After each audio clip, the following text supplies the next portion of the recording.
Guten Tag. Folge 10 von Nier Replicant. Wir machen weiter. Diesmal mit der Hauptquest. So, wo müssen wir dafür hin? Southern Plains, alles klar. Gehen wir doch mal direkt. Letzte Folge waren wir sehr abgelenkt, ne? Aber das ist halb so wild. Denn je mehr Nebenquests man macht, desto mehr Erfahrung sammelt man ja auch, ne? Das ist ja wie im Leben. Ich habe auf jeden Fall Bock. Lange nicht mehr gespielt. Resident Evil war jetzt der letzte Stream. Da sind wir auch so ziemlich im Endgame. Ich glaube, das kriegen wir jetzt auch so wahrscheinlich in den nächsten 2 Sessions durch. Und dann gucken, ne? Returnal steht noch an. Da bin ich noch gar nicht so weit. Ansonsten weiß ich nicht. Biomutant wäre noch eine Idee, ne? Aber es ist halt auch wieder Open World. Da renne ich halt auch nur rum. Und irgendwie mache ich halt immer irgendeinen sinnlosen Scheiß, der einem nicht wirklich was bringt. Und dann brauche ich wieder Monate, bis ich damit durch bin. Boah. Und das will ich eigentlich nicht.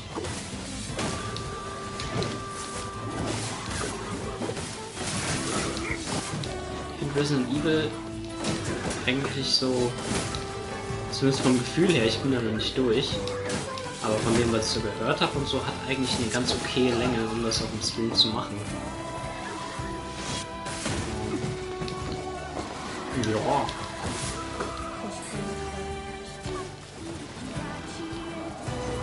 Was ist das hier jetzt eigentlich? Warum habe ich diese Magie? Ich möchte die Magie nicht. Ich möchte... Was möchte ich denn? Hm? Was möchte ich? Beyblade ist immer cool. Und die Lanze ist, glaube ich, am besten auch. Obwohl... Sorry. Darkhand. Ja, so ein paar Schellen verteilen. Gerade so bei denen, die mit dem Schild rumlaufen. Ich glaube, das umgeht auch das Schild weitestgehend. Aber nagelt mich bitte nicht drauf fest hier.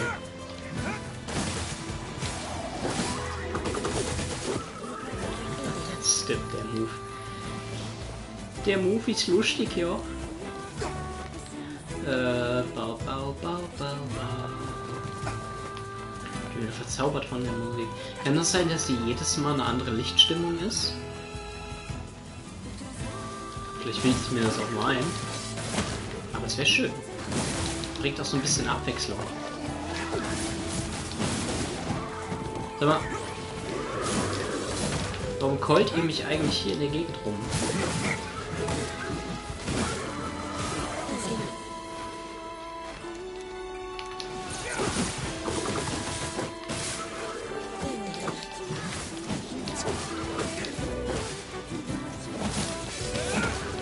Ja. Hier wird geballert. Das mache ich jetzt auch nicht jedes Mal. Weil ich ja doch schon sehr viel hin und her laufe. Ich dachte nur zum Reinkommen, ne? Ein bisschen fighten. Wäre doch was. Ja, wundervoll. Sind wir auch schon fertig hier? Können ins Fischerdorf. Ja, sonst, ne? Sonntag. Entspannter Tag. Schöne Zeit, ein bisschen zu zocken. Wetter ist ja eh ein bisschen komisch in letzter Zeit, ne? Mal Sonne, mal Regen, mal alles.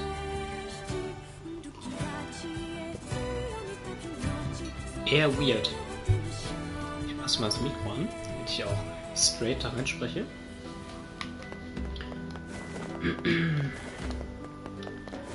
Ja, hier sind die ganzen Pieps, ne? Ah, sie mit der roten Tasche. It's over. Oh nein. My life is over. What's wrong? Oh, hey, I remember you. Seeing as we've come all this way, I suppose we had best ask, what is the matter? I had a fight with my husband, and he ran away from home. Yes, Yes. You may color me Yes, utterly yeah. flabbergasted. But it's all that idiot's fault. I was saving up a bunch of apples, and he went and ate 10 of them. That's actually sort of impressive. Well, sure, I may have lost my temper a little, but I can't believe he just up and left. All right. Really? Ja, frag doch erstmal, wo er zuletzt gesehen wurde. I can't believe he up and left. I cannot And here we go again. Shall we begin by asking around at the tavern like before? Ja, machen wir. Der Grimoire, der weiß immer, wo es lang geht. Ja. Hey there. I'm looking. Really? Is that couple fighting again? Yeah, the guy took off and hasn't been seen since. Hardly. Their arguments are legendary. We're actually considering selling tickets as a tourist attraction. Anyway, I think he's from that village with the library. I think his brother is a guard there or something. Thanks for the tip. Say, you're pretty handsome. Care to buy a lonely woman a drink? Yeah, I'm good. Okay. Keine Zeit für sowas. Muss die Welt retten. To think that couple's petty squabbles have become something of an Righto. I'll be expecting my 7. Regenbogen. Trout? Fisch. Regenbogenfisch. Trout ist ein Fisch, ne? Für alle, die es nicht wussten. Gut. Ja, dann gehen wir wieder, oder? Hatten wir hier noch irgendwas?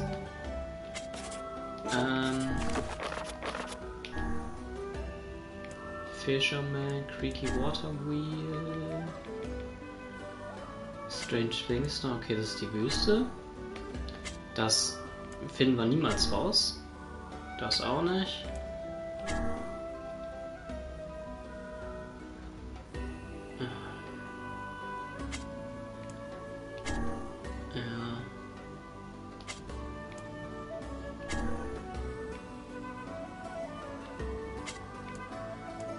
Junkie, ja, das sind alles Nebenquests, wo ich... Also... Ich meine, ich mache ja schon viel nebenher, ne? Und dann komme ich irgendwo hin und kriege nochmal Aufgaben, die ich nebenher machen soll.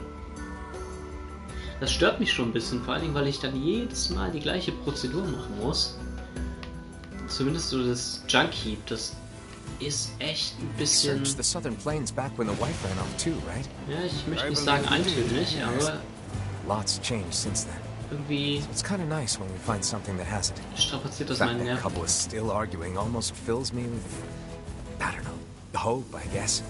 If you ask me, that particular couple could benefit from a little change.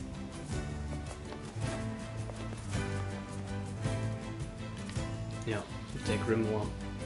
Stinkig, wie immer.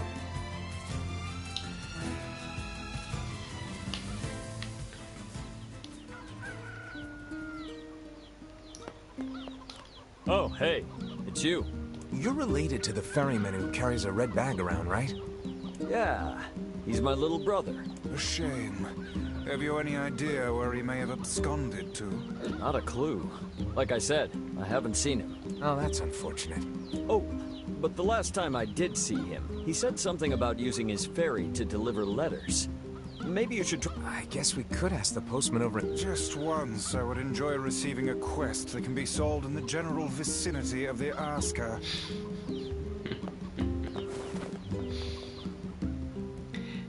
Ja, also immerhin sind sie self-aware, ne?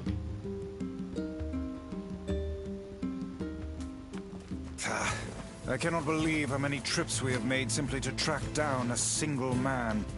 It's all right to do this kind of thing every now and then. I only pray this is not the calm before some manner of storm. Say there, lad, have you ever penned a missive? You mean a letter? No. I'm not big on writing. It always takes me forever to figure out what I want to say. Kenn ich. Bin ja auch eher so der ruhige Vertreter, ne? What's to figure out? One simply takes quill in hand and unleashes their soul upon the canvas of the page. Whatever you say, Vice.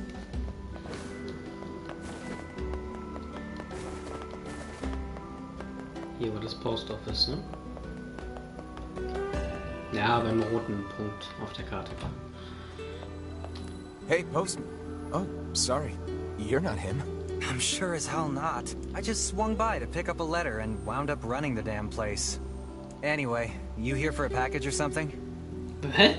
No. There's this couple who's Das always ist eine fighting. Story? Husband took off. So I'm trying to track him down. Ring any bells? Sorry, pal. You're asking the wrong guy. Ja, Mensch. Das ist aber Pech, dass du nicht irgendwie bei Microsoft reingegangen bist oder so, ne? Also wärst du jetzt einfach Chef. Still, that's pretty weird. My buddy's daughter took off too. Maybe running away is the cool thing to do now. I find it exceedingly unlikely this pair of runaways is mere coincidence. Das ist nur eine Runaway Challenge auf TikTok. Any idea where she might have went? That is the question, isn't it? Actually, you know what? I bet she went to check out the huge shipwreck that drifted into... Not often something like that comes around. It's all the kids have been talking about. Okay. Dann gehen wir zu dem Shipwreck. A shipwreck, is it? I suppose we might as well investigate, seeing as how we lack any other tenable leads. Right. Let's head for the inlet. Kainés. Emil.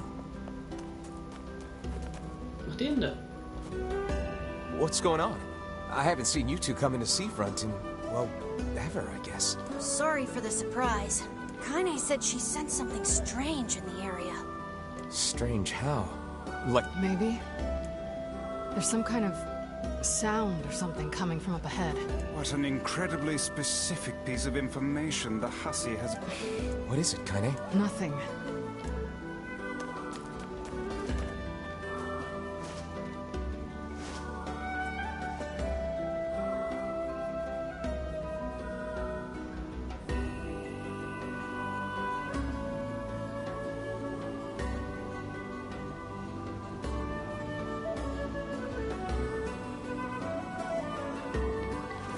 We're gonna need to figure out some way to get inside that thing. This ship is in a state of wanton decay. Surely we can find a hole or some such if we put our minds to it.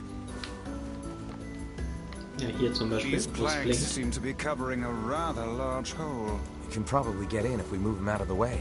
I'm worried about whatever it is Kainés is sensing. Ja, klar. Was denn sonst? Das ist unsere Quest, Junge. Sei mal froh, dass wir die Hauptquest machen.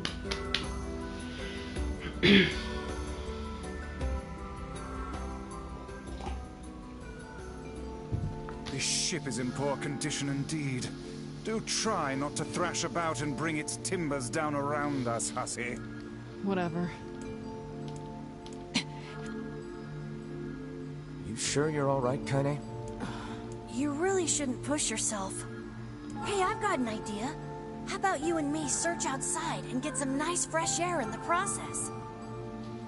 Ihr seid die ganze Zeit draußen. Ich habe euch noch nie in einem Gebäude gesehen. Sure. Let's do that. Sounds good. Take care of Kainés for us, Emil. Emil is on the case. Come on, Kainés. Let's get the lead out.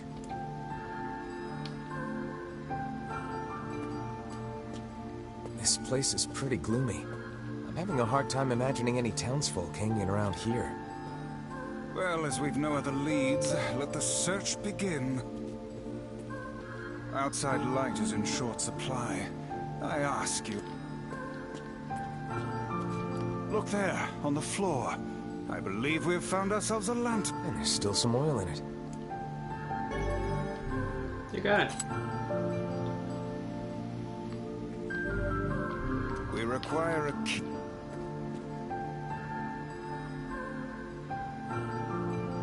Uh-oh. Wait, did you see that girl? I did indeed. How odd. Perhaps she is the runaway we heard tell of at the post office. Best track her down and take... Das kann natürlich sein. Das kann natürlich aber auch der Geist des Bootes sein.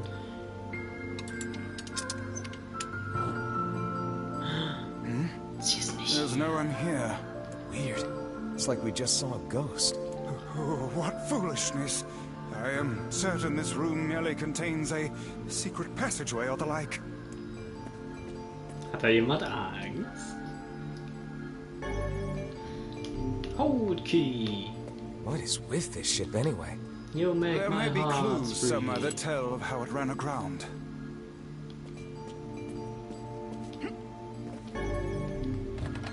I use the hold key. It looks really dark up ahead.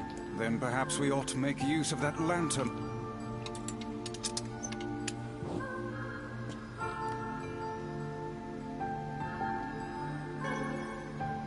What's this? An apple. It's a bit bruised, but it's not super old or anything. Ja, Apple hat der Typ I doch gegessen. wager it was dropped by that fruit-loving ferryman with the red bag. Ja, ich muss gar nichts mehr sagen hier, wird alles Perhaps he selber erklärt. absconded to this ship to wait out the storm after yet another spirited debate with his wife. Ah, goodness, what a troublesome couple. Let's keep moving.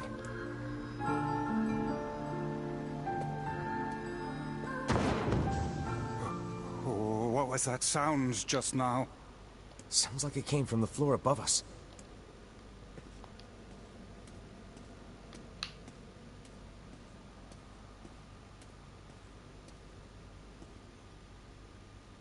This barrel's been knocked over, and there's flour everywhere. Surely it was toppled by the girl we saw at the entrance. Wait. Cast your eyes to the floor, lad. The missing child left white tracks in her passing. Should we follow them, I expect we...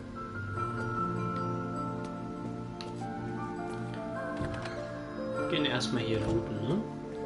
Man, this book's got some serious heft to it. Wonder what it's for. It would seem to be this ship's logbook. Records of the routes it traveled, the weather it encountered, Schatzkarte? and the places it made port, all in a painstaking level of detail. I would expect no less until the day the records suddenly cease. What the hell happened on this ship?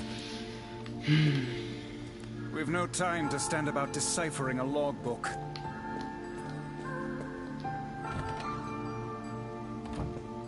Du bist doch nur neidisch, dass das Buch mein neuer Freund wird.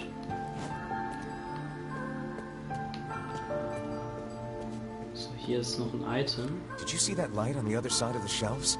A shame we cannot investigate further with these blasted things in our way.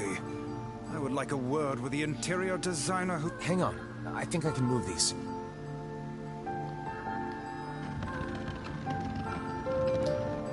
Oh. Und jetzt können wir von da aus... Ja, Hallöchen. There's a breeze coming through these shelves. That white vase is rather conspicuous. Try giving it a nudge. Give it a nudge. A hidden room. How delightful.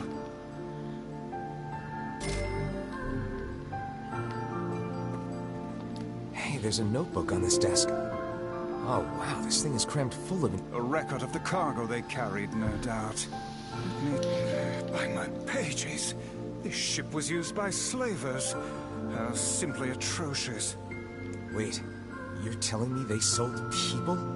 And made out quite handsomely from the transactions, it would seem. How could they do something like that?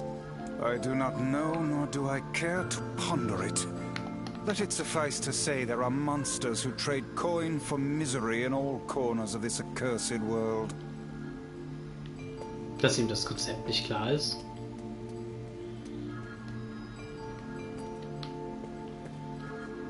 These chests are pretty huge. And what do they contain? I wish. Looks like a bunch of iron tools. Oh, da ist der erste Zuschauer. Da kommt er einfach klammheimlich hier in den Chat. Sir Those Felix. are no mere tools, Tag. lad. They are instruments of torture. I shudder to think what evil transpired in this room.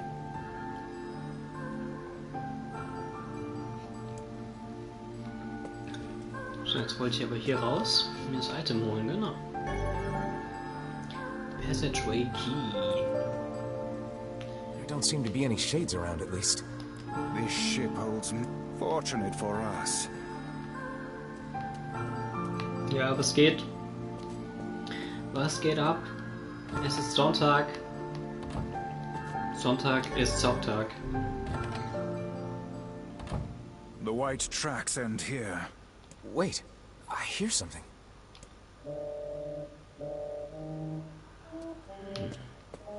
Es wird gerade zu einem Horrorspiel hier. Du bist also zum richtigen Zeitpunkt gekommen. Es geht.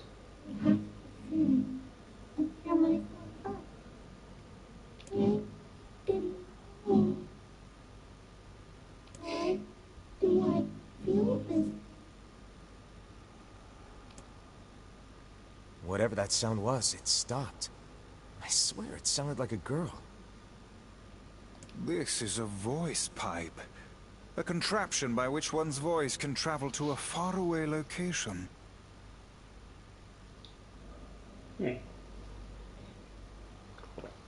Geil. Danke für den Klick. Lass einen Daumen da. Auch bei YouTube. Alle Videos liken. Which means the girl is... Hold a moment. Erzählt I spy a allen chart of Freunden. the ship's layout on the wall. Yes. This pipe connects to a cabin in the ship's stern. Onward and, inward, I guess. Aber du warst doch bei der letzten Folge da, oder nicht? Oder war es die vorletzte? Ich weiß es nicht. Na gut. Ja, guck's einfach nochmal. Guck alles nochmal. This little lantern has brought us quite far, hasn't it? Yeah. And the light it gives off makes me feel, I don't know, safe somehow. Well, aren't we the romantic?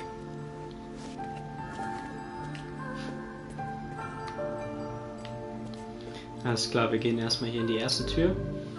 It seems this door will... Vielleicht auch nicht. A kitchen, is it?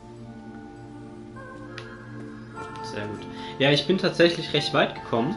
Ich glaube, ich bin jetzt so ziemlich im Endgame. Also 1-2 Sessions noch. Und dann bin ich auch schon durch. Muss ich mal gucken, wie es weitergeht. Entweder ich mache dann noch Platin, was ein bisschen zu viel wäre, weil das echt richtiger Grind ist. Du musst das Spiel, den Story-Modus innerhalb von 3 Stunden oder so durchspielen, dann auf jedem Schwierigkeitsgrad durchspielen und noch richtig viele andere sinnlose Sachen. Zum Beispiel jedes Fenster im Schloss zerstören und sowas. Das ist schon ganz cool für die ganzen Trophy-Hunter, ich weiß aber nicht, ob ich da Bock drauf habe. Vor allen Dingen nicht im Stream. Vielleicht spiele ich Returnal oder Biomutant. Mal gucken. Oder Dark Souls. Look at the size of this saucepan. This must have been where they prepared meals for the crew. There's a note stuck to the counter. Extra rice, hold the peppers. Looks like the crew had some say over how they ate. To be picky about one's food while at sea is a luxury indeed. Das ist richtig. This ship's crew certainly... Na gut. This ship's crew... Ja. Viel mehr geht hier jetzt nicht. Oh, damn. The hell is this smell? Perhaps it is wafting from further inside?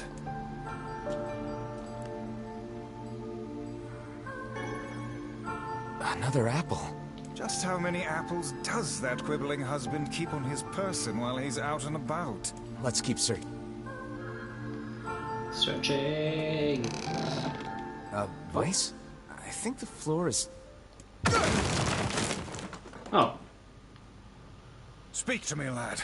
ein Apfel zu viel gegessen. Been better, but I can't see a thing down here. I suspect we may have fallen into the ship's hold. The lantern got away from me during the fall. We'd better look for it.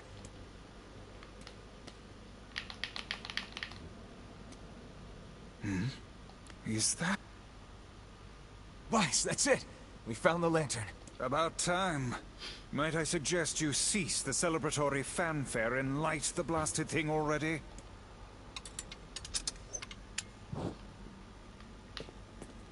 So. Oh Ui. dear.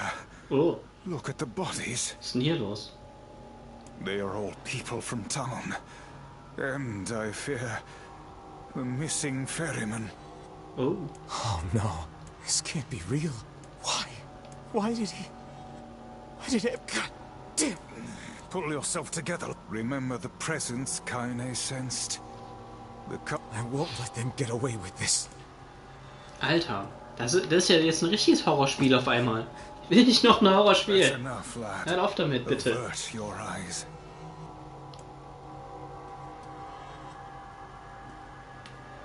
Alter, das ist ja...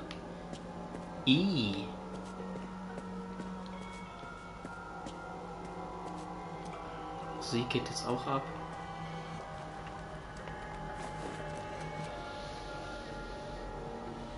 Hey there, you two. Ich dachte, ihr seid draußen. Hey, I didn't know you guys came back inside. Did we ever? Found a nice hole in the wall to slide through.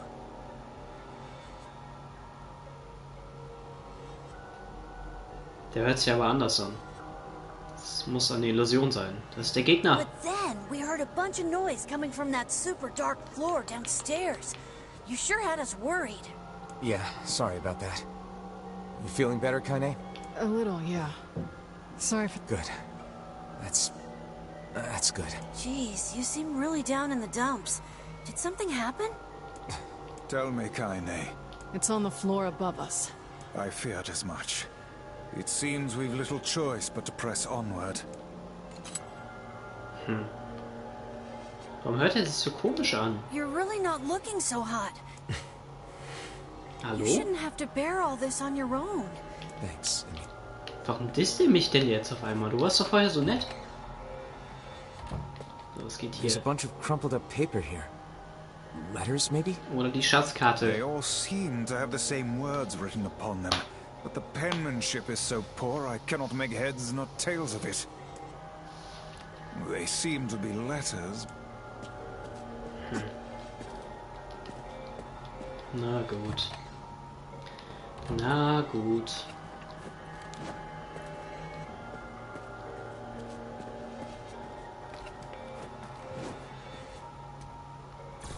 Oh. Speichern. Finde ich wichtig. This would be the final room, yes? The culprit who murdered the townspeople may be behind this very door.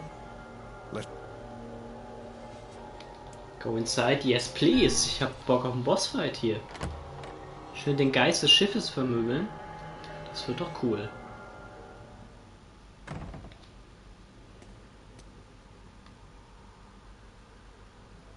It's that girl we saw when we first entered the ship. Old lad, this is a lone child sitting inside a hulking ship littered with corpses. Something is clearly amiss. Ist gut zusammengefasst.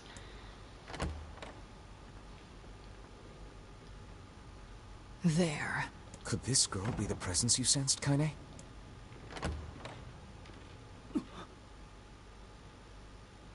Oh, hey, it's you. Been a while. Wait, you're the postman. What are you doing here? Oh, I've been coming here a lot lately. I think this girl was on the ship when it drifted in. I've been keeping an eye on her until she's well enough to leave. Was? Hey, so this is kind of awkward, but... The girl is, you know, bleeding? I brought a bunch of bandages with me, but, well, how exactly does one deal with a woman's time of the month? Sorry. Clearly crossed a line there. Forget I said anything. Was ist hier los? Was ist hier los? Stay the hell away from her. She isn't...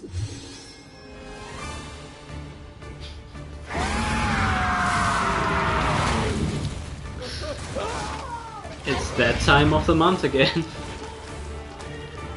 Und sie zum Monster wird.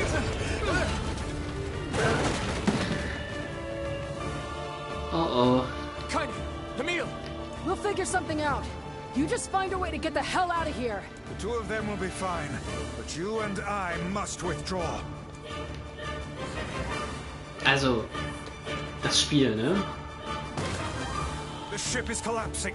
We must leave at once. Very much aware of that. Vermittelt schon sehr komische Frauenbilder. Ui, ui, ui. They're in the way.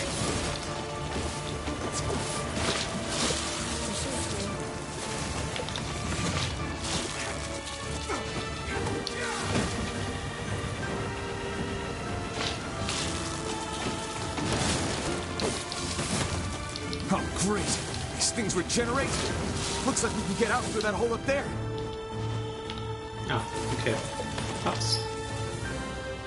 Na gut.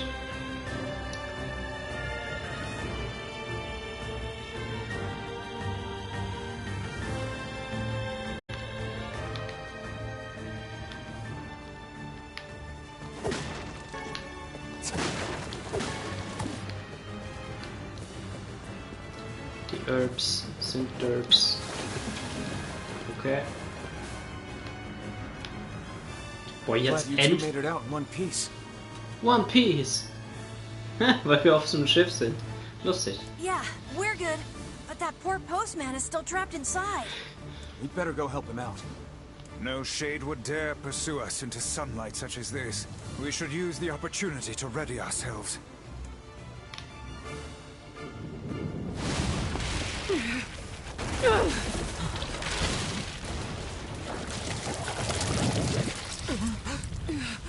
What on earth?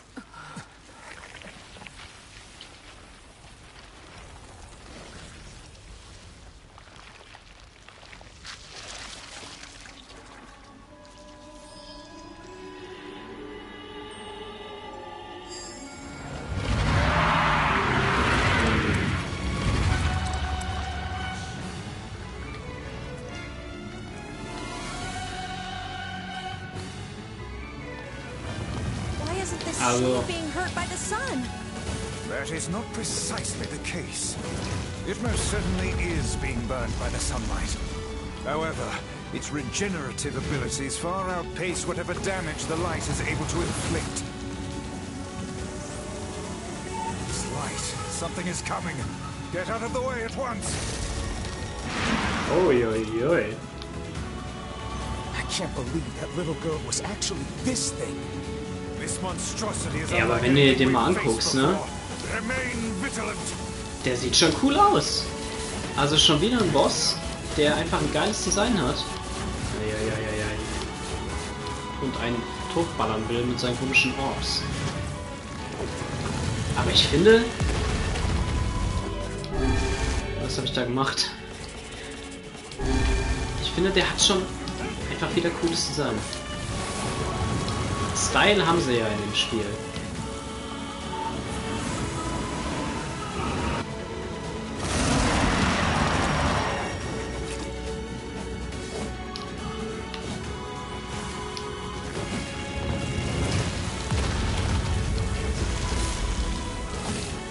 Okay.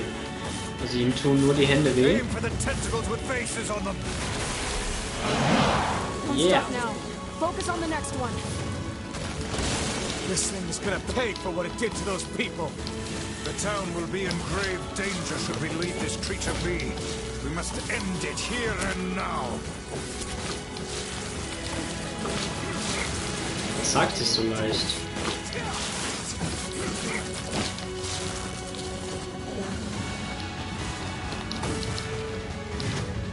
Hä? Achtung! Au! Zweimal.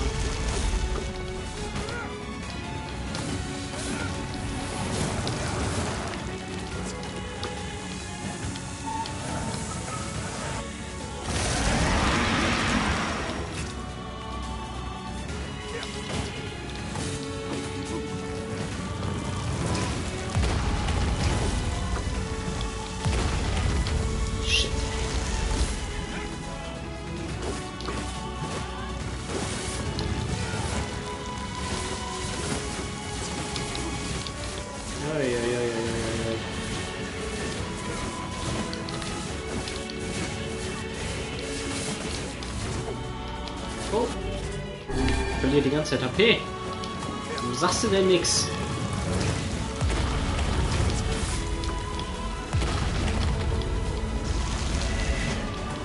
Komm. Wundervoll. Ja, und jetzt hauen wir ihm hier aufs Maul. Come on. Come on.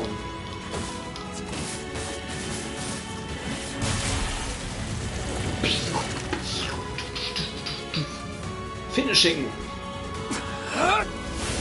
Finishing.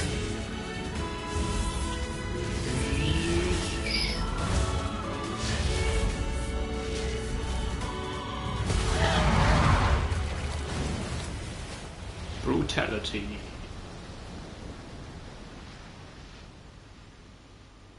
Did we get it?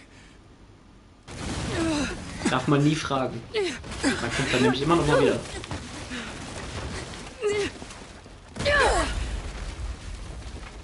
Schön. Action Shot. Oh hell, that thing's huge. That's what she said.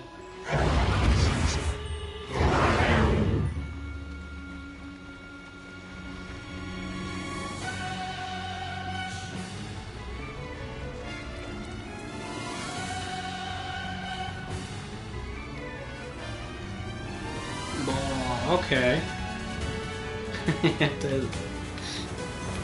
To think it could recover from such a grievous wound. Ordinary attacks aren't gonna do shit against this thing. Ja, Magie. Dodge. Was denn? Wie denn? Ah, aua. Okay. So dodge man also, na gut. Ja. Ja, ja. Is this thing turning its body into spears and shooting them at us? I can't believe such a huge shade even exists. Hui, hui, hui, hui, hui, hui, hui, hui, jetzt. Alter.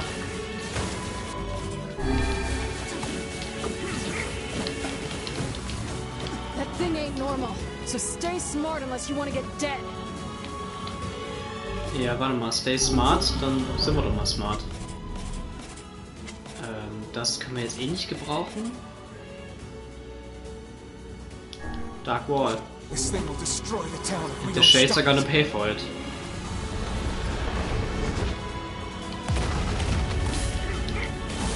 Ja. So. Jetzt habe ich nämlich eine Barriere. Und du nicht.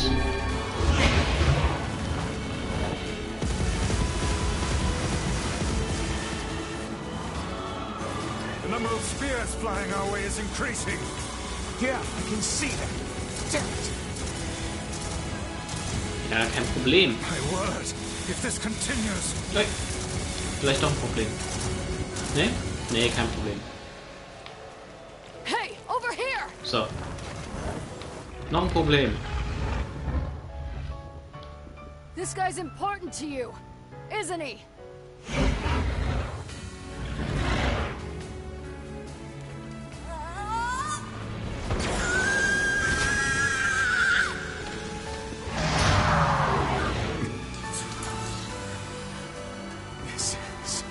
Here and now.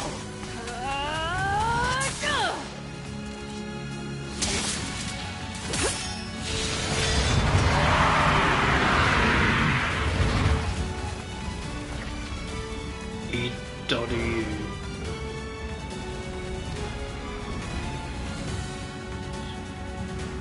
Oh. Vielleicht aber auch nicht. Is this thing immortal? Du musst an deinem Haki arbeiten hier. Withstand such an onslaught. I'm really scared, guys.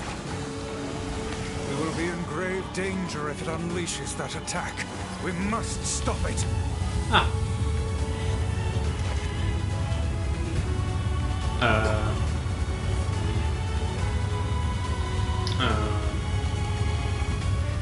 Ja, okay, Fokus ist natürlich noch besser.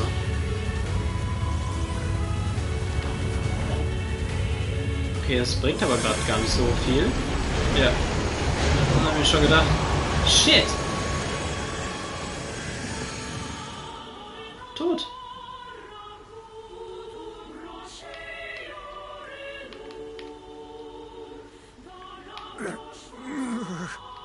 Come on, beiß.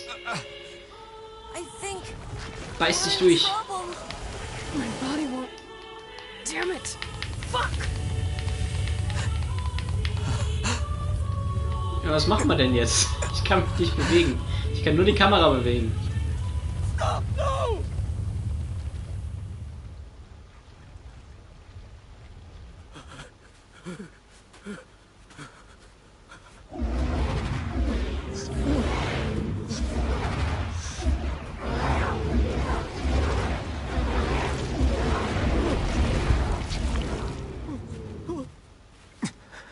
What are you doing? You're gonna get yourself killed!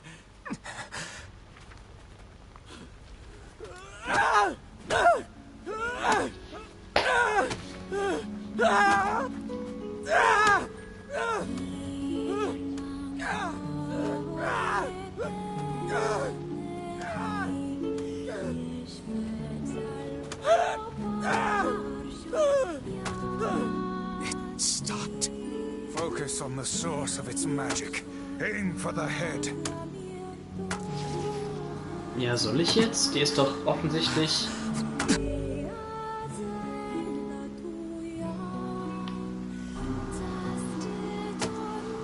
Aber... Weiß ich nicht, die ist doch gerade friedlich. We can never be together. You disgust me.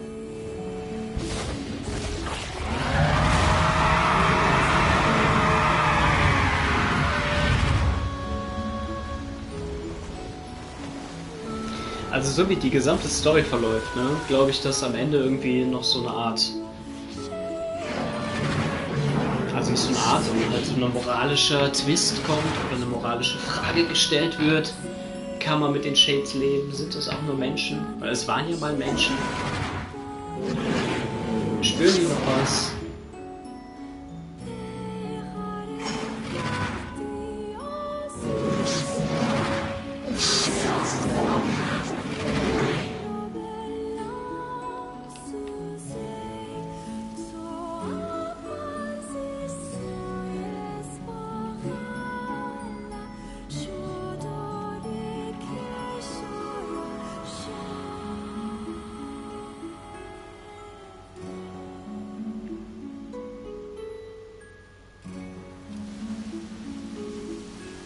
Tot.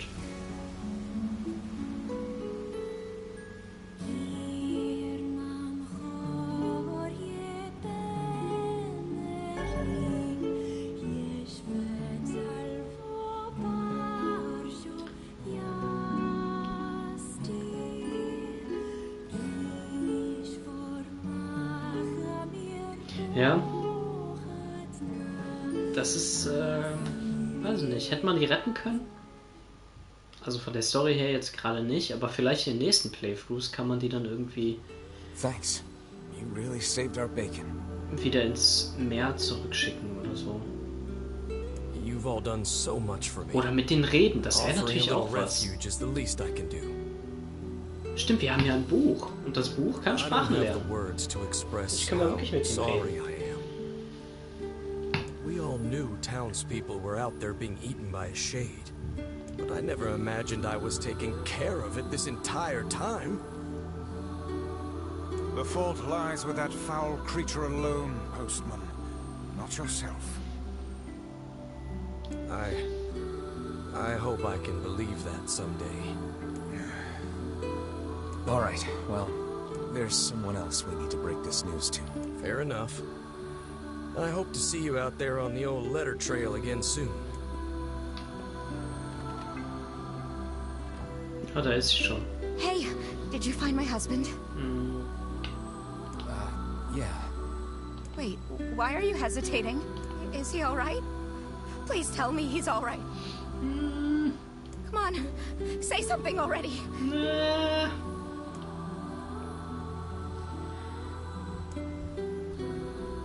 Ja, komm. Da muss sie jetzt durch, ne? Your husband was killed by a shade. I'm sorry. Aber so wie das Spiel läuft, taucht er jetzt eh direkt wieder auf. We tracked him down, but it was already too late. No, it can't be true. Big idiot. always carrying his bag around, thinking about me all the time. Oh God, this can't be happening.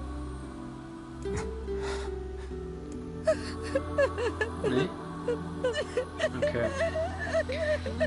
Ja, haben wir diesmal tatsächlich nicht jeden retten können. It saddens this old tome to think we'll never hear those two at each other's throats again. If only I'd gotten to him sooner. Damn it. Do not let it burden you so, lad. You did the best you were able. Ja, das ist natürlich mies jetzt. So.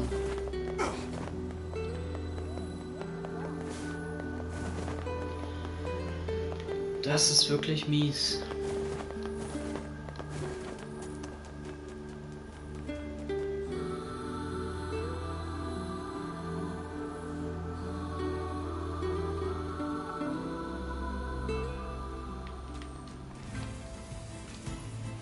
Hey, Kainés. Yeah? You were threatening that shade on the beach the other day? How did you know it was trying to protect the postman? Just a feeling, I guess. All right.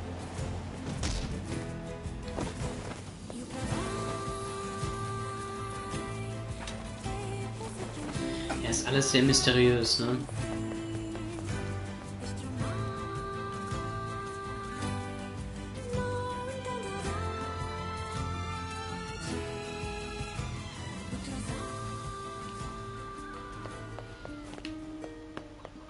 Ja, das ist ja sein Bruder hier. Baby brother was killed by a shade.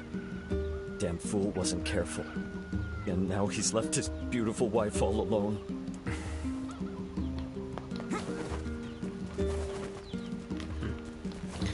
Okay.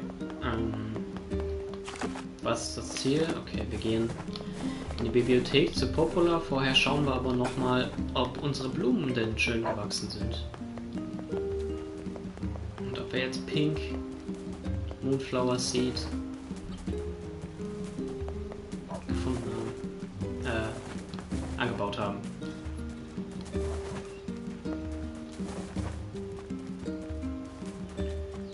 So, da geht auf jeden Fall was ab. Harvest.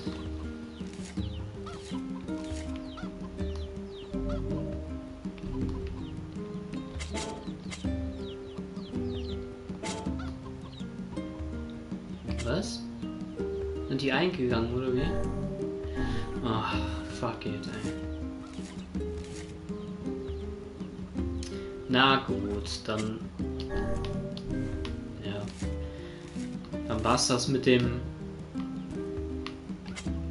Farmer-Ausflug hier. Ich habe da einfach keinen grünen Daumen, was das angeht. Ich muss wahrscheinlich den richtigen Fertilizer dafür nehmen, aber habe ich nicht genug von. Was ich habe, sind Herbs. Die sind mir wichtig.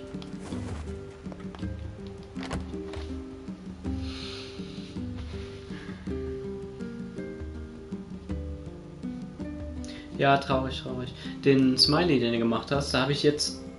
Wann war das? Freitag. Bei Game 2 habe ich das erst gelernt, dass das hier Isaac ist. Von Binding of Isaac. Sieht auch sehr lustig aus. Ich warte darauf, dass es irgendwie in Sale kommt und dann hole ich mir das bestimmt auf. Shades on the coast, the ferryman dead. You've had quite the rough trip. That poor ferryman used to tell me stories of the epic quarrels he had with his wife. He found the whole thing quite amusing. He loved her, though. He loved her with all that he was. I'm very sad to hear that he's gone. Still, you made it back safe, and I'm glad for that. Have you any new information about the key to the Shadow Lord's castle? I'm still working on the decryption, but I'm afraid progress has stalled. Loyal Cerberus might refer to a dog, but I've never seen anything that would fit the bill. It must be pretty complicated if even you can't decode it. Well, you're our last hope, so... I will. By the way, I was walking by your house earlier and I noticed you had some mail. Thanks. Stimmt nicht. Oh, Ich habe extra since geguckt. the ferryman was missing work, I arranged for someone else to handle the job. I'll make sure they know to let you use the boat as before. Gotcha. Yes, geil. Das macht auf jeden Fall die Trips ein bisschen angenehmer. We have lost. The world relentlessly continues to turn. Ist richtig.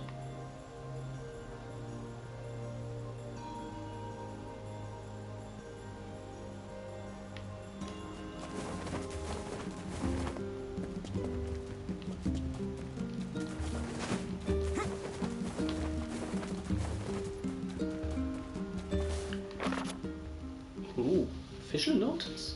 As per rule, please consider this your official notice that the king of Facade has chosen to enter into the ceremony of matrimony. Please launch all objection and or congratulations through the official channel standard rule per act per vow. Sincerely, federal of this marriage are legally bound country concerned. Yes, hey guys, it's me, King of Facade. Sorry, this is all formal and stuff. Listen, I'm getting married and I really want you to come. Get over here! The king is getting married. It does this old book good to see a boy become a man. Probably not a good idea to turn down a wedding invitation from a king. Let's go to Facade. Ja, hatte ich sowieso vor. Perfekt. Erstmal nach unseren Zinsen schauen. Nichts Neues? Okay.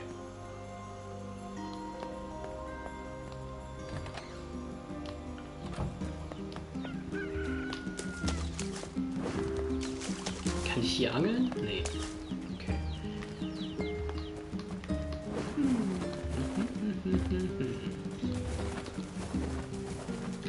Auf nach Facade.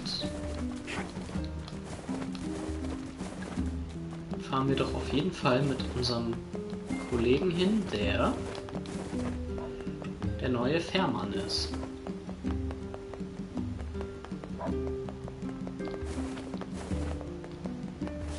Hey guy. Oh there. Take me to the desert.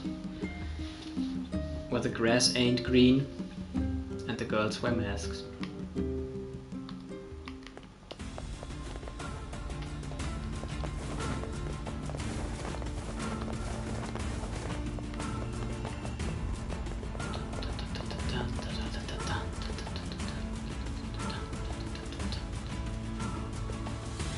Ich auch immer noch, was hier los ist, ne?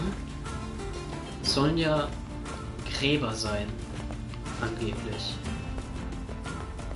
Wo ich halt jetzt auch so ganz nonchalant drüber laufe, aber...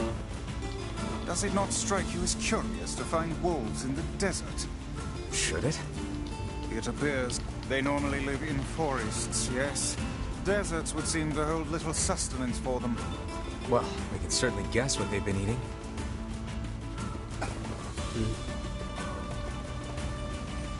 Da gibt es sicher auch Wüstenwölfe. Sind Hyänen nicht quasi auch... Leben Hyänen in der Wüste? Ich weiß es nicht. Ich habe doch keine Ahnung. Ich habe doch keine Ahnung. So, hier irgendwo heiratet jetzt der König. Was ist hier los? Nee, kann ich leider nicht. So, hier ist der Strange Thing Shop. Here we go. Sure,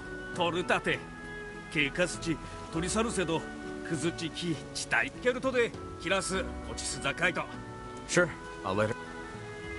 Cool. Ich wollte eigentlich was kaufen. Okay, na gut. Ja, dann sind wir gleich Teil einer Hochzeit. Das ist doch wundervoll. Wo gehen wir denn hin? Wo gehen wir hin? King's Mansion. Klingt doch gut.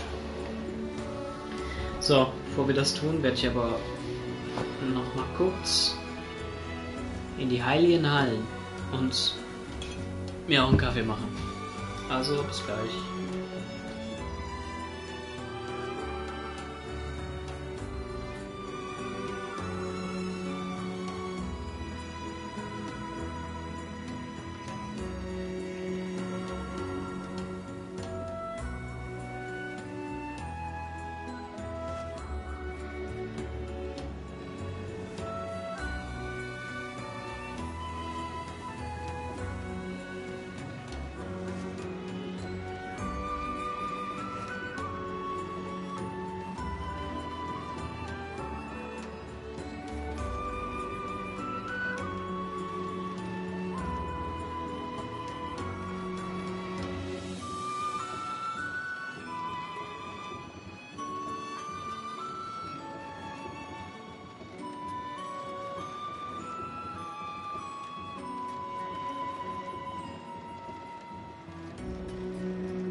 So.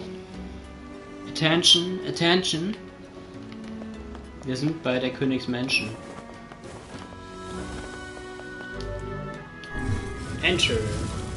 Enter, please. Ich hoffe, ihr seid alle gut drauf. Denn jetzt wird geheiratet. Also nicht wir, sondern der König. We hear your days of bachelorhood are coming to a close, King. Congrats.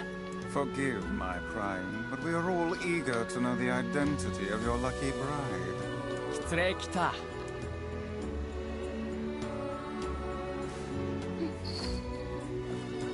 Hold on. Fira? You have grown into a fine example of womanhood. Ach stimmt, das ist ja auch 5 Jahre später, ja klar. Kainé's gonna want to see this. Ah, hi.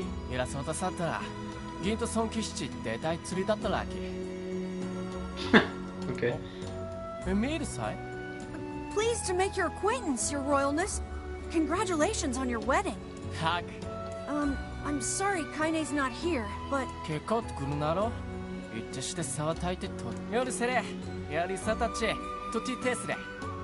Of course. Ja, geil. Wir feiern eine Party.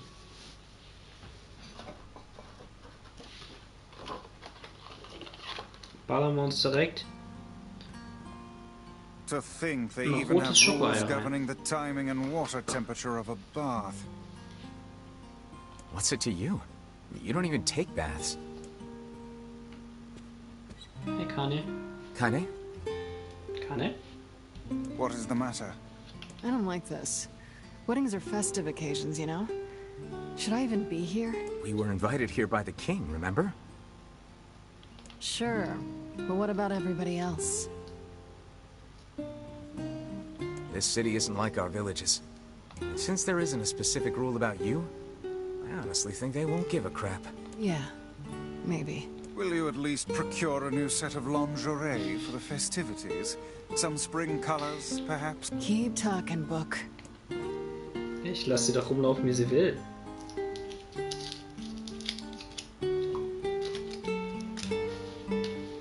Let's see how smug you are when I toss you on a campfire.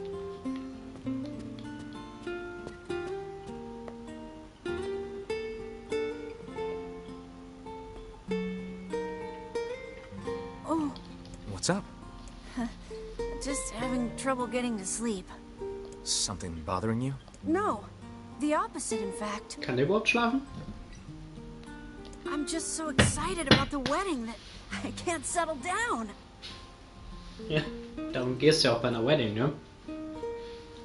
I bet it's gonna have streamers and dancing and bears on unicycles and everything. Streamers? What? I'm sorta jealous. I wish I was Fira. You'll find a nice bride someday, Emil. Huh? Oh, right. Bride. You must be tired indeed if you misunderstood that simple social nicety. So wie er sich anhört, will er keine Bride. Sondern ein bright young man. Yeah, that's not exactly it.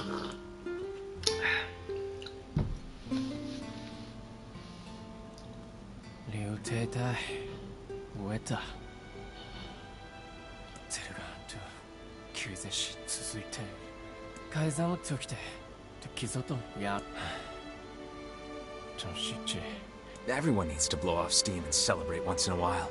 Indeed, your people have earned a moment of rest and respite. Plus, you want to make Fira happy, right? Anyway, life is better when you have someone to fight for.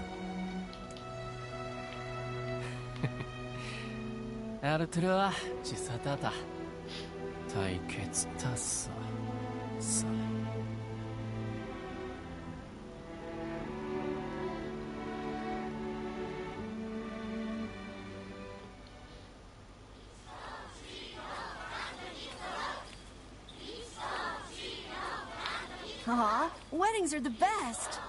There's flowers everywhere. Everyone's happy. It's just great. I'm kind of jealous. Aren't you jealous, Kainé? Nah. Oh, come on. イギュートラセンチコイアルテルアシースヨリンチコサテレルタイト Okay, nicht da küssen, im Gesicht.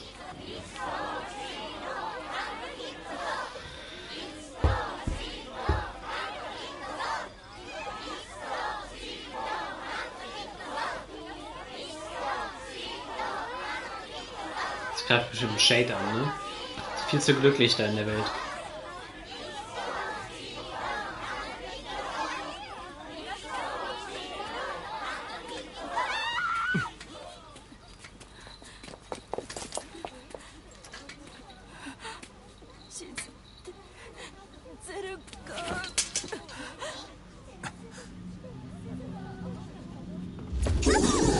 Whoa, okay.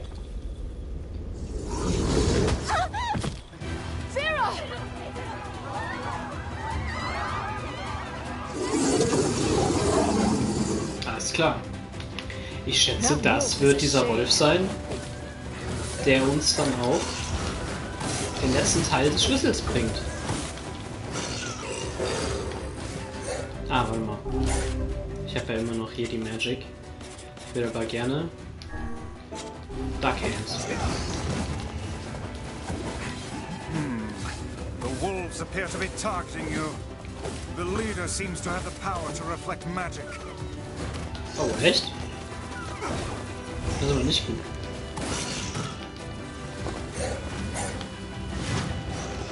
Nee, oder nicht? Weiß, was erzählst du denn da?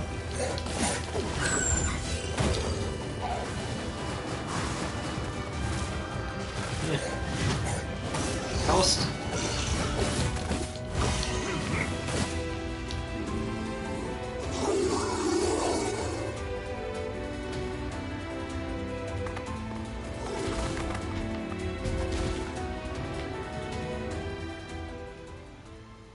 Das müssen wir ihm hinterher? Ja. Okay, dann nicht.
I would rethink this course of action, King.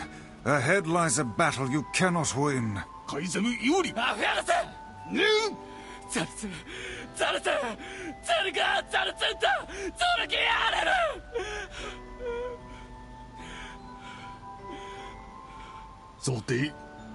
おられきたもユリ・ペルワトルカイザム・タトデクラ・クルトデクゼルガアントイ・カラツグキテテカイザム・タリエキューサカイザムラ・夫と来てソードリ・リスダカイ Vom König meinst du? Das kann schon sein, ne?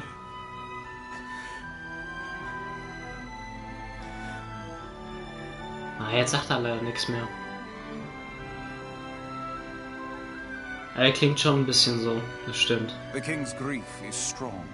I doubt he will stand down at this point. Yeah, I'm guessing he'll run off to take on the... Will we let him go by himself? Of course not. Hell, I hate the wolves too. Then we must prepare for the fight. It will not be an easy... I know. Hey. Alles ist traurig und alles geht schief in dieser Welt, ne? Es ist schon sehr deprimierend irgendwie, das Spiel. Das hatte ich so nicht erwartet. Komm, los geht's. Wir killen jetzt alle Wölfe. Dann reden wir nochmal mit dem König.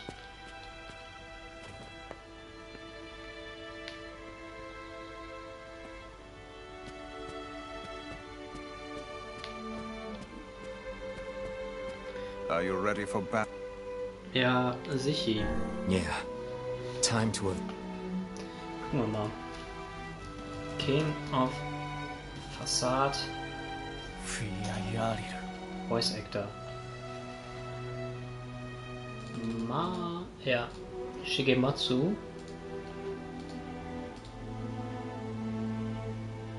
Sure, it's not the only one.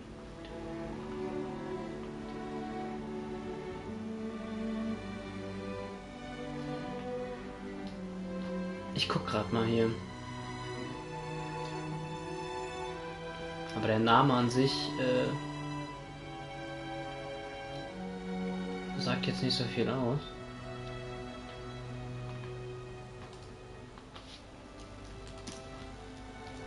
Eren Jäger.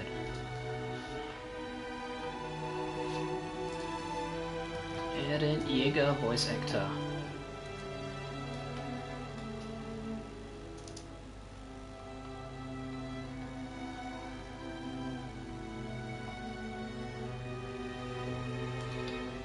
Ganz anderer Dude, ja.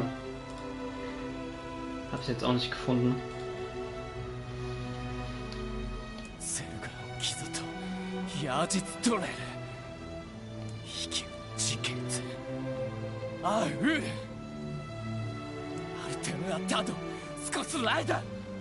Ich überlege, ob er bei One Piece irgendwo mitspricht, weil bei der Masse an Charakteren kann das schon sehr gut sein. Madness. The wolves who attacked were only a fraction of the pack. How will you fight them all? Then count us in. We're not doing it for you, dumbass. It's for Fira. Kainé, you can't speak to a king like that. If this is indeed the plan, then let us make haste. Aber Ghost of Tsushima, dieses PlayStation-Spiel, da der Main Character wird auch gesprochen von dem gleichen Voice Actor von Zorro. Das klingt auch ziemlich cool.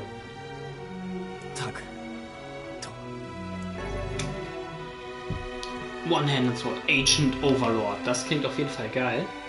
Gucken wir mal. Kaizamu Akura. ゼルガーン撃つ。これで里アルテルはトヤリラ。ディン。フィアギキタ。タトサダ。キラツヨリウタタキツチ。ディン。よりウワイソト。フィアどっちだった？あ？ディン。アンダドセ。テッドシケン。ユーカイザムデク。アンダル。シカ。Ja, wenn dir das Spiel gefällt, würde ich dir Nier Automata mal vorschlagen. Das ist quasi der Vorgänger. Aber Nier Automata ist noch ein bisschen ausgereifter und geiler.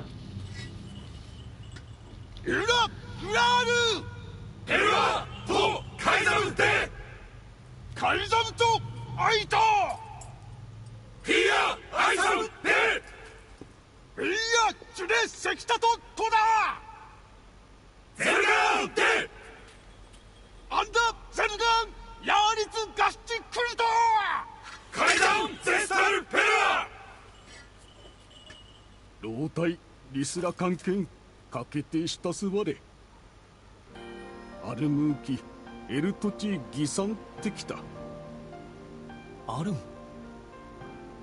浮きがせんくゆりえ押してキルたちエククギリスアーガイえカイザムより生きおつじでくごユラカイザムチゼストジーお別れたしよりこうだだちより歌い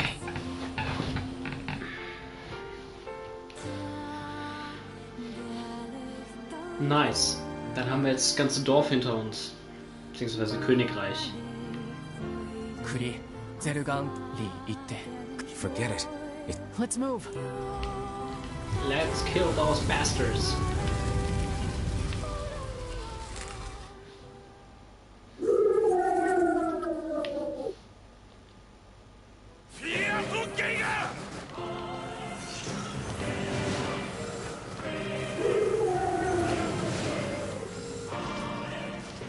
Okay, der kann ja. Appear to be targeting the king.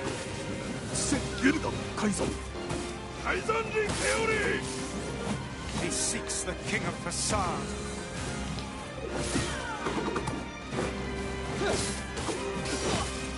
Okay, ich schätze mal erstmal alle Wölfe töten. Und dann können wir auch den Oberbösemann killen.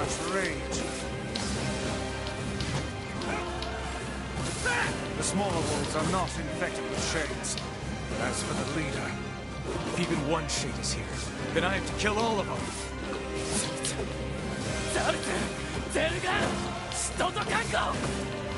Aber er klingt wirklich wie Eren, also muss man schon sagen.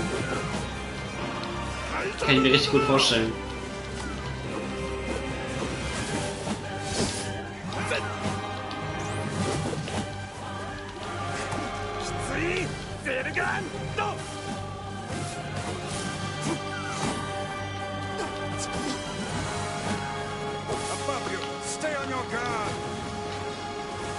Komm her, du. Stelle.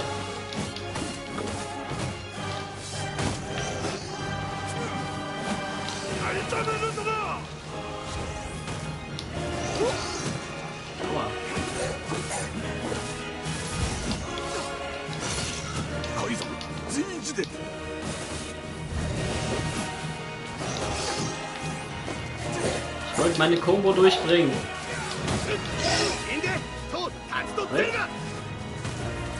Und komm her, komm her, komm her, komm her.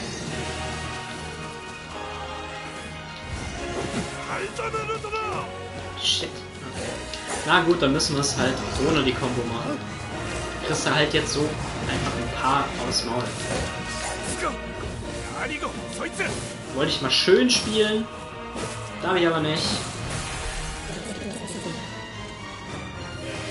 Muss man halt Gewalt anwenden.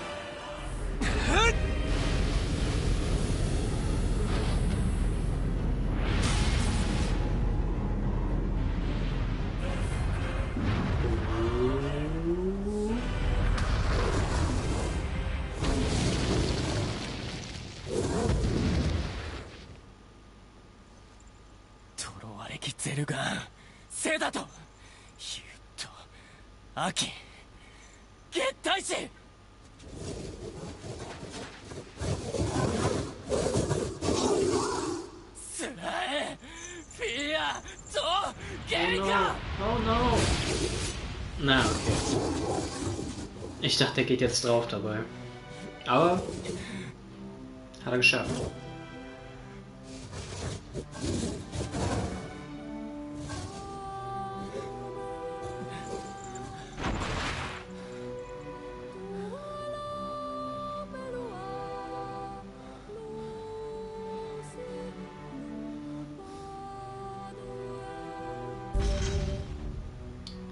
Das letzte Fragment.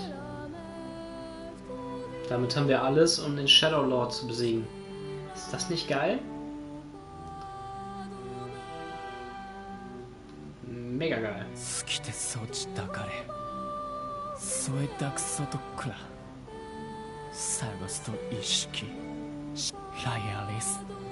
I believe that young Fira was perfectly content with the life she had. Of course. Does this not sound like what she would say to you? She was terribly proud of her king, and now you must do all you can to honor her memory. Data, Doris, Kyoryu, Kutaitu, Lichilai, Kaizam, Chitada, Kete Taisoto, Chi Taterunda. Is that another infernal rule? Ulave Perua, Tonri, Anta Toshitoshi, Arterua, Yariru. Lo? The poor king. This is the Shade's fault.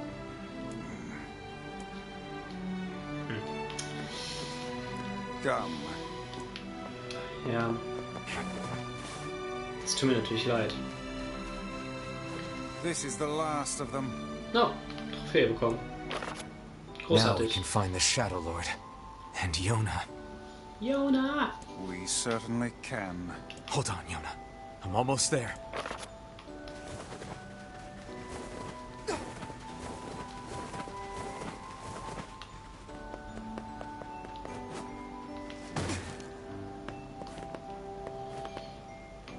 Gut, wir gehen jetzt zurück zu Popola.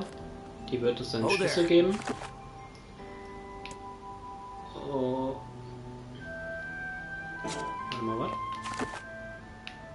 Genau, wir wollen nur nach Hause. Das Village. Yo. Yo, yo, yo. Yo, yo, yo. I am Lord. Ja, ja. Ja, ja, ja.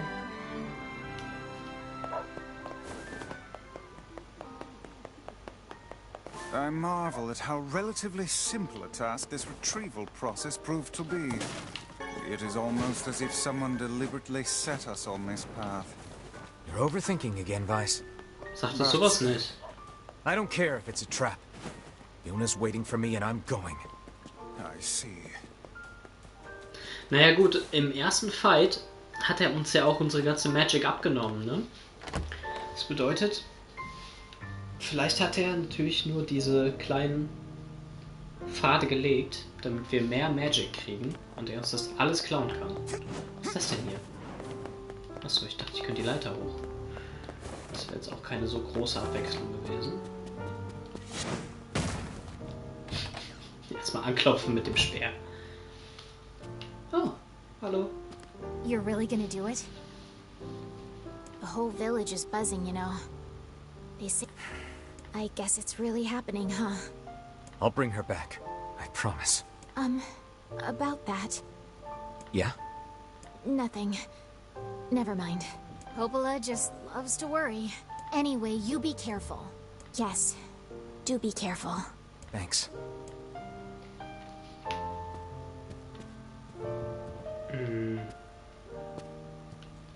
Ja, ich bin careful, aber willst du mir nicht die Richtung sagen? Ich bin doch immer zu dir gekommen, damit du mir die Richtung sagst. Be careful. Ja, ich bin careful, aber ich weiß nicht wohin.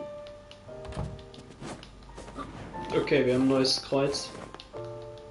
Wir gehen zum Kreuz.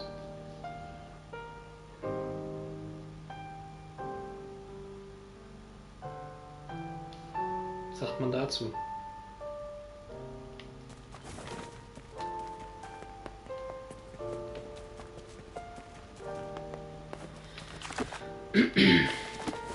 Ist klar, zum Village. Wir speichern einfach mal ab.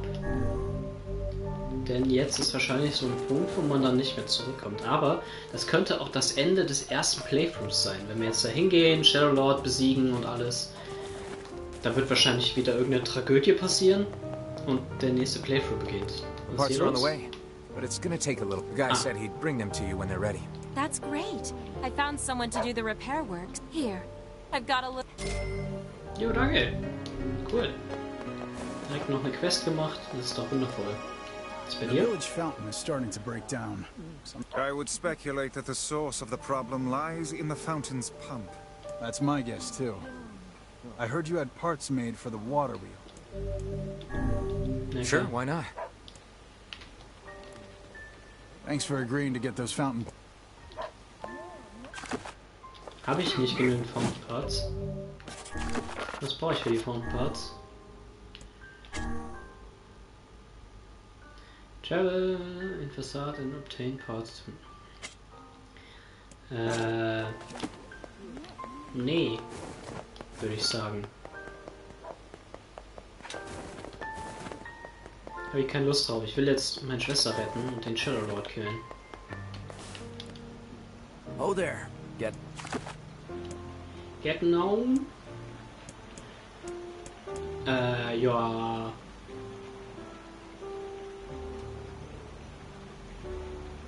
War das der Lost Shrine? Ich glaube schon, ne? Bin mir da gar nicht so sicher. We shall see.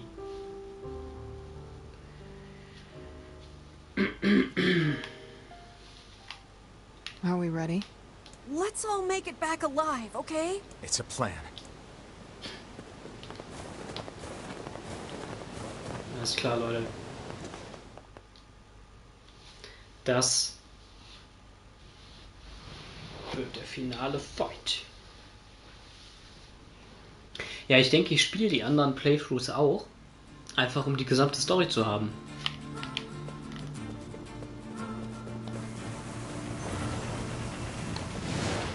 Es macht noch Spaß. Die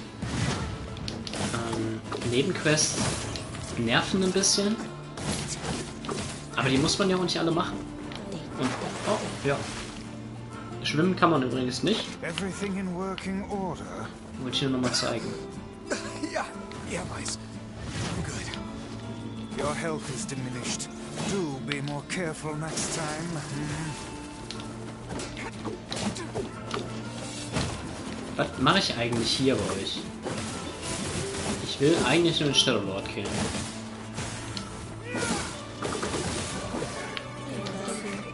Flashy Head! Ja, geil!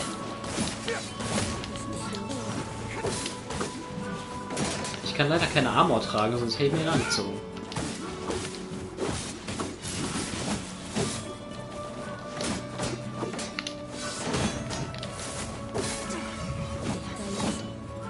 Twisted Ring, hey, hier haben wir jetzt aber schon ein paar coole Sachen. Was ist das denn da oben?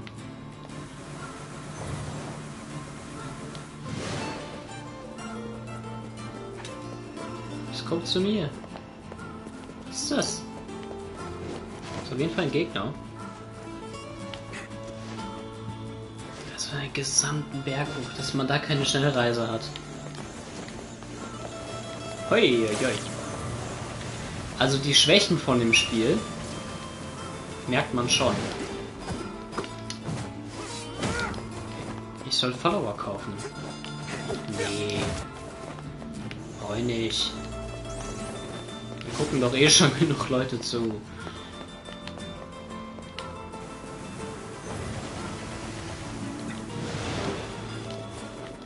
Hier, unsere Mods können die direkt mal hier bannen und sie nicht weiter spammen.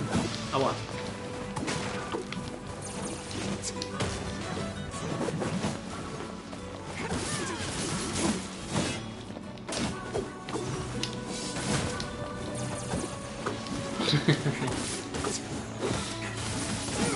Ja. Überhaupt kein Haken. Ich finde, das ist auch eine sehr gute Idee. Naja. Nee. Nee.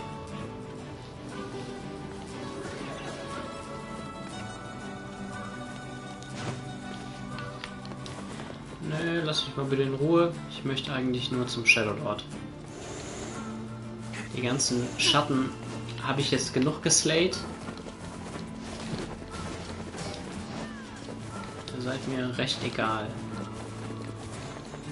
So viele Nebenquests gemacht, so viel gegrindet, so viel geradet und gelootet. Jetzt können wir uns den Endboss vorknöpfen.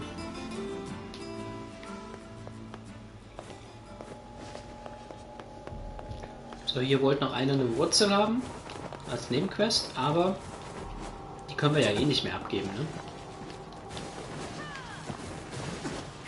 Deswegen denke ich mir mal, dass das sinnlos ist, wenn wir die holen, aber wir sind jetzt einmal hier. Also machen wir dann auch.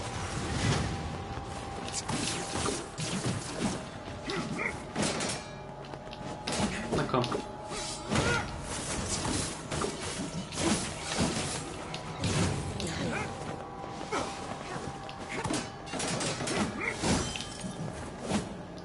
Komm. Hey. Der Schätz hier. Ja, nur oh, guck mal. Ei, ei, ei.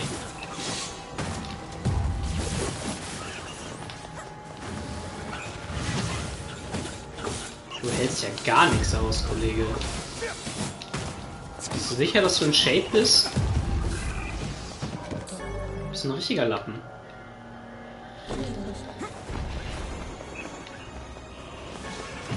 Au. Voll dein Mann.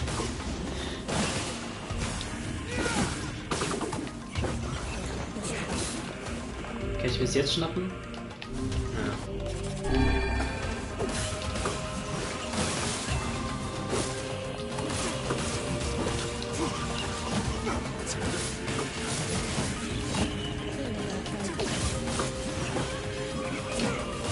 Ja. Du bist hoffentlich der letzte Boy.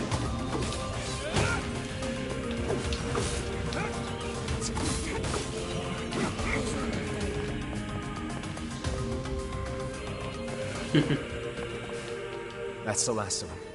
Now let's get a piece of that tree root.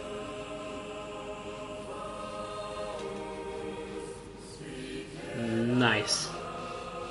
Nice. Nachricht gelöscht und gesperrt. Alter, die volle Power. This should be enough root. Okay.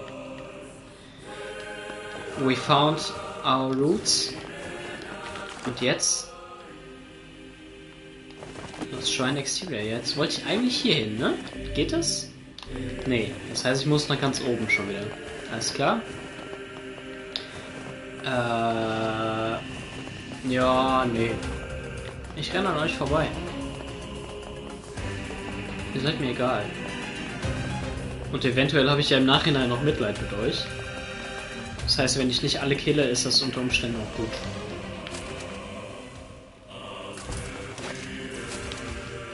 Ich habe ja überall schon gelöst, die Rätsel. Ich hoffe, das ist der richtige Weg. Und wenn nicht, renne ich hier jetzt einfach in der Walachei rum. Ui, Bossfight. Aber du bist ja ein Lappen, ne? Jo.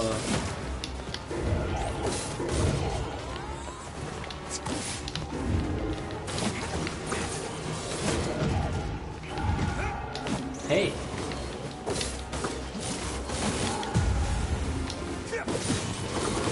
Zack, zack, zack, zack, zack. Simple Machine.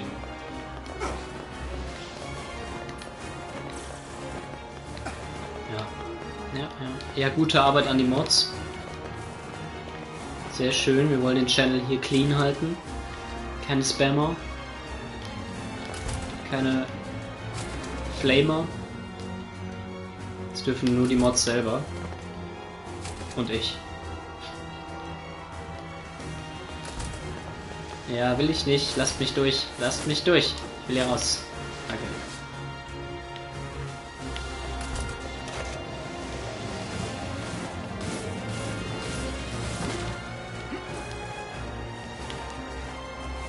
Ich will nur nach ganz oben. Da ist wieder ein Boss.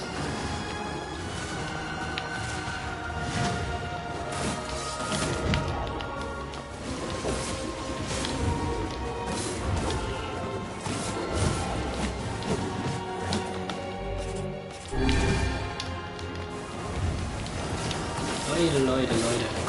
Er ist aber hektisch hier.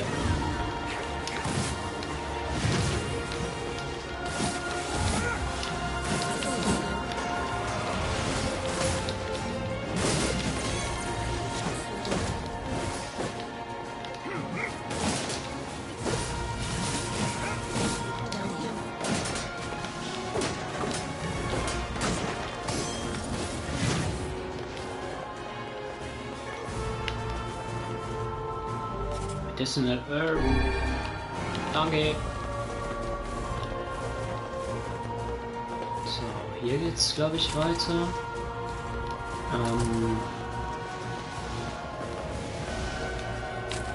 Ja.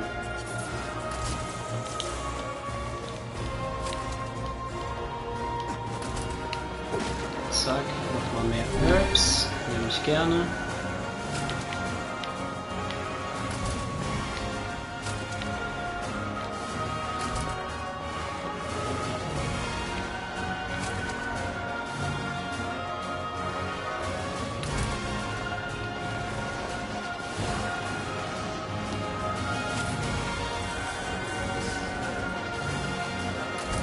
Ich bin nicht sicher, ob ich richtig laufe.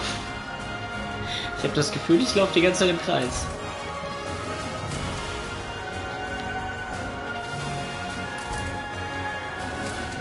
Nee. Ah, okay.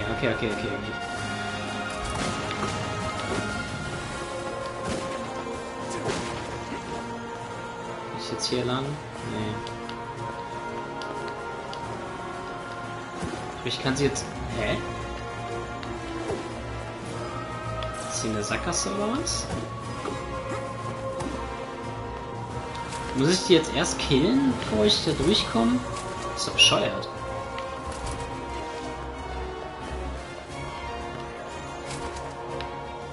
Das ist doch Quatsch. Das ist doch irgendwie...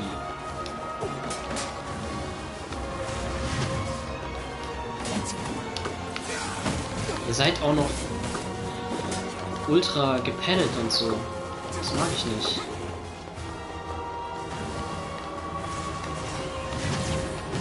Einmal hier einen richtig schönen Schwinger rein.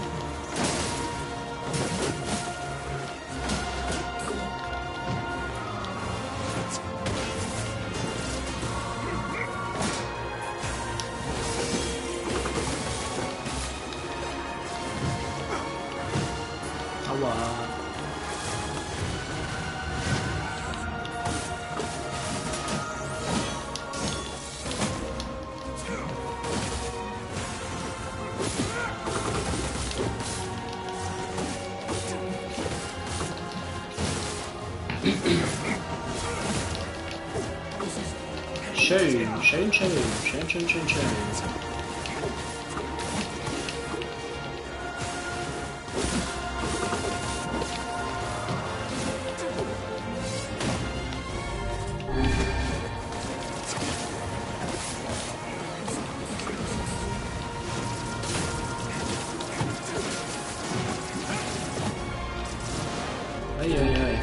Also manche Shades sind tatsächlich sehr shady. Gut. Die habe ich kaputt gemacht. Jetzt muss ich eigentlich nur noch eine Stufe höher. Ach so, ja, oder vielleicht hier raus.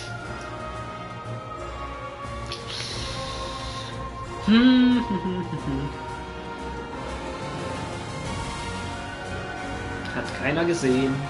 I wonder why the shades are getting so strong.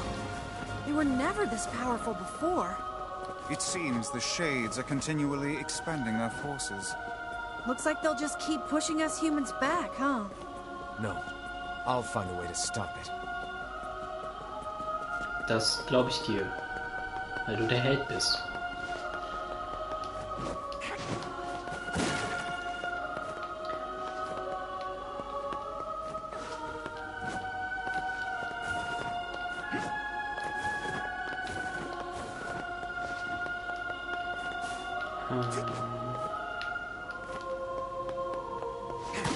Wir sind, glaube ich, wieder beim alten Problem. Dass ich den Weg nicht finde. Ich bin vom Weg abgekommen. Komme ich hier rüber? Eigentlich schon. Beim letzten Mal kam ich rüber. Ich komme rüber. Geil.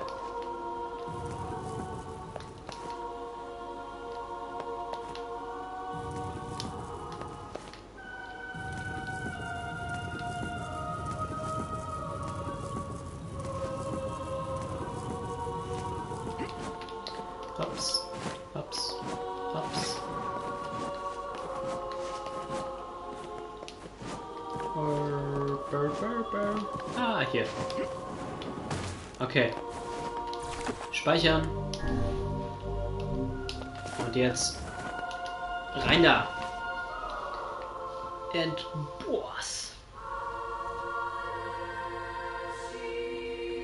Such an ominous sight. And yet I find it strangely nostalgic. Yeah. This is where Weiss and I first met. And first fought together. Wow! This is where you used to live, Weiss? Well, yes, I suppose. In a technical sense. Pretty nice digs for a floating magazine. At least it was free from annoying hussies like yourself.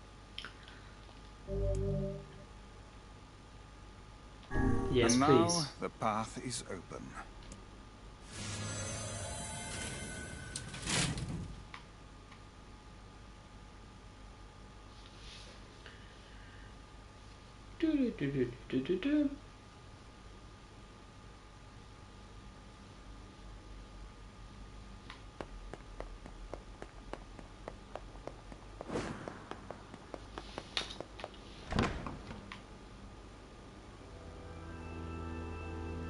All right.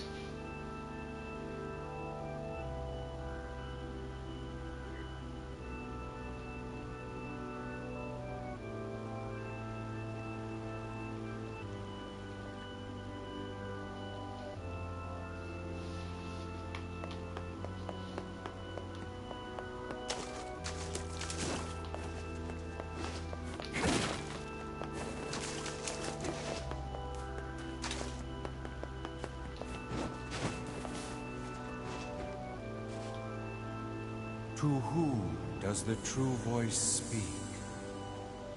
To whom does the true form show itself? You must answer.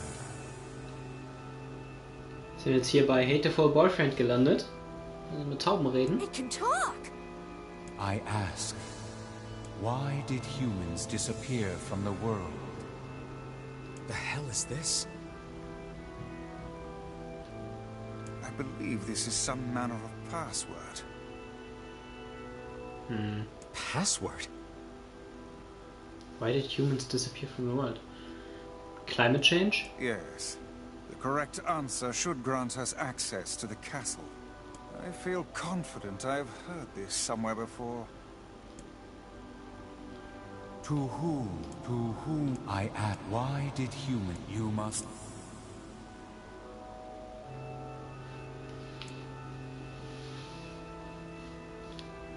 Ja, was ist die richtige Antwort?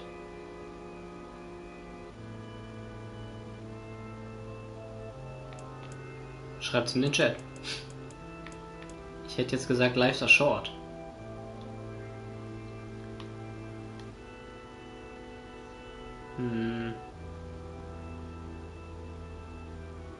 Aber hier ist ja auch nicht wirklich ein Clou oder sowas, ne?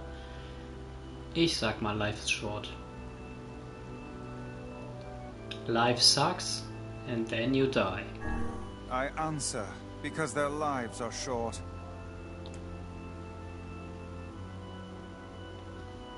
Richtig? Nee, falsch. Wir sind direkt am Anfang wieder. Oh, interesting. Vielleicht können wir noch gar nicht richtig antworten. Blast. I appear to have made an error. Error.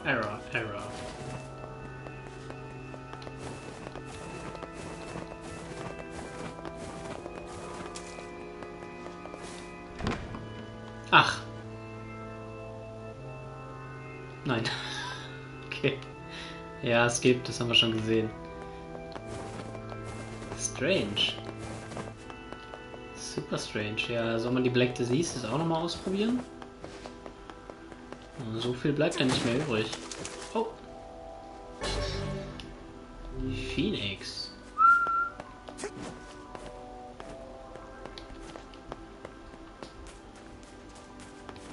To whom does the truth I ask? Why did humans you must... Black disease. How can humans extend their lives?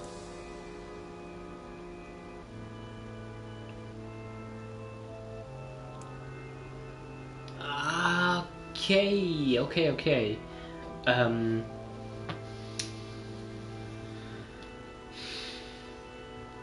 Also Leaves of a Sacred Tree, das macht ja eigentlich nur Erinnerungen. Und Erinnerung ist nicht wirklich eine Verlängerung des Lebens. Deswegen hätte ich jetzt gesagt, separating body from soul. I answer. I ask, what is the destination of souls? To link the fire. Corresponding shell there in the promised land bursting with light. Uiuiui, das ist aber jetzt... Corresponding shells? Ah, das könnte natürlich sein, die Shades, ne? I answer. They are placed in their court. Very well. Yes. You are acknowledged as master. Danke, Mann. You may enter. Endlich. Korrekt. Smarties in our brain. Oh. What?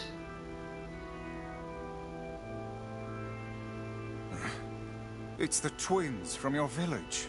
Popla, Devila, what are you doing here? Hey, any chance you'll just go back to the village? This is a very dangerous place. Bist du doof? Even if you can find Yona here, you probably can't get her out. How did you get here? Shh. We're asking the questions right now.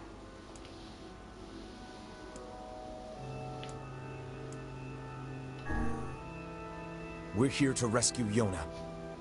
No dice, huh? Well, I guess we don't have a choice then. Müssen wir die erstmal umbringen, oder wie? No, I suppose not. Sad.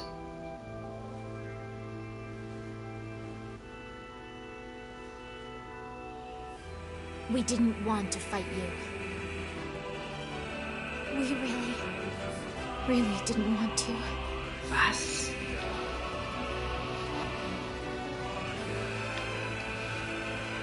Devila, what's happening? Sorry, this fate was predetermined. Still, we spoke to truth. We really wanted to avoid this if possible. We were hoping to put it off for 100 years or so. Until the next generation came along. What are you talking about? Are they shades? I don't think so. It's a lie. I don't believe it.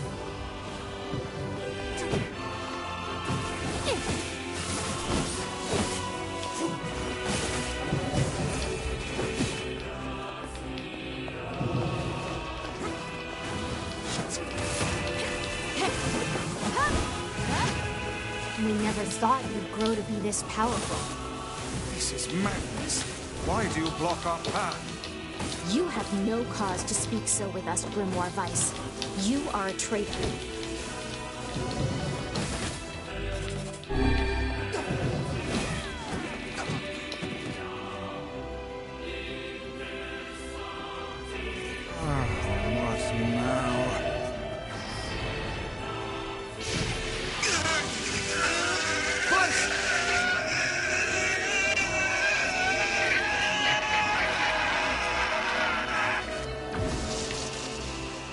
They copied my powers. Ui, okay. Son of a shingle. They can use the sealed verses. Of course we can. The power came from us in the first place. You were simply loaned a small portion of it. Vice, are you all right? Devila, Popala, why are you guys doing this? Why are you siding with the Shades? Hellblade, nee. Tatsächlich nicht. Stimmt, wollte ich eigentlich immer mal. Ich glaube auch gerade jetzt so, PS5, auch mit 3D Audio und sowas, ist das wahrscheinlich schon ganz geil. Muss ich mal gucken, wenn es wieder im Angebot ist, dann hole ich mir das wahrscheinlich. Aber das Ding ist, der Nachfolger ist ja leider Xbox exklusiv.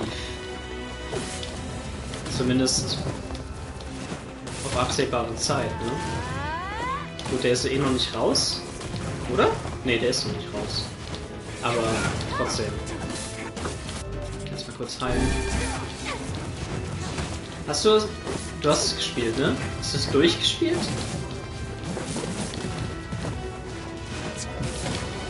Du kannst ja vielleicht mal sagen, wie lang das ist.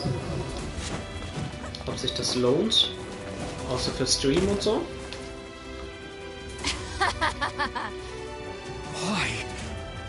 The answer to every riddle lies within the heart of the Shadow Lord. The Shadow Lord? So you've been on his side this whole time? You must search for that answer yourself. You've got to face your own truth now. Please, enter the Shadow Lord's castle.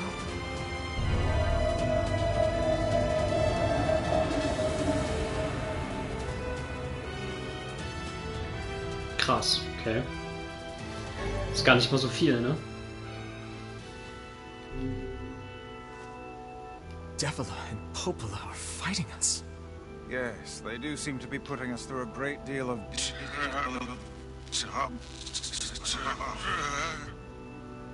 You okay, Vice? How odd.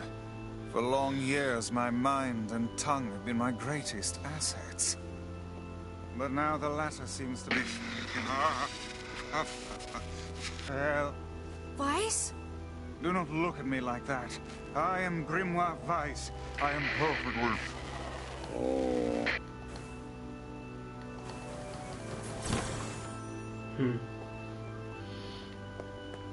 Krass, okay.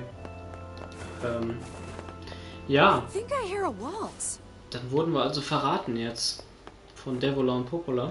Beziehungsweise die haben uns die ganze Zeit verarscht. Ja, es hat ja auch so ein paar Preise gewonnen, ne? Aber ich glaube eher, weil die Paranoia so gut dargestellt haben.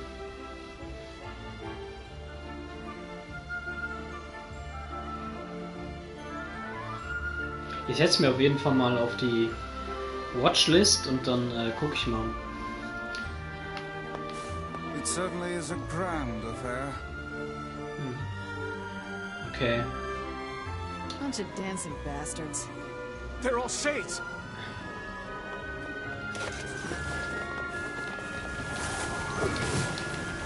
I think we're locked in. It's not like I was planning to leave. Yeah, it's a bit late for that.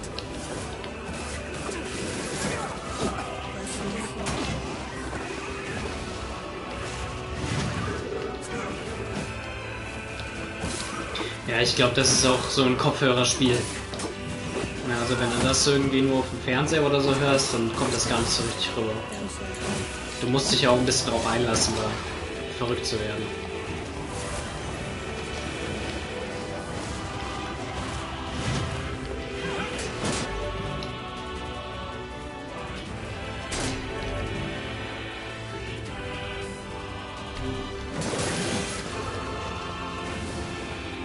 Jetzt werden die hier immer mehr.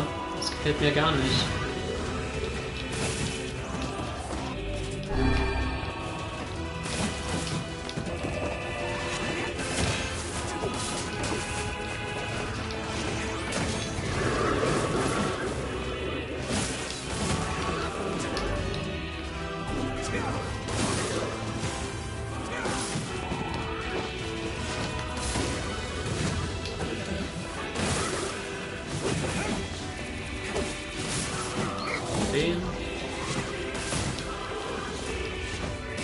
Müsste man den Raum jetzt gleich auch fertig haben. Und dann kommen die Zwillinge wahrscheinlich nochmal zurück, oder?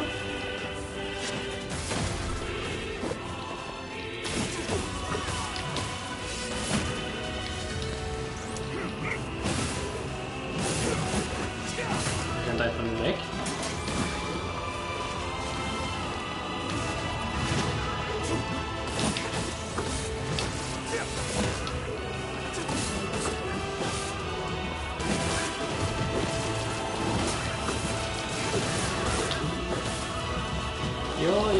das wird hier schon ein bisschen viel gerade.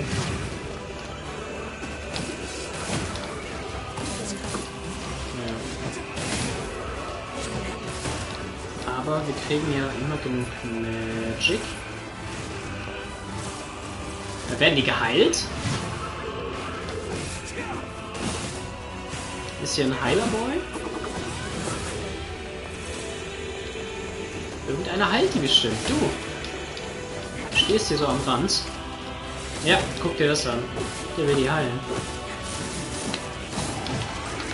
Nicht mit mir, Alter. Eieiei. Direkt mal Herbs reinhauen.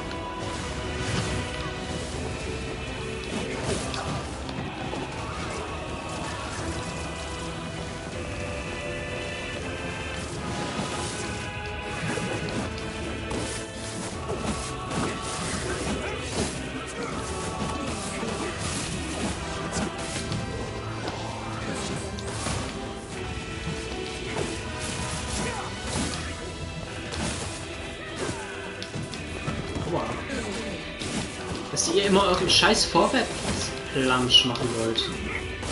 Das ist richtig nervig. So. Tot. Ah, doch nicht tot, okay. Er wird hier langsam knapp, auch mit der Heilung, ne? Ich bin ja richtig schlecht in dem Spiel.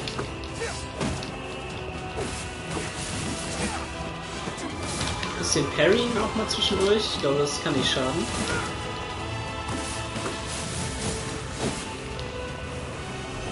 Was seid ihr denn eigentlich, The Boys? Warum fliegt ihr hier in der Gegend? Stop coming! I'll open the next door. Cover me. Gerne.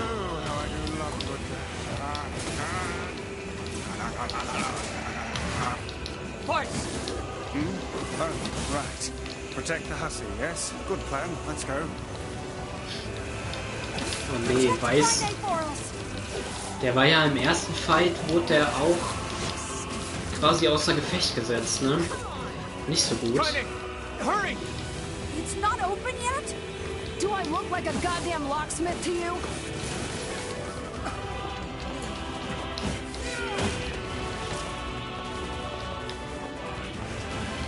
Komm her, du.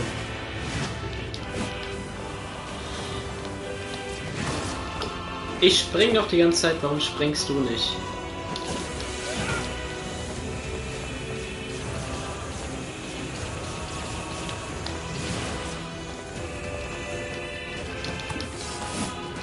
Ah, da habe ich dich.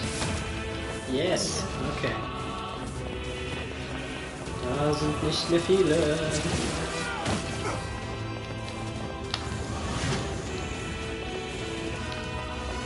Bitte geh mir aus dem Weg.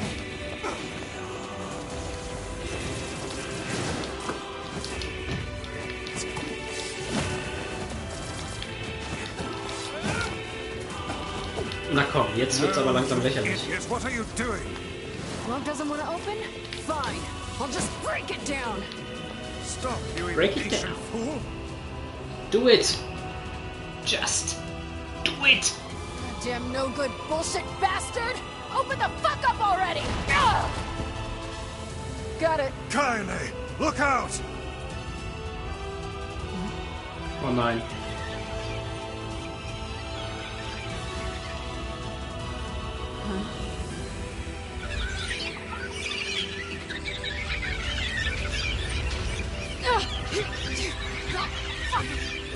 Oh nein, die Member Berries.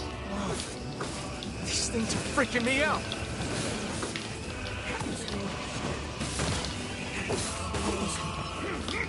Kainés, what's wrong? We need to help Kainés. Ja, wo ist sie? Da ist sie. Kainés, come on. Get up. You okay? No time for Kanye rest. Well, we got problems.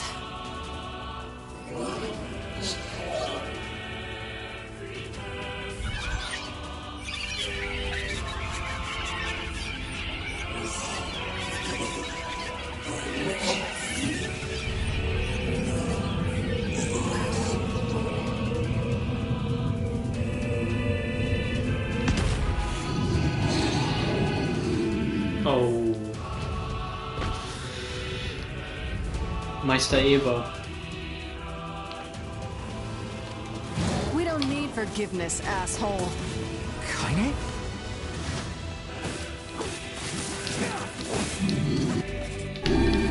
Und man hat sie gerade mit dem Shade gesprochen.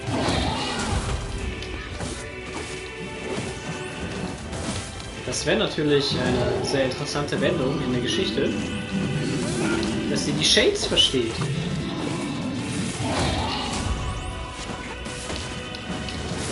How should I know?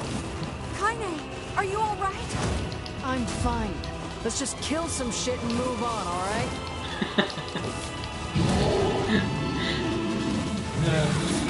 Kainé ist echt die Beste.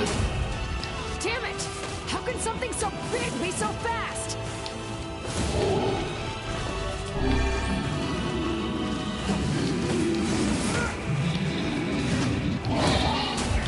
Aua. Komm. Please. Die. Dankeschön. Damn shit. Oh dear.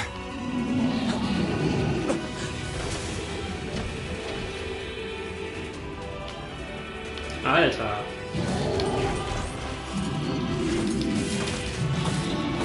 Das ist der Max Eber.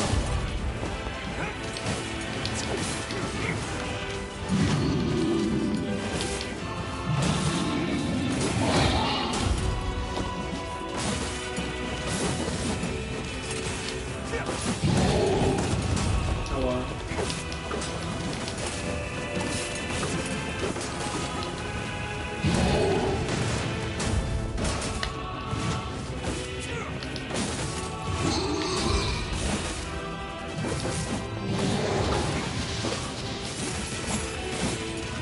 Hä? This thing? Fragen wir auch. Explodiert der gleich? We can't stop now. Damn it. Stay focused, Kainé.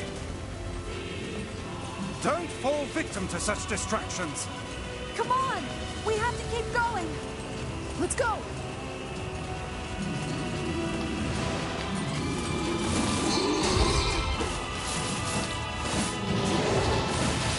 This way! Move! Ja.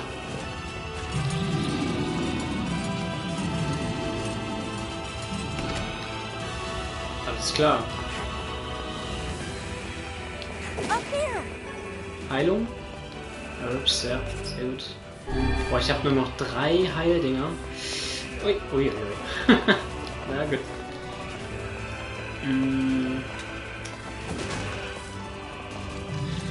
Ja, da kommt er.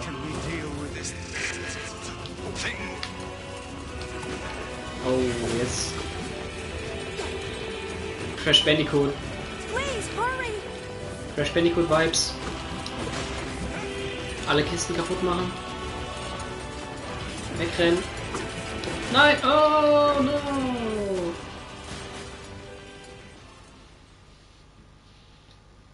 Game Over. Ich glaube, das ist auch der erste Game Over. Ich sterbe in letzter Zeit so oft in den Spielen. Oh Gott. Völlig von neu. Was bist du denn? Trade Moon. Up here!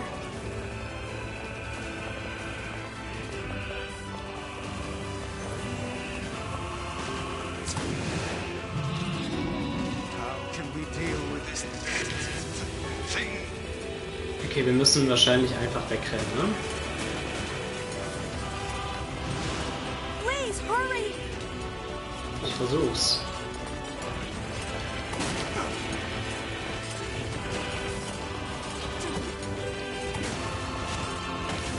Weiter, weiter, weiter. Ich weiß nicht. Ah, okay. Schön.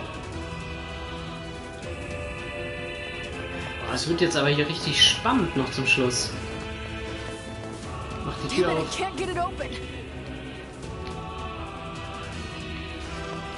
Attack incoming!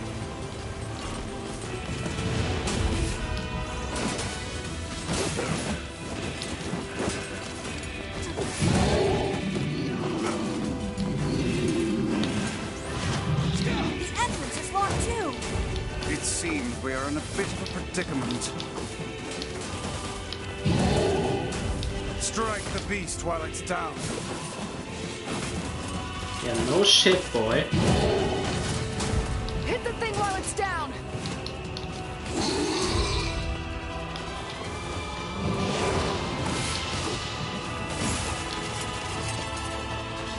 Das ist doch Kacke.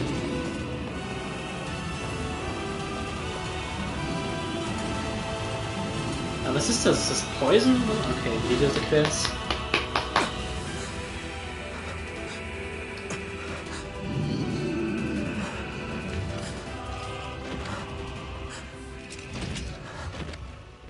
Jetzt sagt der Shadow Lord, Stop!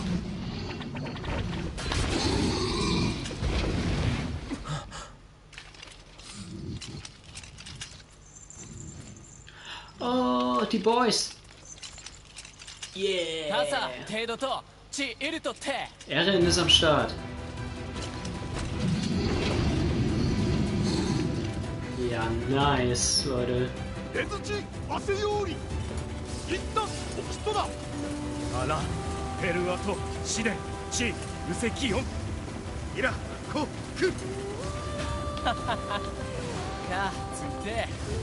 What are you doing here?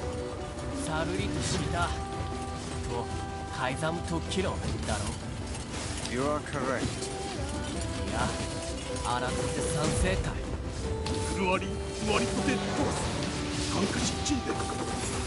But...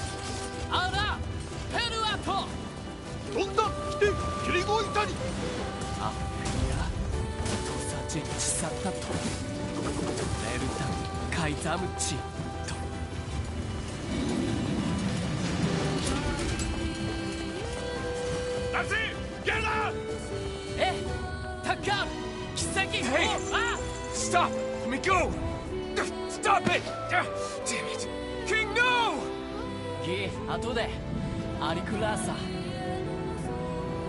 No!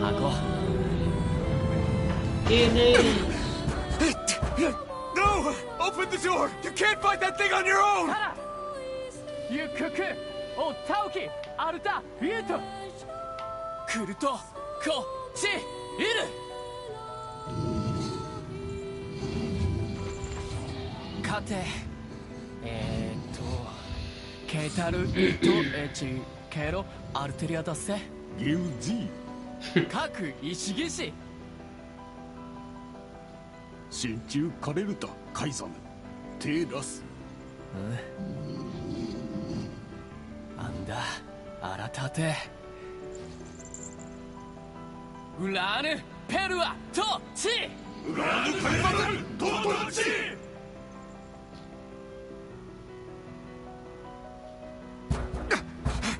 Open the damn door!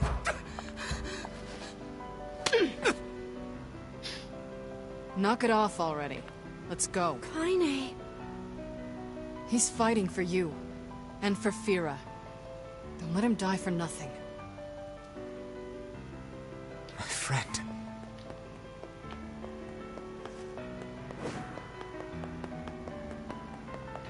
Geil, das ist richtig episches Finale gerade.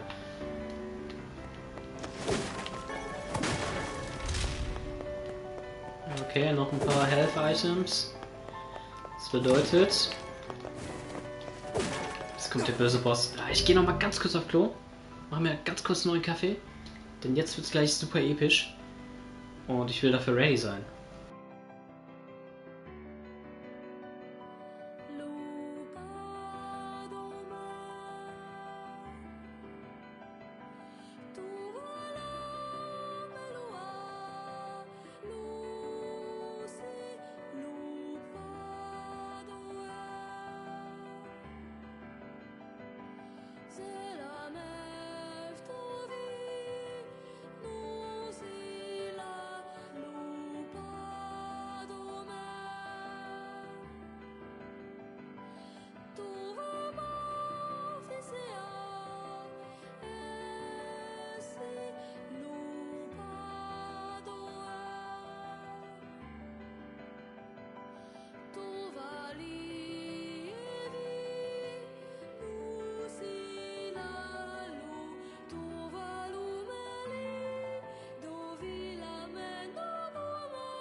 So. Endgame, Leute. Final Boss Fight. Letzter Gang.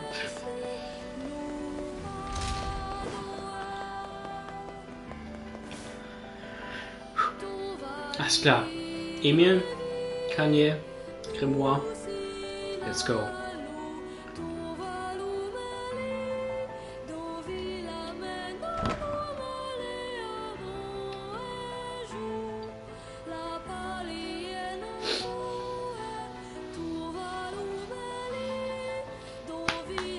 Endboss. Hype!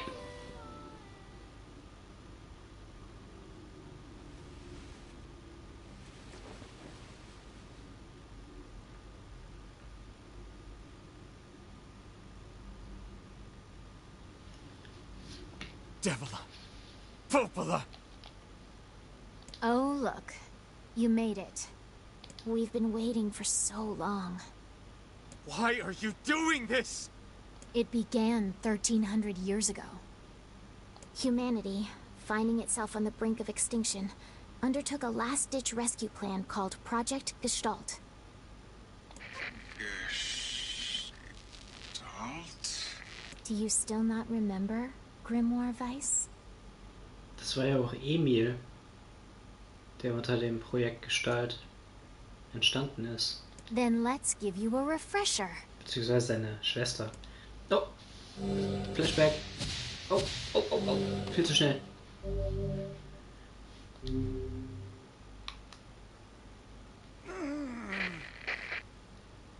Weiss! My mind. Devila. Popola. You are not human. In fact. Oh no. Yeah, sometimes the truth can be a real bitch. You want to finish that thought for him, sister? All of us, every person standing in this room, are mere shells created by the true humans. What are you saying? You still don't get it? You aren't human. So then humans, I mean, the true humans, are extinct? No. They still live on. You know them as shades. Oh, shit. Each shade is a twisted remnant of what was once a human being. Crazy, huh? Now let's skip the part where you stand there with your mouths agape and just get down to business. Hör mich zu dissen. Wait. Sorry, but we're gonna be needing that shell of yours. The rightful owner has been waiting for a very long time. What? Please don't be angry with us. We are only doing our duty. Our endless existences have a single purpose: to control the lives of others in accordance with the will of the true humans.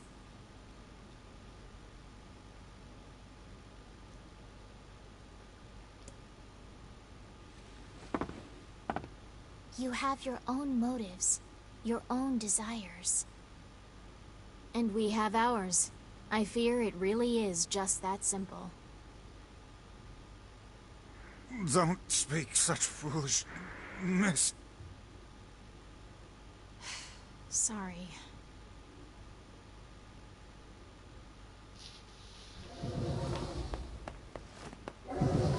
Boah, krass. Jetzt ein Bossfight.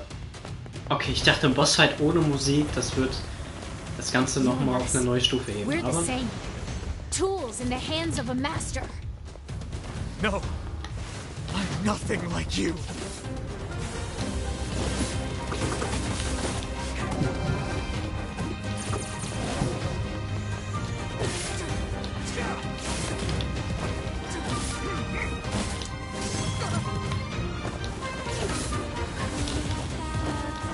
ich kann es nicht wirklich abwehren gerade.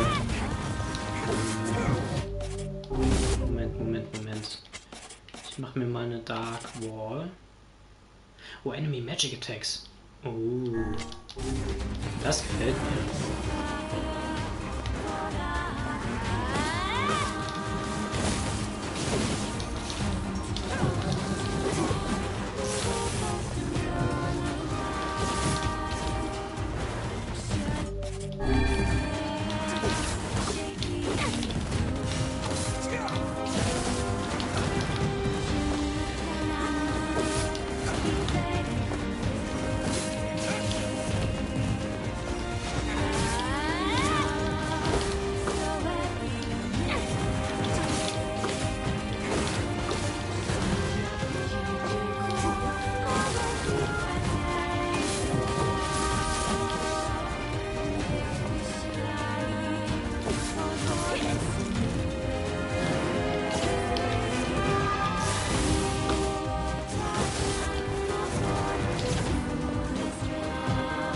Hä? Ich dachte, ich kann es absorbieren. Warum kann ich es nicht absorbieren?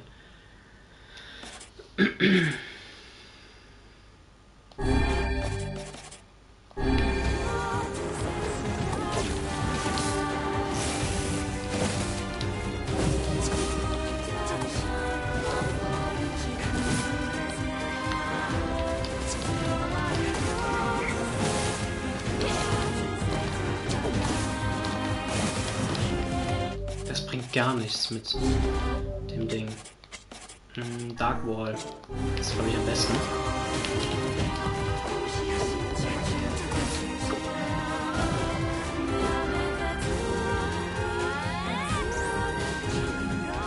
Das bringt auch nichts. Ja, Leute, dann kann ich ja nur noch. Kann ich nur noch ein bisschen ablanzen.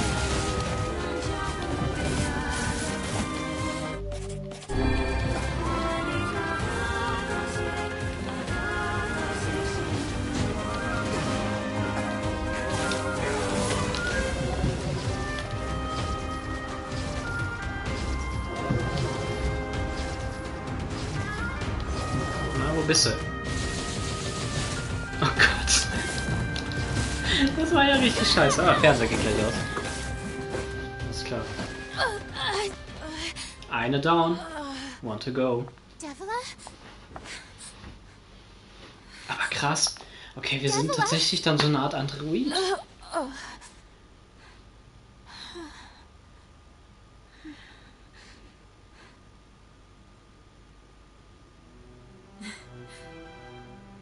Popola, are you crying? No! Don't die! You know, Popola, I understand now why we're twins. It's because we were born without souls. Devila, I can't stop the bleeding. Oh God, I can't stop it. This world is too lonely for one without a soul. There's too much emptiness.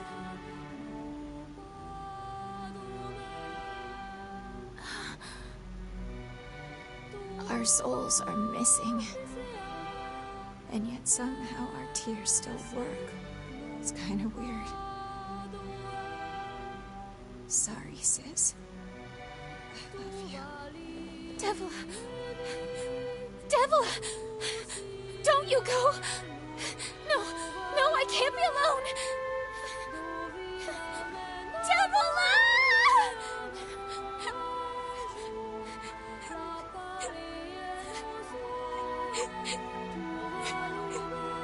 Popola.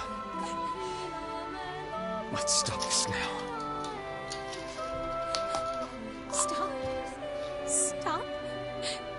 Now you want to stop? You think you have the luxury to stop? You cut down my sister like a goddamn animal and now you want to stop? Popola, wait! It doesn't have to. No one stops! It's way too late to stop! No one stops!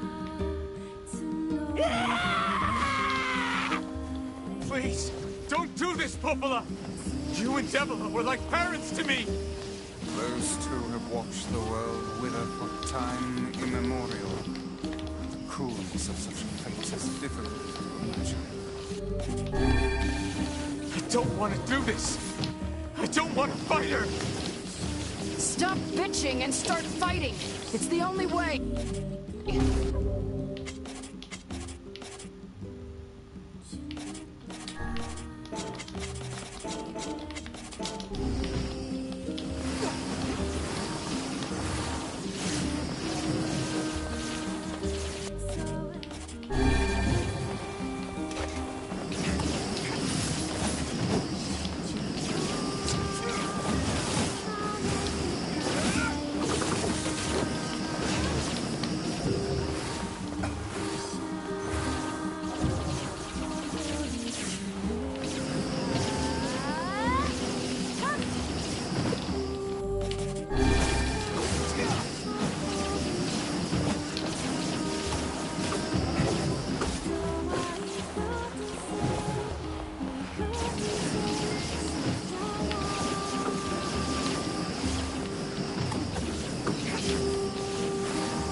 stirb doch bitte einfach.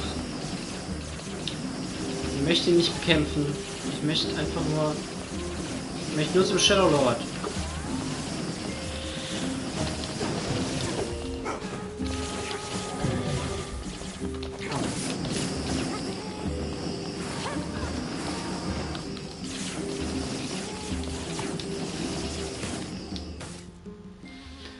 Oi, oi, oi. Oi, oi, oi.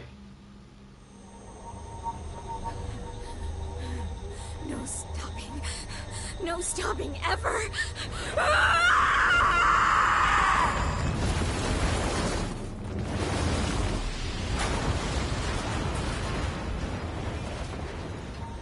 The bridge! Blast! We're trapped. I've got an idea.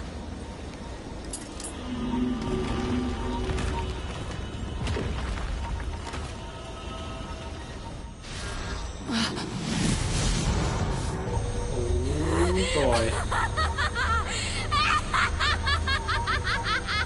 I fear we're done for. Oh It'll nein. be all right. Oh nein, er opfert sich jetzt. Ach komm. You know, when I was young, I hated my eyes. And now that I'm older, I hate what my body has become. But there's something else there now. Something like pride, you know? I mean, without all this, I couldn't have become your friend. Goodbye, my friends. Thank you for everything. Emil! For so long, all I could do was destroy. But now, I have a chance to save something. No! Now get going, okay? Emil. Don't worry about me. I'm gonna be fine.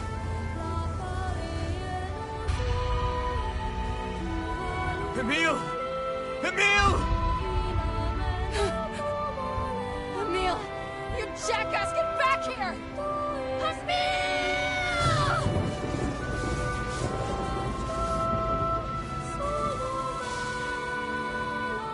Oh dear.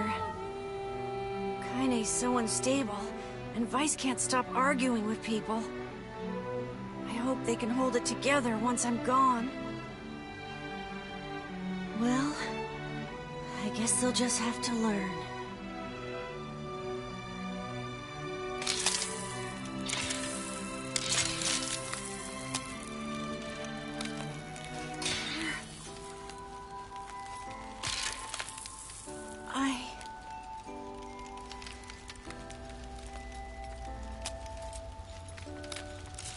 I want to see you again. I want to see all of you again. Just one more time.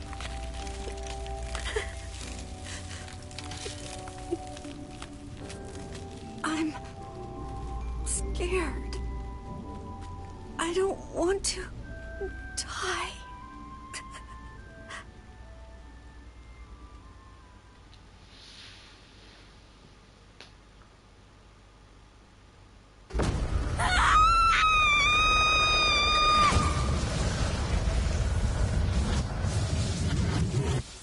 Alter.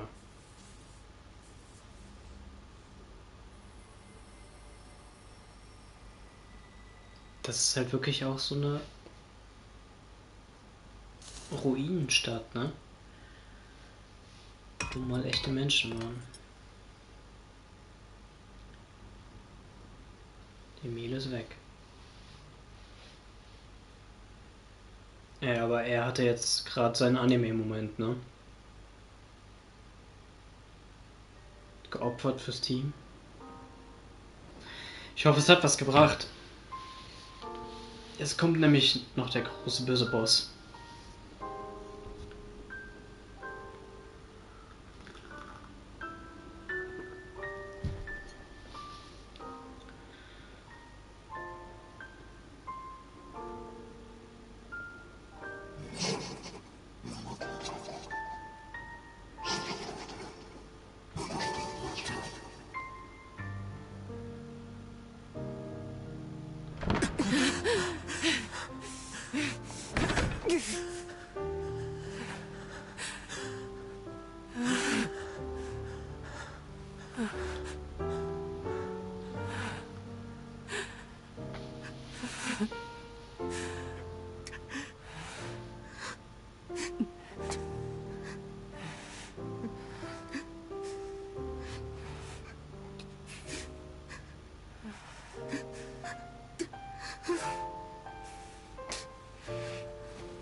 Let's go.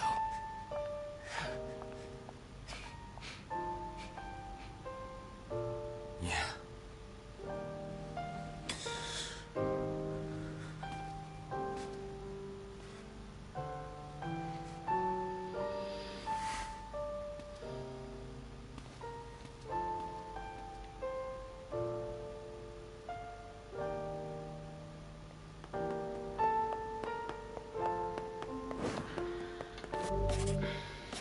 Alles klar. Wir haben nicht mehr viel an Items.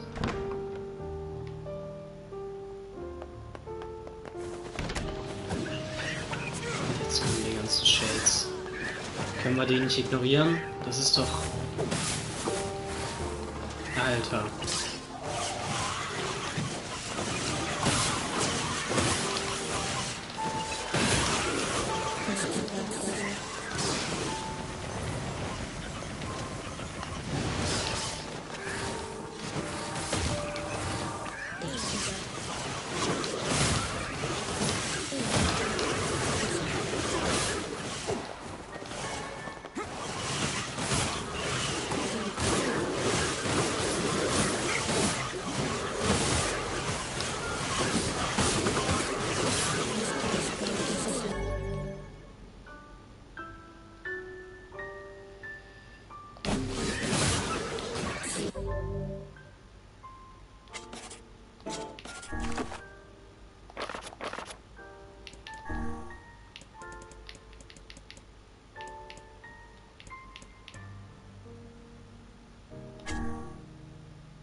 Bin mir nicht sicher, was jetzt der beste Weg ist. Attack Power 15 ist eigentlich schon ganz gut, ne? Drain HP. Ja, probieren wir mal. Equip Best Words, das ist... Wir probieren es so. Magic ist klar, Martial Arts, ja. Weiß ich nicht. Ja, okay. Dann halt so. Alles klar. Mann! Traurig hier. Emil. Er war ein guter Freund.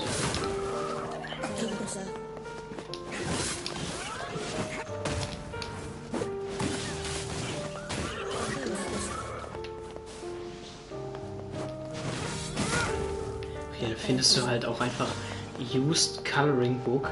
Das heißt, du hast halt gerade einfach ein Kind umgebracht. Aber auch Herbs. Und Herbs sind gut. Wir heilen uns mal ein bisschen. Das war's mit den Shades. Wir gehen da jetzt rein. Achso, wir gehen in den nächsten Raum. Alles klar. Das ist wahrscheinlich wieder zum Farmen ein wenig, ne?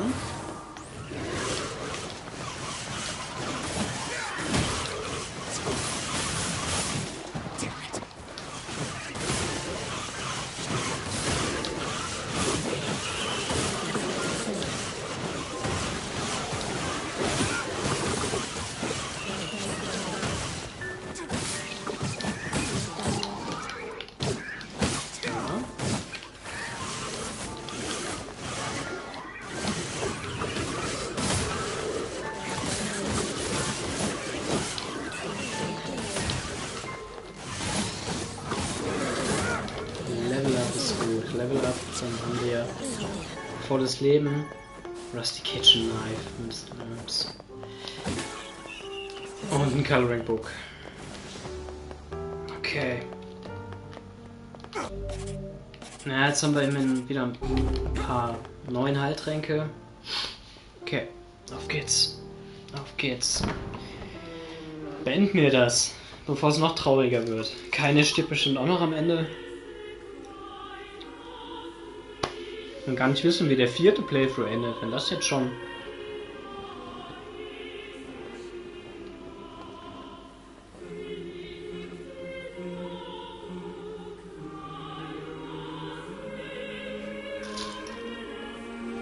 Jonah!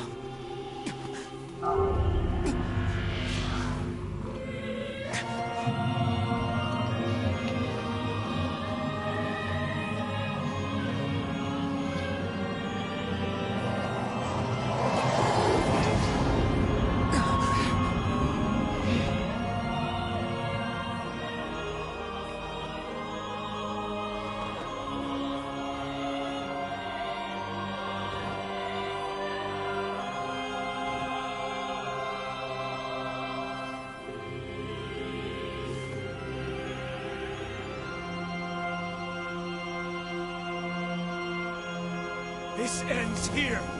Strike hard. Hold nothing back.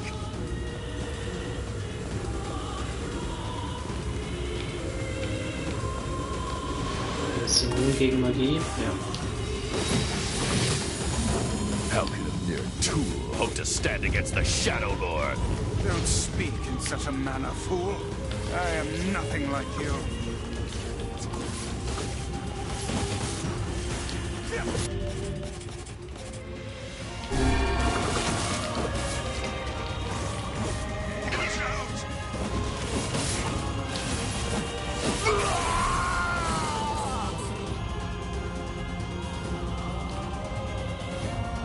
Be careful! I know!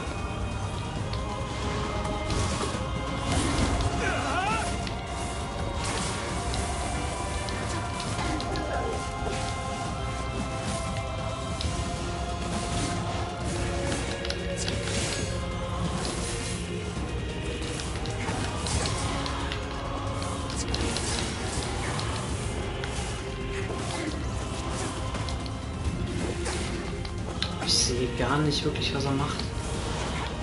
Schwierig.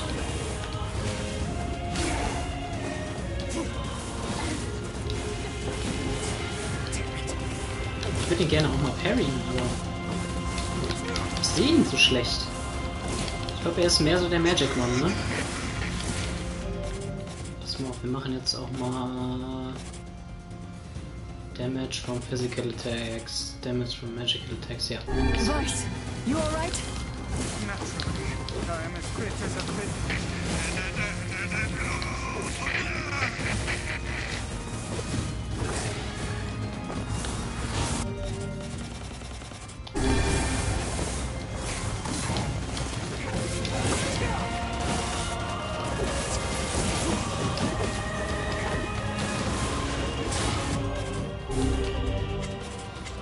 Magic, Darklands.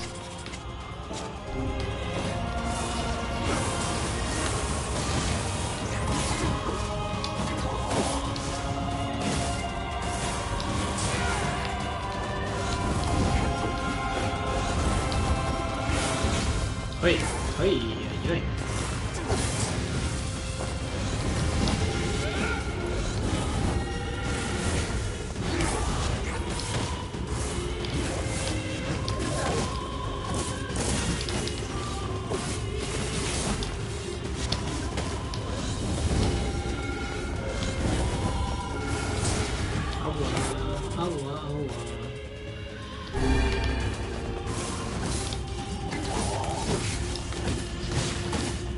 Oh.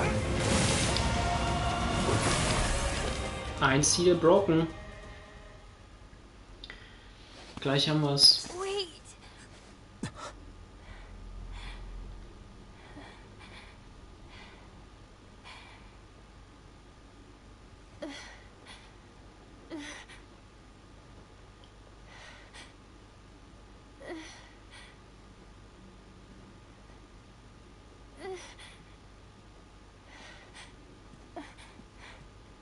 Brother, Yoda.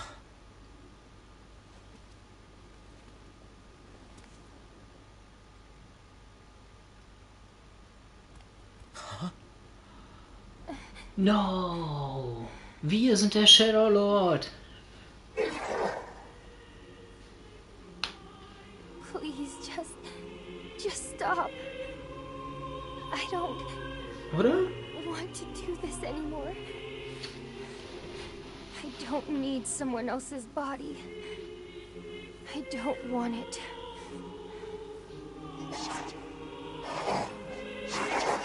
There's another girl inside this body.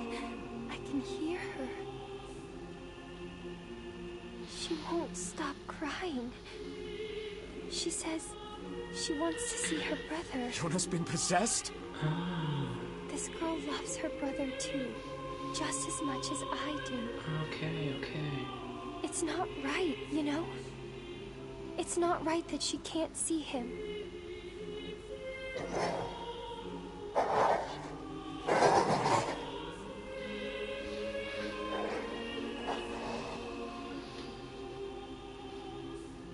Also, der Grimoire Noir und der Shadow Lord machen das gleiche durch wie ich mit dem Grimoire Weiß.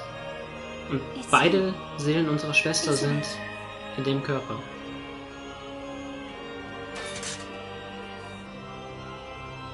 Yes, it's me.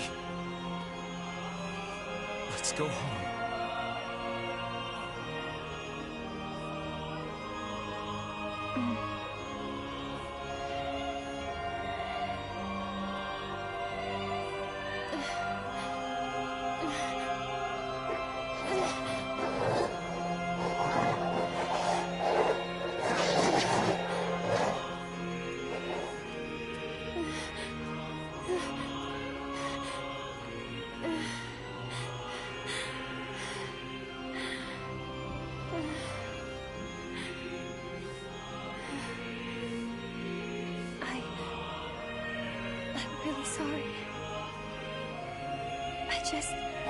I don't know what to...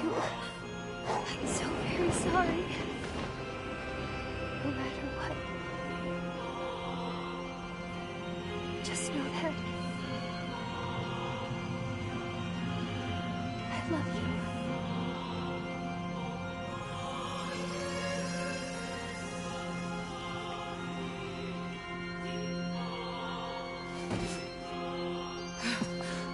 Hurry. The shade that possessed her is gone.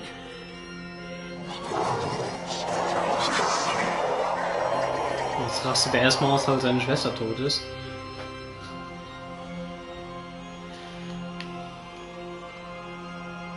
Kainé, watch over Yoda for me. You want me to understand your sadness? You think I'm gonna sympathize with you? I swore to protect my sister and my friends. If someone puts them in danger, they must stand aside or be cut down. Now come on, let's finish this.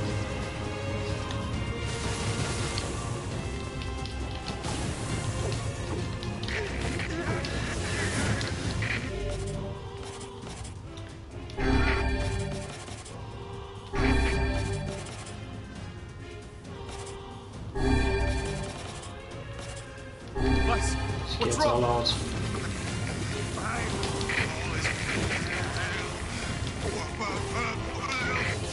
You're freaking me out here, Vice. What are you doing?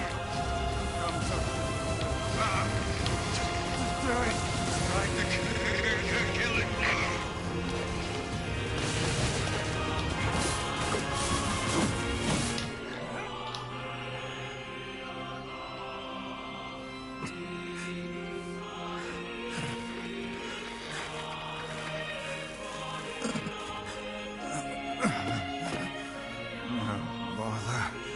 One moment, please.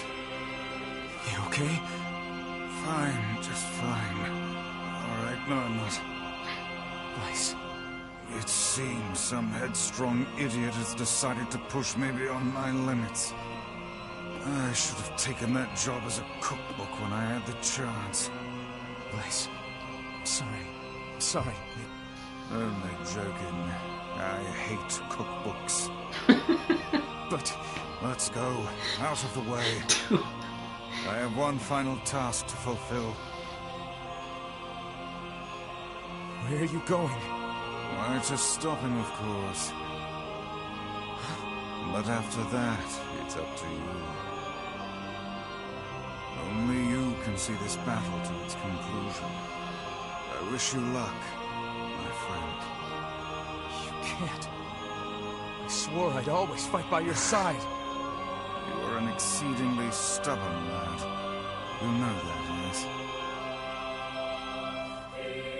Perhaps that's why I've so enjoyed our time together. But I fear this is where our journey ends. Vice!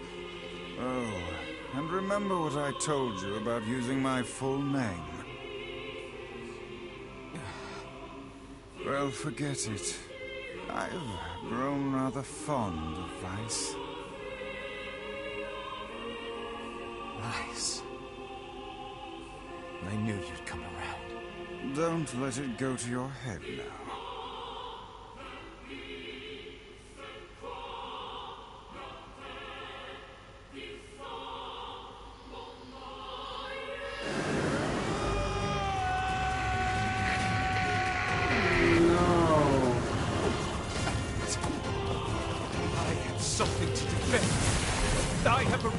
To live.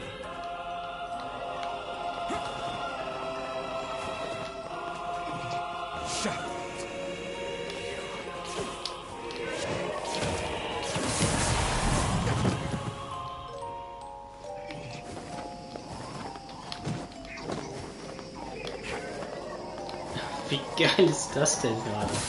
Das ist ja... Ey, wow, okay.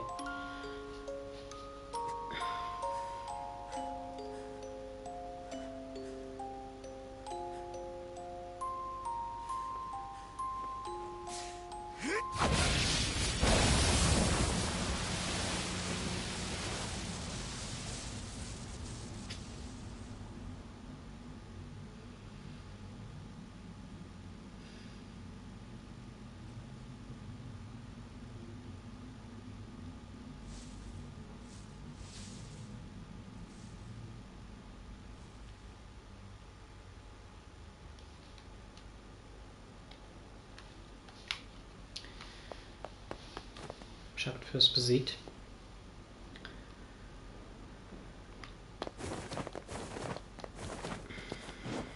Hier ist nur noch das Bett, ansonsten nichts mehr. Wir sind bereit fürs Ende. Is Fiona all right?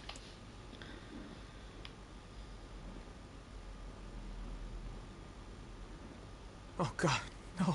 Oh, was? Please, the girl is fine. Ah, okay.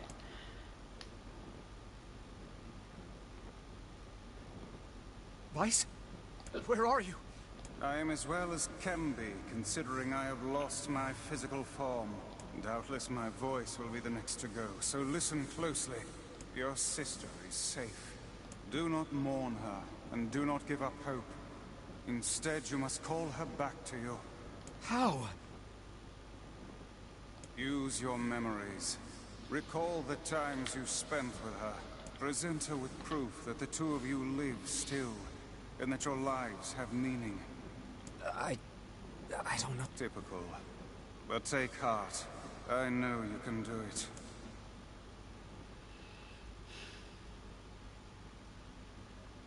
What's my favorite food? Cookies. What's my favorite book? Weiß. That's my magic storybook. Ja, quasi. What's my favorite place? Home with you. What's my favorite flower? The lunar tear, of course. Okay, one more question. Who do I love more than anyone? Brother. Naja, Nier, ne?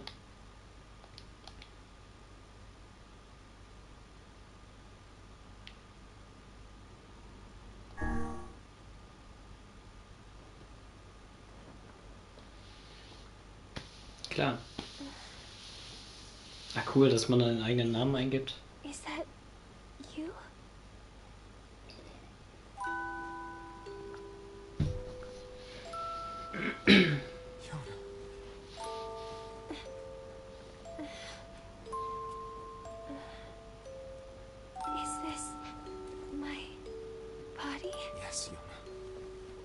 It's yours and yours alone. You look bigger than before. Like you've grown up. Oh, yeah. I guess you haven't seen me for a while. Have I been asleep this whole time? Something like that. It's almost like I'm a princess from some fairy tale. Oh, Yona. I'm so happy to have you back. Me too. Kainé. You and your sister, you have a good life, okay? Where are you gonna go? Guess I'll... You could stay with us, you know. Thanks, but I'll pass. You know how it is. I got my own shit to take care of. What do you mean? Personal shit, alright? Anyway, take it easy, yeah? Kainé. Hey, look. It's beautiful.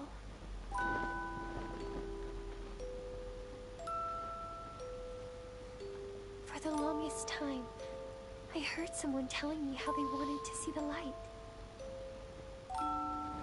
And now, they can finally see it.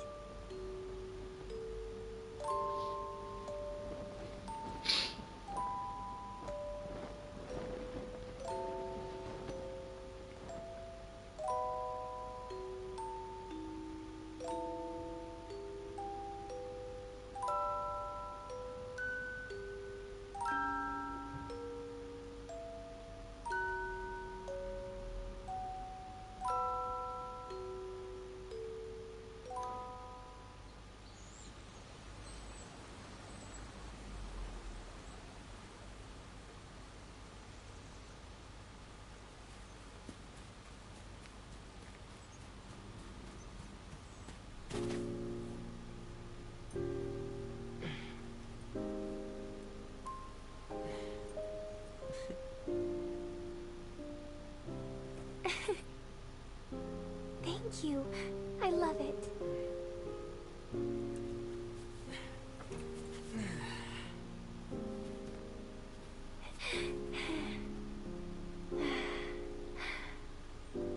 It's so sunny today. Yeah, it sure is.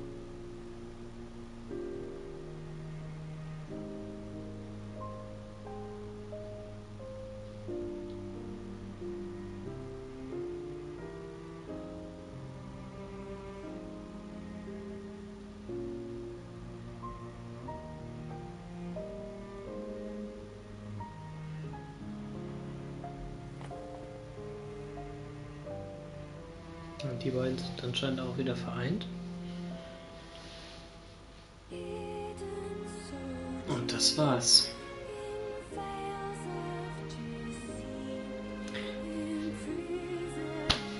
Was soll ich sagen, ne? Ich fand's richtig gut. Super cool. Auch am Ende noch so richtig schön emotional geworden. Und damit haben wir den ersten Playthrough auch schon fertig.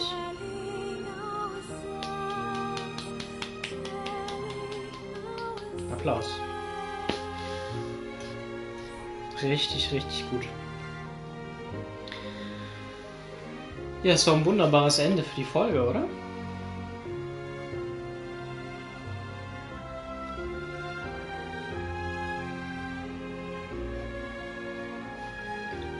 Geil. Super gut. Aber es lässt tatsächlich viele Fragen offen. Zum Beispiel diese Black Scroll, die Krankheit. Was ist damit? Wer ist dieser Shadow-Typ? Wer ist der Shadow Lord? Sind wir das einfach? Quasi in der Shade-Form? Ist das unser früheres Selbst? Haben wir nur das Bewusstsein unseres früheren Selbst übernommen in unserem Körper? Und hätten wir jetzt verloren? Hätte der Shadow Lord unsere Shell übernommen? Ich bin gespannt. Das alles in den nächsten Playthroughs. Ja. Applaus, Applaus. Fandst es auch cool, Felix? Hat dir das gefallen?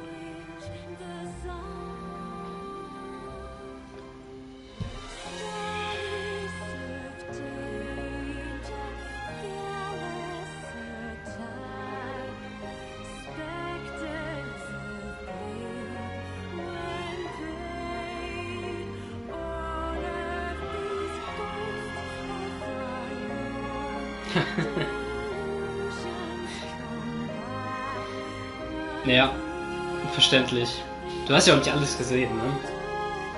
Es ist schon sehr verzweigt alles. Und alles greift irgendwie ineinander. Nichts wird so richtig erklärt, aber dafür hat man ja auch die Playthroughs, die jetzt danach noch kommen, weil sich dementsprechend die Story halt auch ändert. Und dann wird eben auch erklärt, wer oder was verantwortlich war und wie die Geschichte wirklich ausgeht. Das ist nämlich nicht das Ende. Ja, Mike.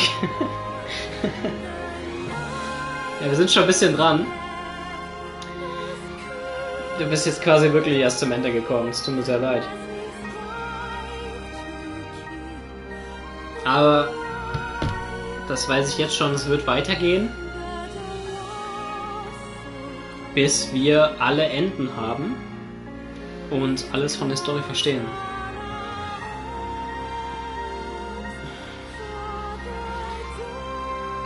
Also es gibt... Ich meine, ich habe irgendwo sogar Ende E gesehen. Das heißt, es gibt bestimmt noch 4 weitere Playthroughs. 3 oder 4. Man weiß es nicht. Guck mal, ob ich das...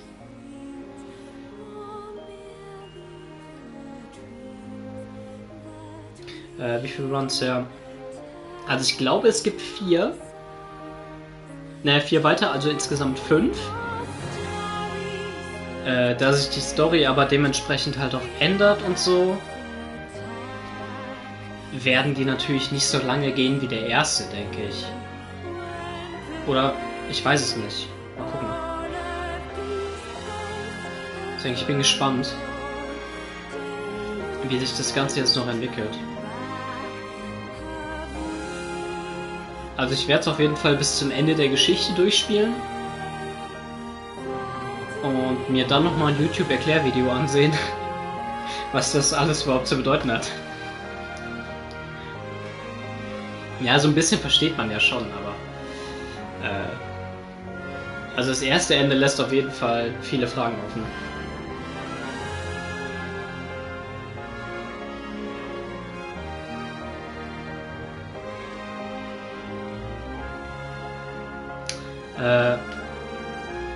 Ja, das war nicht... Also das war das Ende von Playthrough 1. Aber es gibt halt... Es gibt nicht mehrere Enden, sondern es gibt das richtige Ende tatsächlich erst, wenn man es 4-mal durchspielt. Oder 5. Weil sich jetzt im nächsten Playthrough die Geschichte halt entsprechend nochmal ändert. Du siehst, da ist jetzt so eine Blume dran beim Speichern. Und das bedeutet, dass man einen Playthrough geschafft hat. Und da steht auch A.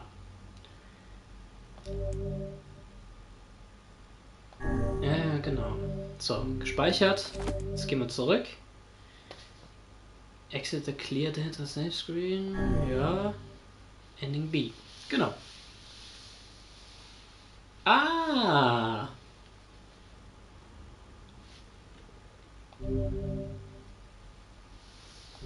Okay. Ja, geil. Jetzt spielen wir zum Beispiel im zweiten Playthrough spielen wir mit Kainé. Das ist doch was. Und dann lernen wir ihre Geschichte kennen und so weiter. Vielleicht spielen wir dann auch irgendwann als Shadow Lord. Das wäre natürlich cool. Das war's, ja. Odyssey, ja, haben wir ja auch gespielt, ne? Haben wir auch mal zusammen ein paar Stunden gemacht. Bin ich echt nicht mehr so reingekommen. Das ist halt auch diese Ubisoft Open World. da bist du halt nur am Sachen abarbeiten und irgendwie ist alles so... gefällt mir nicht.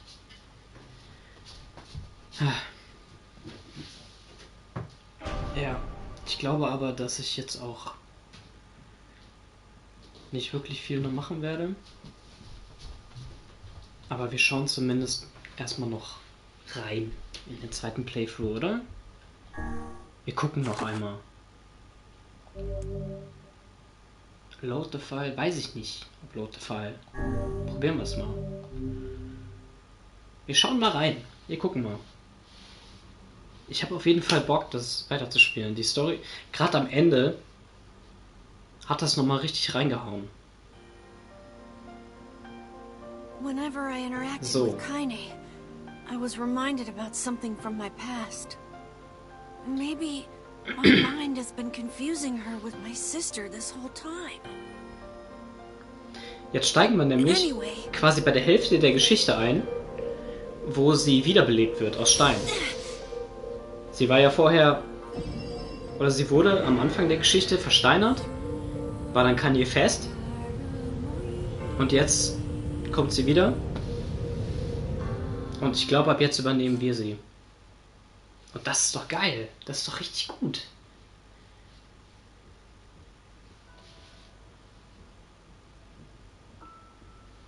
Okay, und wir sind wieder im Textadventure.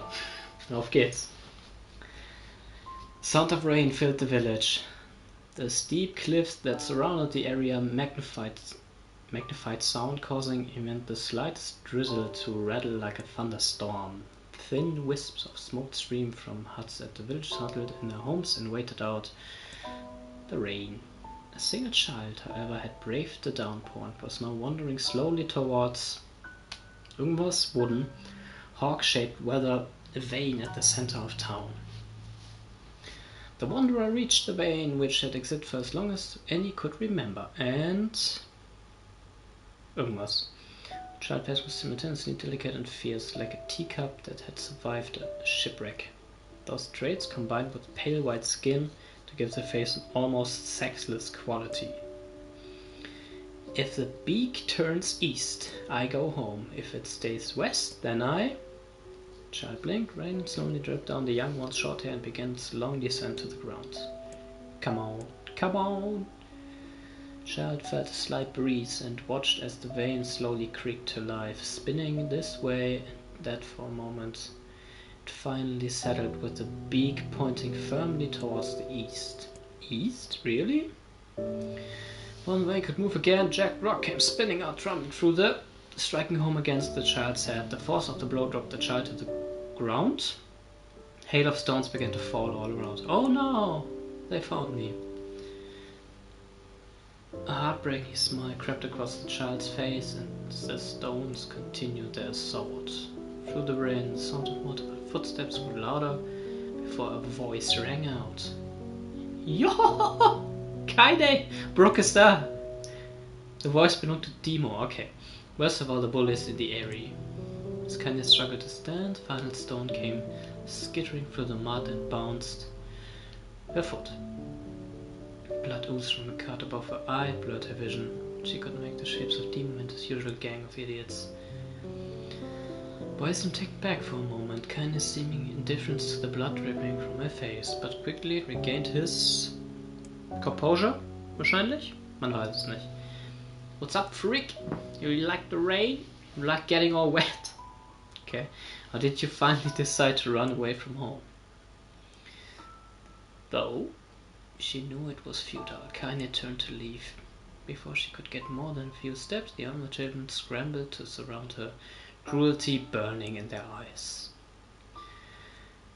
Kainé knew those were not the only eyes on her. The tormentor's parents watched from the safety of their homes. She was attuned to this sensation. It was one she had experienced many times before. While some villagers simply turned a blind eye to the actions of their children, many encountered it openly. In a society ruled by superstition and fear, Kainé was something to be hated, and if possible... almost. I didn't say you could leave, freak. Demon's words chewed at her like a worm through an apple. He can't hurt me, she lied to herself. Be strong, be brave. He can't hurt me, he can't hurt me, he can't hurt. Oh look! That little freak's gonna cry. What's wrong? Are you sad that everyone hates you and wants you dead? Kainé prayed for the rain to flood down and carry her away from a world that seemed too place for her.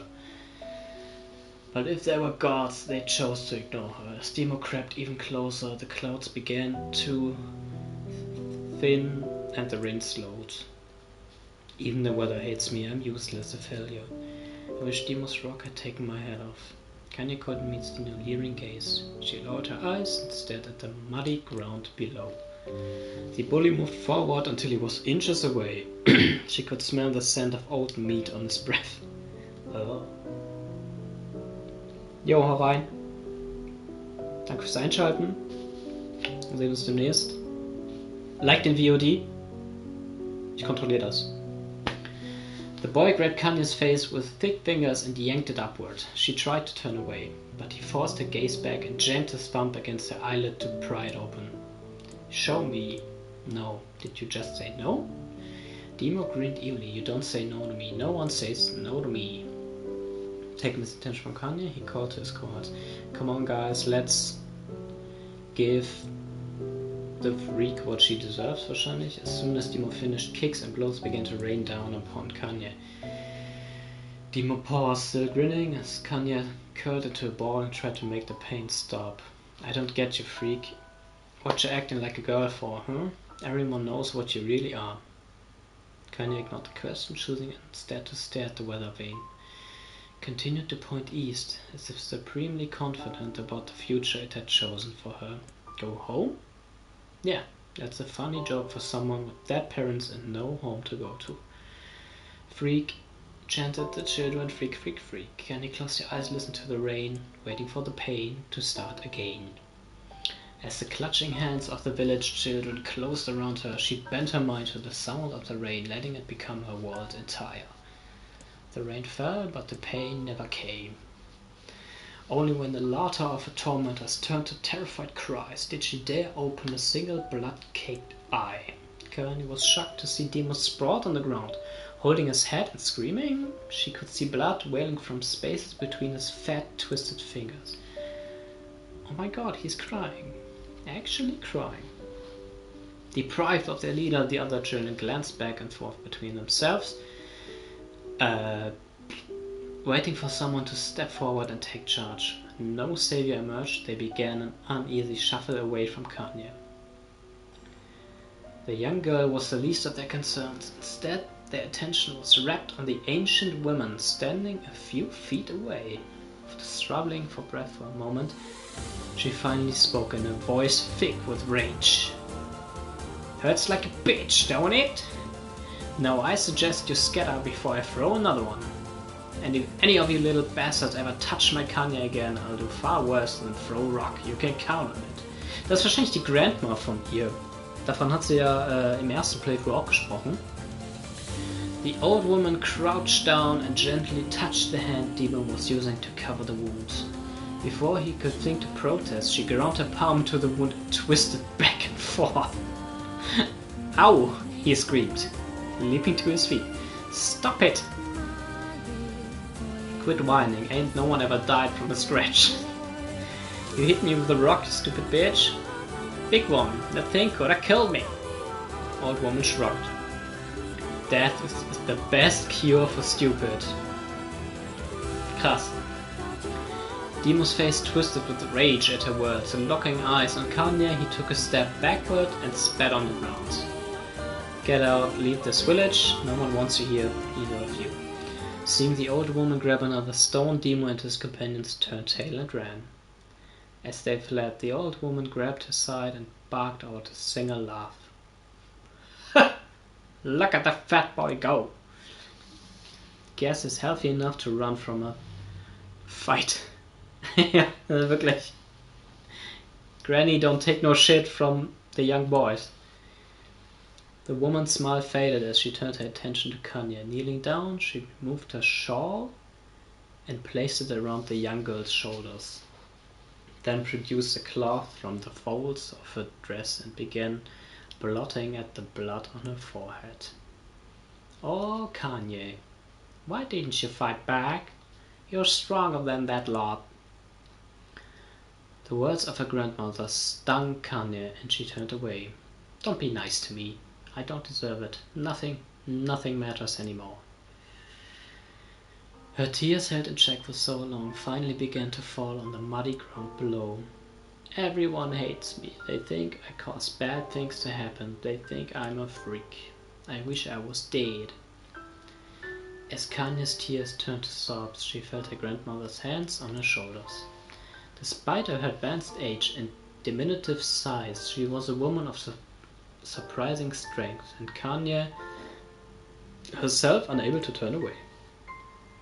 "Don't talk like that, little girl. It's a river wide and deep that flows between the realms of this world and the next, and it grants no mercy to any that attempt to cross it. Got a duty to fight until your last breath, understand?" Old woman tightened her grip and tried to still the tremor in her voice. "You know the pain of losing someone close to you, Kainé. You know it because you survived." As the words hit home, Kainé was struck by the force of her love for the old woman. As a young child, she didn't even know of her grandmother, but when her parents died, the woman quickly accepted her as her own. Grandma, as Kainé called her, was cunning, vulgar, and quick to violence. And the first few years together had not been easy. Aber Kainé wurde dann halt auch genauso, ne? But each year that passed, Kainé and her grandmother had grown closer. However, it was only now, sitting in the mud with tears and blood caking her face, that Kainé truly understood the depths of her affection. Here was a woman who had seen hard times and had seen death, who had fought through all these things and somehow emerged on the other side. If anyone could understand Kainé's pain and loneliness, it was her. "Do I make you sick, Grandma?" "Course not! Don't be an ass." Kainé drew her grandmother's moth-eaten shawl around her body and shuddered. "But my body, it's not normal." Ach so, that's Kainé. "If I was normal, then Mom and Dad wouldn't." "Hush. I'll not hear another word of this nonsense. You're my granddaughter, and I love you. And if folks have a problem with that, they can just go to hell." With that, the old woman reached out and placed a wreath of dried flowers in Kainé's hair. It took to bend the flowers without breaking the stems or losing a single petal was remarkable. The beauty of it made Kainé want to cry all over again. Oh my gosh! These are Luna tears.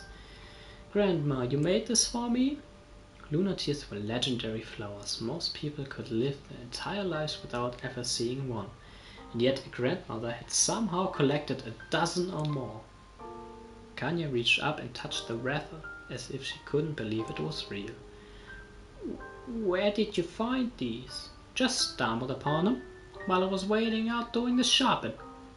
Old woman turned away. She spoke, leading Kainé to suspect that the search had been more difficult than she was letting on. The pains she took to construct the ornaments, let alone track these flowers used in construction, made Kainé's heart hurt. She reached up and gently adjusted the wreath, admiring the way it felt between her fingers. "Didn't quite turn out right," said her grandmother as she squinted at it. "These old hands have troubled with delicate work, but it sure looks good on a pretty girl like you." Kainé blushed and turned away. "You think I'm pretty?" "Course you are. What a fool thing to say." "Thank you, Grandma." Her grandmother smiled. "We're gonna be fine, you and me. Long as we got each other, we'll be just fine." Kainé took her grandmother's hand in hers, and the two of them struggled to their feet. As they began the long walk home, Kainé gripped the hand with all her might, as if trying to stop smoke from drifting away on the wind. The rain had stopped. Kainé stood beneath the weather vane, watching it spin in lazy circles, no longer caring about the direction it faced when it stopped. "I don't need to escape. I have a home now." Grandma loves me and that's enough. Even if it's us against the world, Kanye let her gaze drift up past the vein and into the cloudy sky. The last faint hints of a rainbow, slowly fading as she turned and headed home. The light scattered into a million particles and vanished, seemingly taken away on the breeze.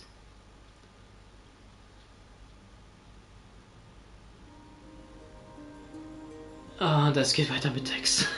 Oh no.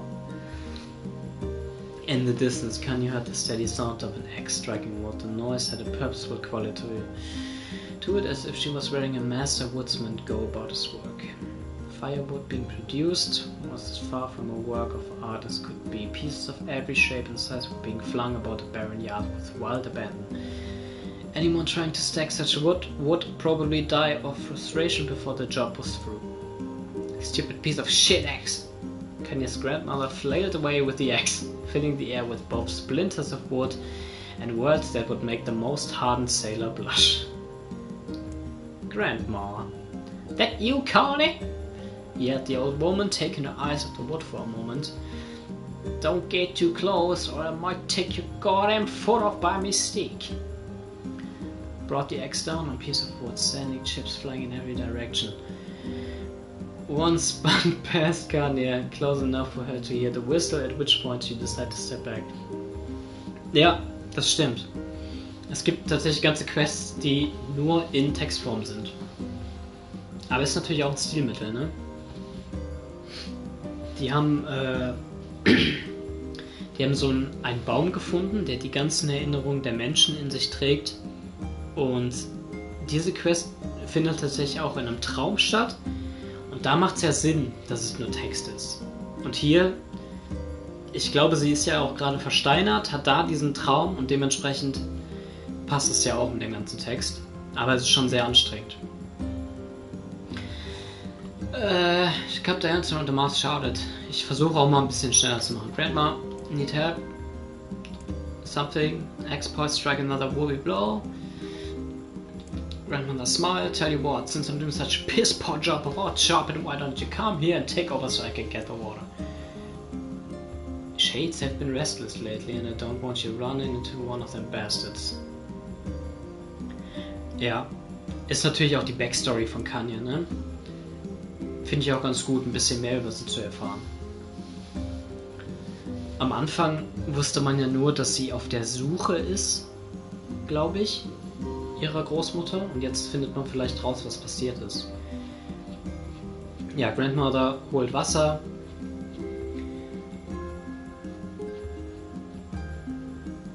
Ja, sie ist allein losgegangen. Mutter ist stur. Das heißt, sie macht das. Kanye will helfen. Und die Mutter ist immer zum Dorf gegangen. Kanye knew the real reason. Klar, okay. Und die Großmutter will sie natürlich beschützen, ne? Grandmaster take up residence a good distance from the area. Out of sight, out of mind. Seemed to be the best policy when it came to the adventures in the granddaughter. Das macht jetzt natürlich auch Sinn, dass Kanye nie mit wollte in dieses Dorf, wo wir als Nier noch gewohnt haben. Alles ergibt im Moment. Alles ergibt ein Bild. Schön. Genau, sie haben da weiter oben gewohnt. Kanye ist gern allein. Ihre Großmutter anscheinend auch. Okay, Kanye soll das Holz spalten.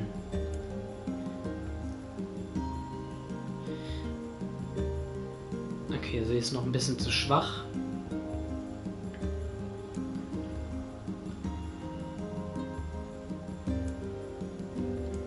Okay, und sie wurde natürlich auch direkt wütend. Sie ist auch das Kind ihrer Großmutter, ne? Suddenly understood the joy of her grandmother felt in a good curse. Ah, da hat sie es gelernt. Happier now, she picked up the axe, forced it from the wood, resumed chopping. She had a natural skill with the blade, but the task was challenging, and blisters soon began to form on the small pink hands. This is tough. Okay, strengt sich mehr an. die Großmutter zurück. Clumsy girl, better practice. If you suddenly collapse your knees, causing one of the buggers. Okay.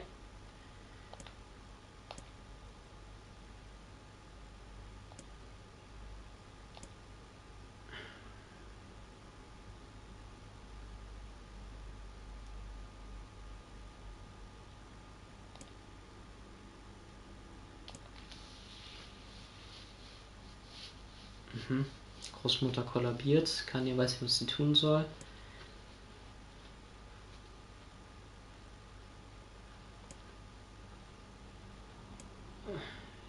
Hört sich aber ein bisschen so an.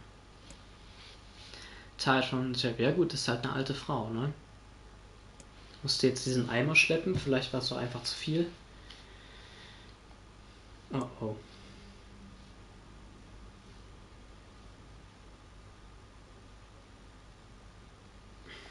Okay, naja gut, das macht natürlich auch Sinn.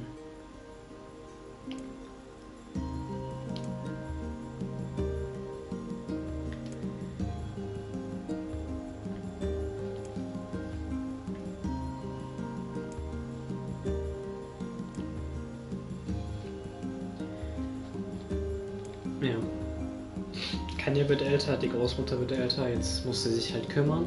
Geht für sie in das Village.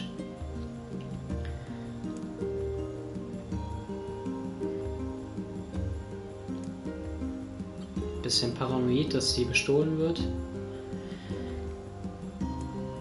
Geht den meisten Leuten aus dem Weg.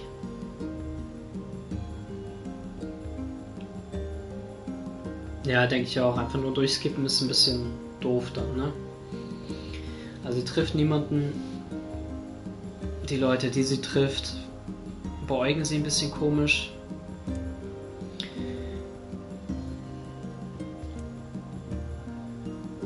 Genau, ja, fühlt sich natürlich schlecht, aber sie will ihrer Großmutter helfen. Sehr gut.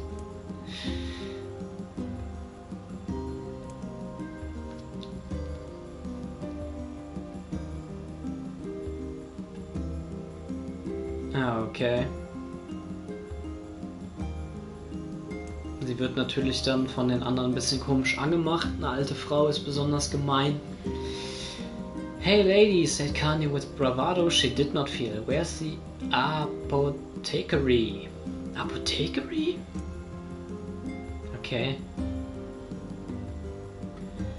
Ja, sie will natürlich nicht angesprochen werden von ihr, weil sie hassen und scheiß Rassisten sind anscheinend. Kainés saw a different emotion, fear. Okay, wie es halt meistens ist, ne? Ja, beide haben Angst. Kainés fragt nochmal nach. Ja, und die Frau zeigt ihr die Richtung, das ist doch nett. Er wartet einen Stein. Es kommt kein Stein auf sie geflogen. Und sie freut sich, dass sie den Mut hatte, sie anzusprechen. Sie geht zur Apotheke.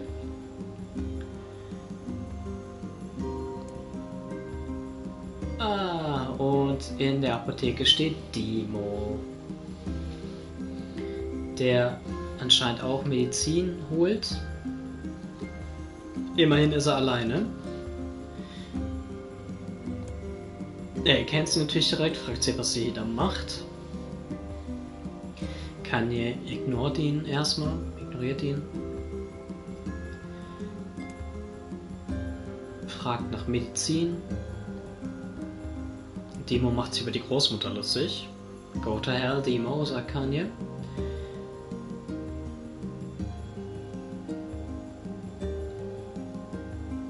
Okay, der Apotheker hat da gar keinen Bock drauf und sagt ihnen, sie soll bei eine Klappe halten. Dimo geht raus. Und Kainés atmet kurz durch.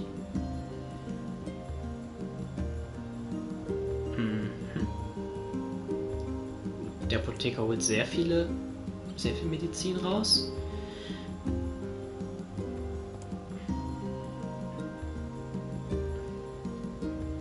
Und sie weiß, ich weiß jetzt gar nicht, wahrscheinlich braucht die Mutter alle. Sie sieht ein Porträt von einem hübschen jungen Mädchen. picture had once contained bright, vibrant colors, but time had worked its cruel magic and they were beginning to fade. The beauty of the work, however, remained undiminished. Ich lese einfach weiter vor. Das Zusammenfassen ist ein bisschen anstrengend. Trink aber auch kurz was. You like that picture?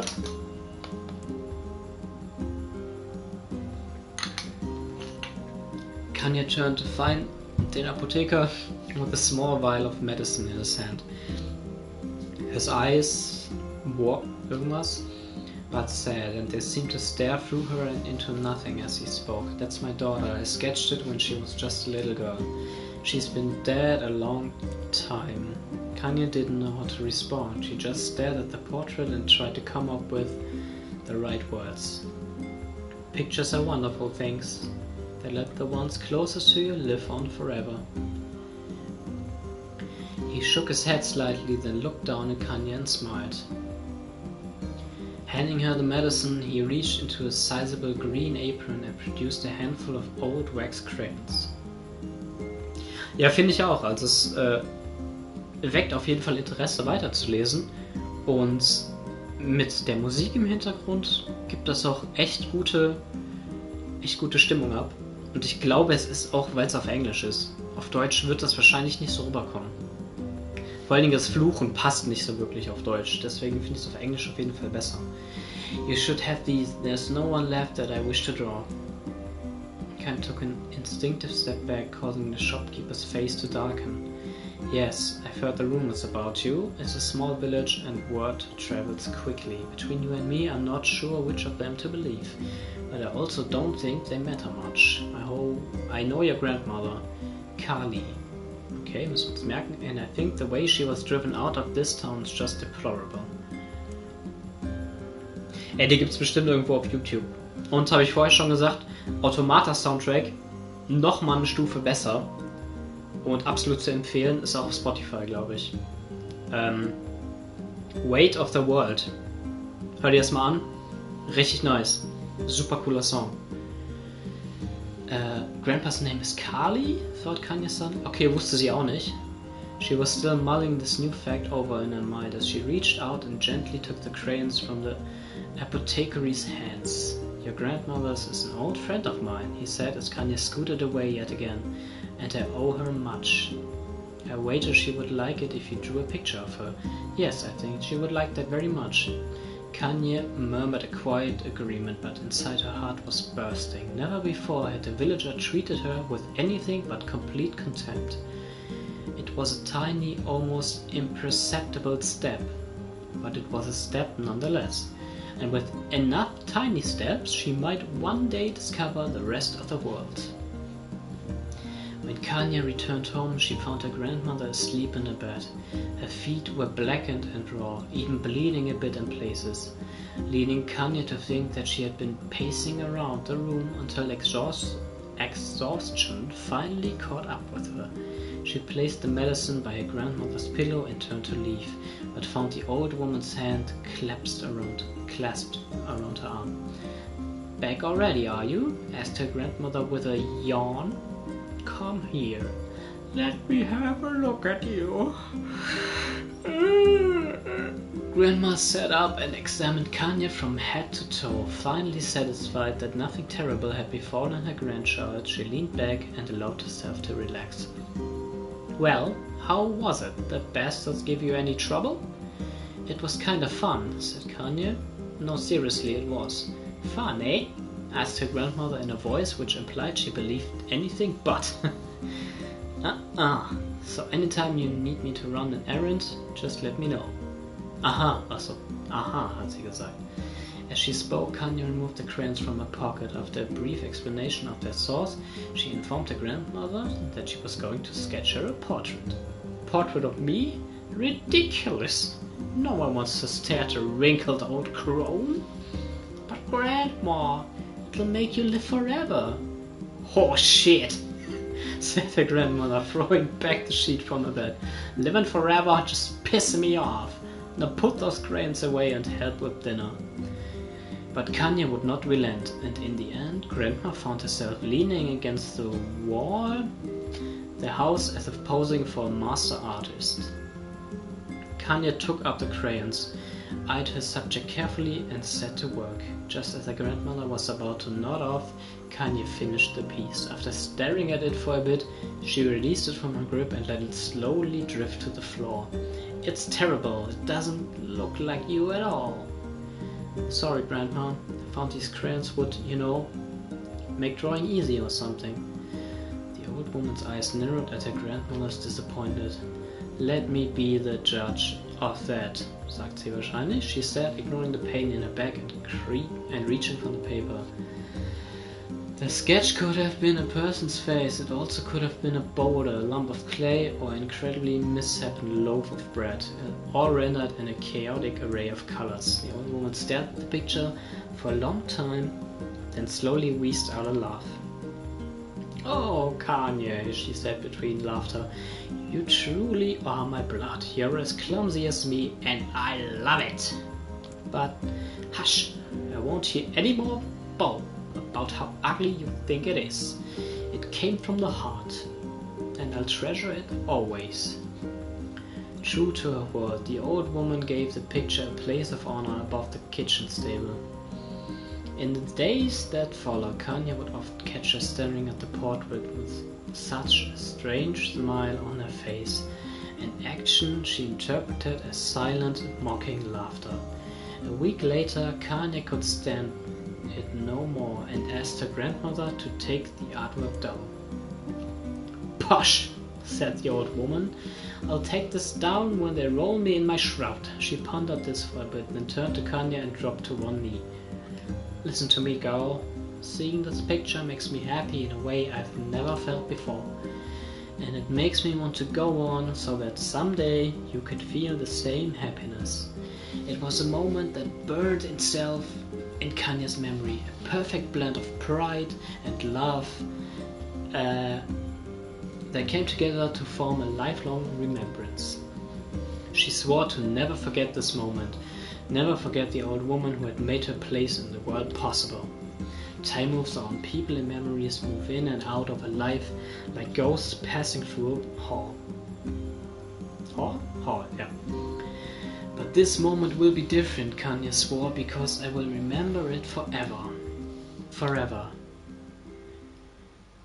Kainés dreams, separation. Es geht weiter. Es geht einfach weiter. Kainés listened to the sound of crackling firewood and stared at the black object on her plate. She'd been pushing it around the wooden disc for a good 10 minutes, ignoring the bemused stare of her grandmother. Finally, she summoned her courage and gave the object a brief sniff. A sharp, bitter scent flew up her nostrils and made its home there, causing her face to twist with disgust. Grandma, I can't believe you want me to eat a bug. The old woman threw some more wood under the cooking pot and snorted. It's no bug, you fool girl, it's a berry. Why the hell will I be feeling you bugs? Yeah, well, it sure looks like a bug. And I think it's burnt or something, because it smells terrible. With that, Kainés held her nose and threw the berry in her mouth, chewing as little as possible. Oh yeah, that's terrible, alright? Why, you little brat? Laughed the old woman. Look at the sass on you. You've been spending too much time with me, and that's a fact. 5 years had passed. As is often the way with two stubborn people, relationships had grown in fits and starts, but moved forward all the same. Meals that used to be somber affairs were now filled with laughter and burned away in equal measure. Kainés could not remember a time when she had been happier. As the years went by, Kainés started to shoulder more and more of the daily responsibilities. Grandmother would weaker, she could no longer do many of the tasks. So this morning for Kainés, lacing up her work boots, breakfast of burnt berry rolling through her belly. Where are you going today? Kainés looked up, surprised the old woman rarely asked for specifics anymore. Well, I was gonna check out the caramel trees and see if they were ripe. I thought we would make some jam or something. Going to pick up some flagstones, so I need to take the wheelbarrow. Flagstones? Kainés stared at her grandmother, then held on an arm and swept it around her home. Constructed mostly of cloth, rope and rubber, the old place sagged like a boxer in the fin. Grandma, dying cat could shoot through this house. I'm going to build a stone wall so we have some protection. The old woman laughed, exposing her toothless grin to the world. God damn, girl. If a bunch of thieves want to ransack this old place, let them come. We got nothing worth stealing anyway. Not worrying about thieves, worrying about shades. People saw one of the West Village yesterday. The old woman tilted her head and stared at her granddaughter. Well, shoot. I don't know why you have to do it today. We can worry about it some other. Grandma, no. If I don't go to the camel trees, we won't eat tonight. You know that. Confused expression passed across the old woman's face. For a moment, she was a small child lost at a carnival. Yes, she said after a bit. Yes, of course, you're right. I'm sorry, Kanye. Lately it seems that... Okay, sie vergisst immer mehr Dinge. Sie wird also sehr alt gerade. Didn't finish the thought. Instead, walking over to a nightstand and gently taking the wreath of lunatiers from the door.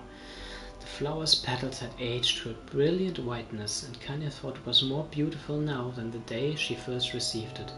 You're gonna be a true woman soon. So that means less chatter about shades and building defensive walls and more talk about how beautiful you've become. Annoyed, Kanye reached to remove the garland, but the look on her face in her head. You're a beautiful thing, and there ain't another like you in all the world. I'm very proud of you. Great, Grandma, that's enough goddamn compliments for one day. Such a mouth on you. Where did that come from? Gee, I wonder. I'll teach you to sass me, girl, yelled Grandma. Suddenly, she lurched forward and grabbed Kanye by the ears, pulling her around the room with a crazed grin on her face. Grandma, stop it. What the hell? Old woman stared at her and blinked, then slowly held her wrinkled hands out as it was the first time she had ever seen them. I don't know what happened there. I'm sorry, girl. Sometimes my mind just... Kanye thought the look on her grandmother's face was the most heartbreaking thing she had ever seen. Listen, maybe I should stay home after all. No, I won't have you stay here to keep an eye on an old codger like me. You go get your fruit and your water and whatnot. I'll be fine. And when you come back, I'll have a nice grasshopper dinner waiting for you. Kanye rolled her eyes, kissed her grandmother, and made ready to depart, trying to desperately ignore the worry. Kanye could feel the old woman's eyes watching her as she moved down the path. Don't turn around, she told herself, but in the end, their temptation was too great. On her heel for one final look and saw a small, bent woman standing in front of a ramshed with a sad expression in her face. God, she looks so old now, it's like the wind could reach down and just carry her away. Kanye worried about her grandmother all day, causing her work to suffer. Ja, ich bin gespannt, was passiert, wenn wir zurückkommen. Ja, ich denke auch. Entweder Shades oder Altersschwäche, aber wahrscheinlich Shades. So wie das Spiel läuft, sind überall Tragödien. Also sie hat ein paar Früchte aufgesammelt, ein paar Steine und dann Interesse verloren. Sie geht zurück, als es dunkel wird. Cursing herself for the lack of focus, Kanye pushed the nearly empty wheelbarrow back down the path. As she crested the final hill, she suddenly froze in place. Wheelbarrow fell from her fingers and collapsed on its side, sending a few pieces of wrinkled brown fruit rolling back down the hill. Her gaze was transfixed by a thick black cloud that hovered just ahead. Tracing its path with a finger, Kanye suddenly felt her stomach knot in on itself. Oh god no, her grandmother's house was ablaze, the flames licking up as if trying to touch the sky itself. Grandma! Kanye ran faster than she had ever moved in her life. Once she tripped on a stone, went sprawling into the rocky ground, but she leaped to her feet and continued running, unmindful of the blood that spilled from her wounded hands and knees. As she got closer and closer, Kanye's mind began to race in time with her footfalls. It's too dark, not just fire, can't be fire, too much smoke. Gotta save her. She burst into the front yard and came on a sudden halt. Her worst suspicions confirmed. Smoke from the fire was mingling with the thick, inky blackness of an enormous shade. A massive creature supported itself on 3 twisted feet and achieved balance through means of a large armored tail. Scales, horns, and claws sprouted from its body in a random, chaotic pattern, giving it the appearance of a lizard designed by some insane god. Seeing Kainé, it let out a roar and flicked its tail, sending small whirlwinds spinning around the yard. For a moment the creature retreated into shimmering, inky blackness, as if her mind was unable to comprehend that such a thing could actually exist. But then the smell hit her, a blend of rotted meat and excrement, and the horror became real once more. Die Musik geht jetzt auch wieder richtig ab, ne? The creature bellowed again, and this time Kainé responded with a scream of her own. "Alright, you bastard," she thought, as a scream echoed off the high cliffs around them. "It's your..." The shade eyed Kainé with bemused interest. Then it began looking from her to the house and back again, as if urging her to look at the destruction it had so gleefully wrought. With dread building in her heart, Kainé glanced towards the house. Through the smoke and flames, she spotted a small figure trying to escape the ruins. "Grandma!" Sound of a voice, the old woman began waving frantically. "She's alive!" thought Kainé. Kainé's legs spring to life as she raced across the yard toward the flaming wreckage of the house. Before she could advance more than a few steps, the shade opened its mouth and let out a roar powerful enough to uproot trees and send them flying. The blast sent Kainé tumbling through the air before smashing her against the rocky earth. Stars danced in front of her eyes as she tried to remember how her legs worked. Get up, get up, get up, get up, get up now. As Kainé struggled to her feet, the shape stomped toward the house and pinned her grandmother to the ground with the tip of a claw. The old woman struggled to move the claw from her stomach, but she might well have been pushing a mountain. She coughed briefly, sending a small spray of blood into the air, then collapsed to the ground, her energy spent. Kainé lurched to her feet, only to fall back to the earth with a gasp. Her ankles were on fire. Both of them were surely broken.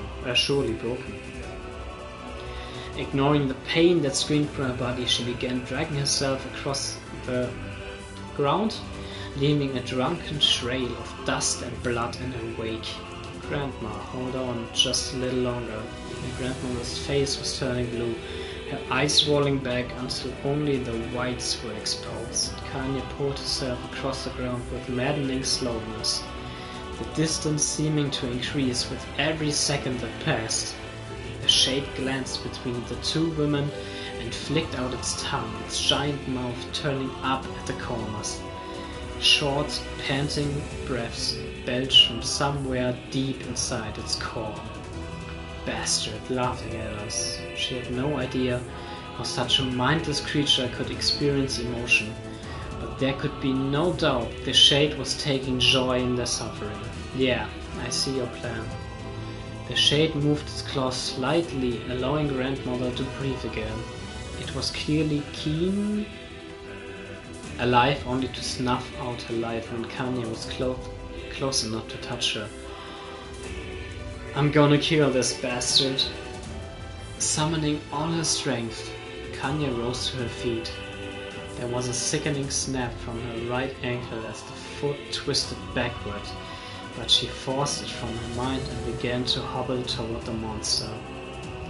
Pulling a small knife from the pouch at her waist, she leaped on the foot that pinned her grandmother and plunged the weapon deep.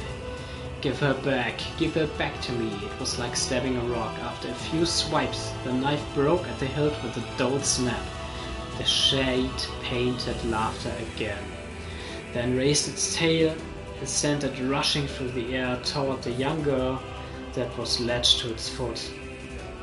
Kainé never had a chance. The tail struck her square in the chest and sent her crashing into the burning wreckage of the home.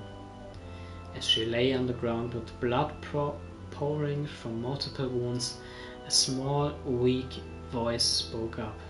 Kainé? Kainé's vision blurred, but she forced herself to focus on the sound. Finally, her eyes cleared enough for her to make out her grandmother's hands reaching out to her through the smoke. Grandma? Kainé, you gotta run. You can't best this one. Kainé grabbed the hands and held on. Grandma, come on, we have to go. The old woman coughed loudly. One of her hands, slick with blood, slid from Kainé's grasp and thumped to the ground below. Grandma, no. I said run, goddammit. You have to live. You have to get through. The thought would stay forever unfinished. Before she could say another word, the shade's clawed foot descended, smashing through the remains of the roof and down upon the shattered figure of the old woman. Blood oozed from gaps in the creature's toes as the terrible, putrid smell assaulted Kainé's nose once again. She stared at the foot, dumbfounded, convinced that what she was seeing could not possibly be real. When the creature finally lifted its appendage, all that remained underneath was a twisted, unrecognizable mass of rubble and red. Her grandmother was gone. Kainé blinked, trying to feel the hands which had been in hers just a moment before. For a fleeting instant, she could remember the warmth of that embrace, the trembling of the Then the sensation drifted away on the breeze and was gone. Memories flashed through Kainé's mind, one after the other, faster and faster, until they became a meaningless jangle of noise. Kainé screamed then, a thunderous sound that echoed off the cliffs and seemed to roll away forever. The shade eased forward, black ichor pouring from its mouth and dissolving into smoke on the ground below. The earth shook with every step as it crept towards its prey. Kainé's body slowly rose, as if controlled by a mad puppet master. Her arms and legs were bent in impossible angles. Her head lolled dangerously to the side, yet somehow she managed to stand. Staring at the shade, her eyes began to glow with a deep red fire. The creature, so confident just moments before, took a slow, hesitant step backward, trying to discern if this broken could possibly pose a threat. Kainé seized the moment. Laughing like a madwoman, she leapt into the air and plunged. The shattered hilt of her knife deep into the leg of the shade. The shade shook Kainé off like a fly, sending her crashing to the earth once again. Her chest rose and fell slowly, as if a great weight were resting on it. Moist sounds of pain echoed through her mind. Something warm and thick oozed from her ears. Is that blood? Think it is. Think I'm bleeding to death. No, can't die. Grandma told me to live. Deep inside Kainé's mind, something finally broke. The sound, the pain, the smoke, and the flames. All of it faded away, until all that remained was a single incantation repeated over and over again. Kill it, kill it, kill it, kill it, kill it, kill it now. As the spark that was Kainé slowly began to flicker and die, she felt her desire to kill and her desire to life blend into one. Yeah. The distance between heartbeats grew longer and longer and longer. Und wir haben es geschafft. Alter. Aber das hätte man nicht animieren können und den gleichen Effekt erzeugt. Das war so gut geschrieben, das hätte man nicht in der Videosequenz zeigen können. Jetzt weiß man jetzt alles über Kainé und hat jetzt auch richtig Bock, die Shades zu killen, oder?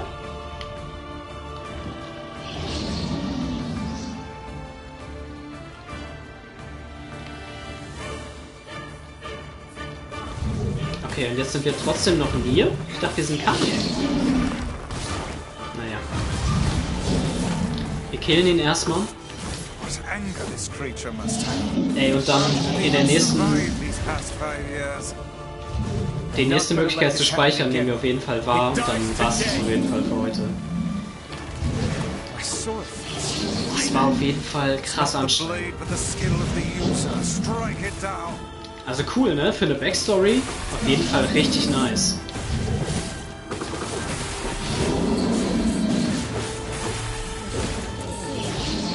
Ey, und ich glaube, es wird auch nur besser. Wenn man die anderen Enden jetzt auch noch hat und die gesamte Story versteht. Ich glaube, das ist richtig gut, dieses Spiel. Ja, das war's. Stirb! Alles klar.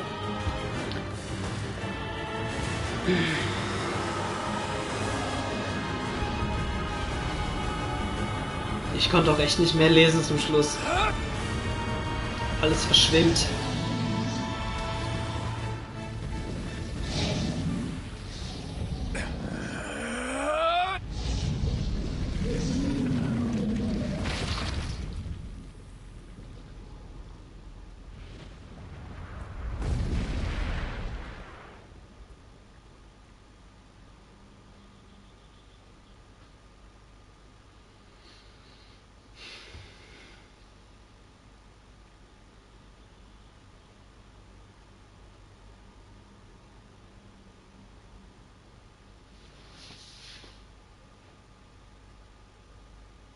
Oh Gott.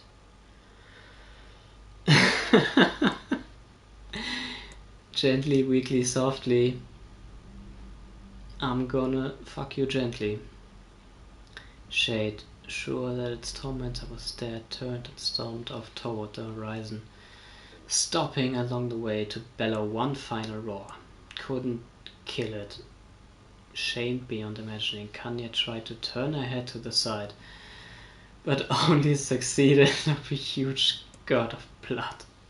It was getting difficult to see, and only after a moment of fierce concentration did she realize that her left eye was gone. Laughing to herself, she turned remaining eye to the ruins of her home and noticed a wrecked stump of arm resting a few feet away.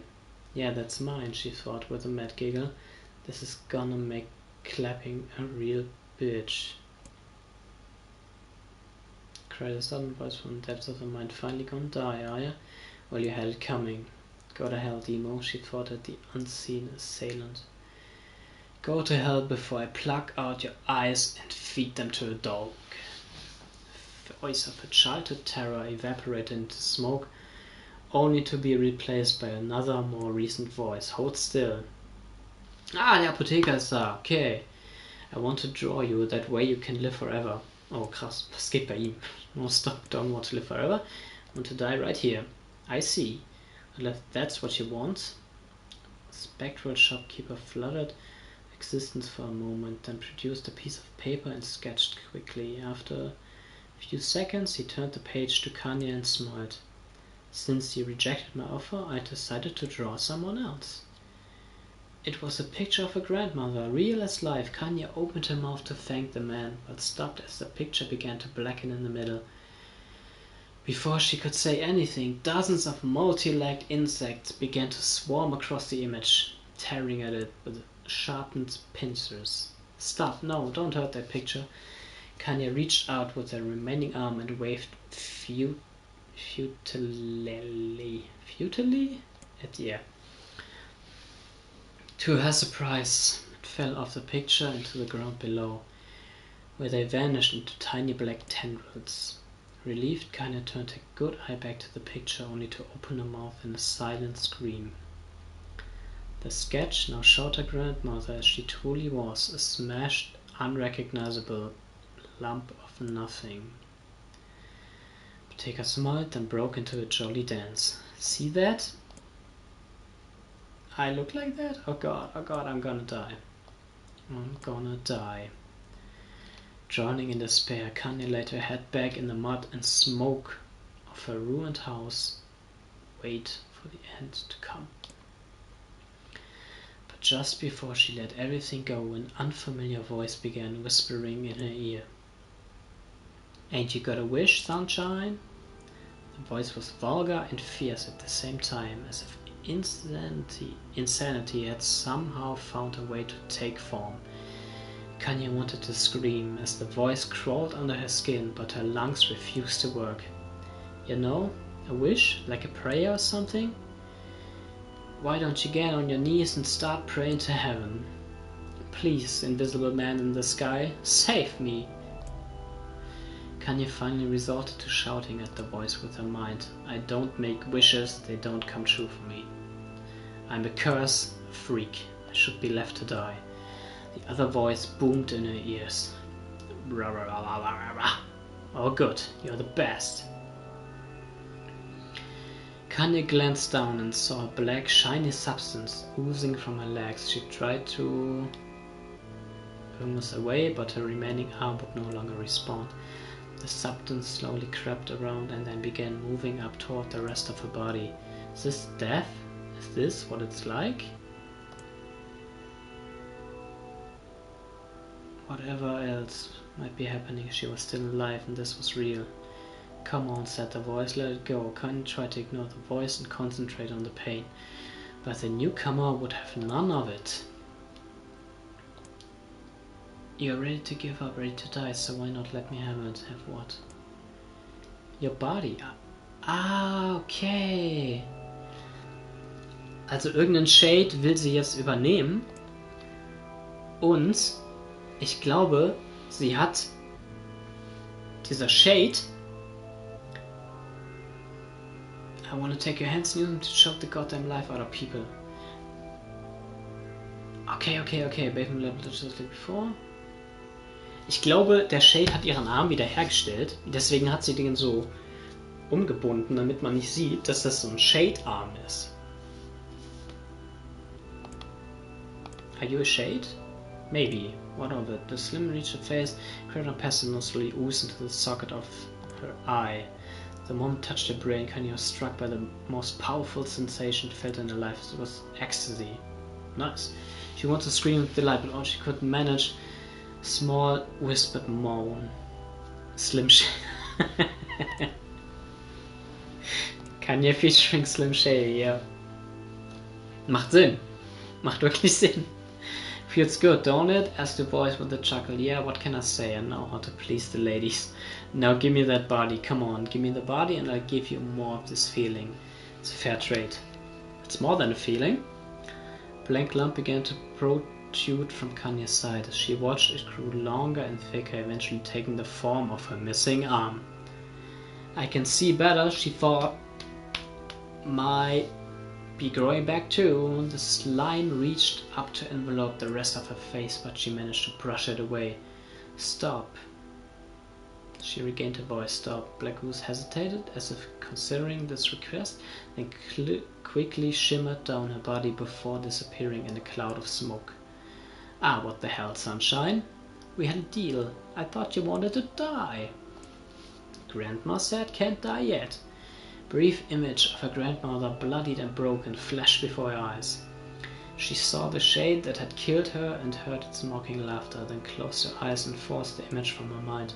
Her whole body was quaking with rage. When she opened her eyes again, they burned bright. That thing took my grandmother. I have to kill it before I die. Kainé glanced down and saw a mysterious pattern. The pattern of the shades burned itself on the left arm. Well, I'll be damned, said the voice. Look at that, Sunshine. I think you and me are gonna be good friends now. So, und mit diesem Schatten redet sie nämlich auch immer.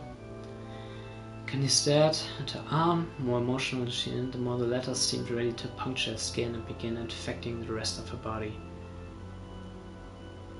Okay, deswegen ist sie so kalt. Damit sie nicht übernommen wird, quasi. Holding her left arm in her right, Kainé took a deep breath and tried to calm herself. Come on, don't fight it. Hate's my favorite dish and I'm hungry. Feel the anger, burn with the fire of revenge. Thirst for blood, then go out there and... Shut up and get the hell out of my body. Your body? That's rich. Real rich. Look, why don't you just up and die so I can have this body all to myself? What do you say? Oh. Grabbed a nearby shard of glass, tried to saw off the shade-infected portion of her side. Before she could, her darkened left arm grabbed her right wrist, crushing it. Kainé screamed and dropped the shard as the sound of bone crunching on bone filled the air. Stupid girl, you're possessed now, and there ain't no going back. The voice laughed again, a loud, long wail that seemed to go on without end. Possessed? Yeah, possessed. You and me? We got what you might call a timeshare arrangement. Remember how folks used to think you were a freak? Well, wait till they get a load of you now. Kainé looked up, tears in her eyes. The sky seemed smaller somehow, darker. Is this because of that shade? Is this how they see the world? So listen, I know this whole possession thing seems a bit sudden, but it ain't all bad. There's plenty in it for you too. Very powerful. Now that power belongs to you. You got enemies, people you want to kill, I can make it happen. That little fat kid who kept picking on you? Big old shade squashed your granny? Alle werden sterben. No more abuse for you, no more pain. You're a shade, why would you help me kill another shade? Wait, what you think? I'm some kind of racist? Some killing snob? I don't give a goddamn you murder, honey pants. I just want to drink from the well. Kainé considered this as she struggled to her feet, the power of the shade coursing through her. The smoke from her house was drifting away with the wind, and she enjoyed the way the cool evening breeze felt on her new left arm. After a long pause, the voice spoke up again. So, how about it? You and me, we could have some good times together. Look, I'll even take care of the bloody part if you don't want. Fuck off, asshole. I'll handle the killing. Okay, die verstehen sie anscheinend sehr gut. You're gonna have some good time. So listen, my name is Tyron. And if you ever need me, I'll just be hanging out in this pit. Meat you call a heart. Now get to it. The more you kill, the more your heart turns rotten. It's sour. And I like rotten and sour. Yeah, I think this can work. Okay, also der Schatten hat sich von ihrem Hass so immer ernährt. Krass. I'm gonna find that shade and I'm gonna strangle it with its own guts. And when I'm done, I'm gonna do the same to you, Tyron. Count on it. I've shit bigger than you, so good luck with that. Oh, and hey, one more thing. Right now, you and me are sharing this body, but if you ever run out of hate, if you ever, you know, go soft, then I'm gonna take over everything. Okay, okay.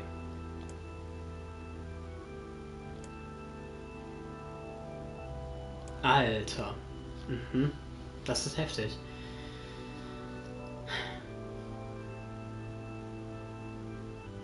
It feels perfectly normal. It feels like mine. Desperately, she began poking and prodding at the new limb, determined to find something wrong with it. She didn't want it. She didn't want it to be normal. That would mean the creature inside her body had already won. I'm not a shade. I'm Kainé. Repeating this mantra in her mind, she slowly began digging through the rubble of her house, being careful to ignore a certain red-stained spot in the corner. Finally, after what seemed like an eternity of heartbreaking work, she found what she was looking for. It was the wreath of lunar tears. Fought been through hell and back, the garland's petals were bright as ever. Ja, es ist sehr, sehr lang, das stimmt. Aber auch wieder gut, ne? Gut geschrieben. Ich will nur eigentlich schon seit einer Stunde aufhören, aber ich kann nicht, weil ich hier auch nicht speichern kann oder so. Aber wir haben es gleich. Und die Story ist gut. Es erklärt den Charakter von ihr perfekt eigentlich. Kainé started placing her hand and slowly lowered the wreath and stared at it. I'm sorry, Grandma, I'm so sorry, but I don't deserve to wear this anymore. Possessed, corrupted, a freak. And this time I think there's there's any going back. Holding the flowers to her heart, Kainé fell to the ground, sobbed. As night gradually lightened to dawn, and the people of the area arose to their daily lives, she remained in that position. Tears could somehow wash away the horror that now infected her world. Komm schon. Alive. Stay alive. Komm. Stay alive. Grandma. Nee, Emil. Kainé, you gotta live. You gotta come back to us.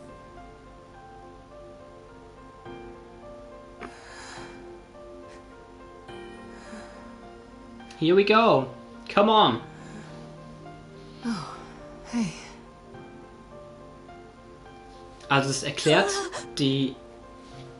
warum sie sich den Arm und das Bein umwickelt hat. Es erklärt nicht, warum sie in Unterwäsche rumläuft. Ist wahrscheinlich einfach Fanservice, ne?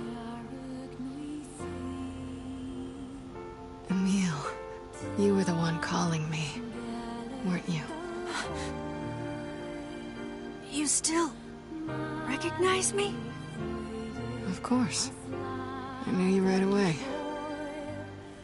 Thank you, Kainé. Welcome back, Kainé.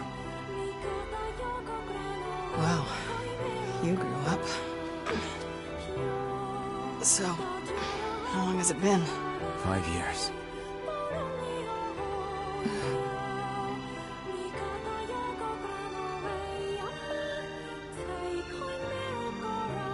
Musik ist auch wieder perfekt, ne?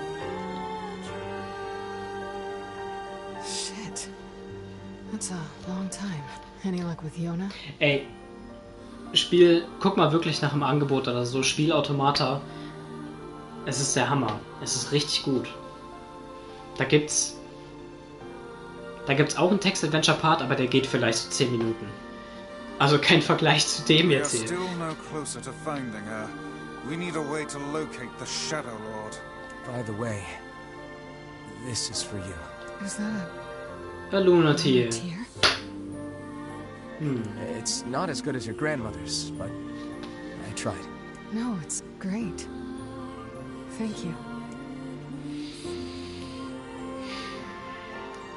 Nein, nicht schwarz werden. Nein, komm. Kainé waking from her long petrified sleep. Okay, gut. Emil's unflagging kindness. Our reunion was a happy one. We let it wash over us like rain. That is, until Devila and Popola had to go and ruin it all.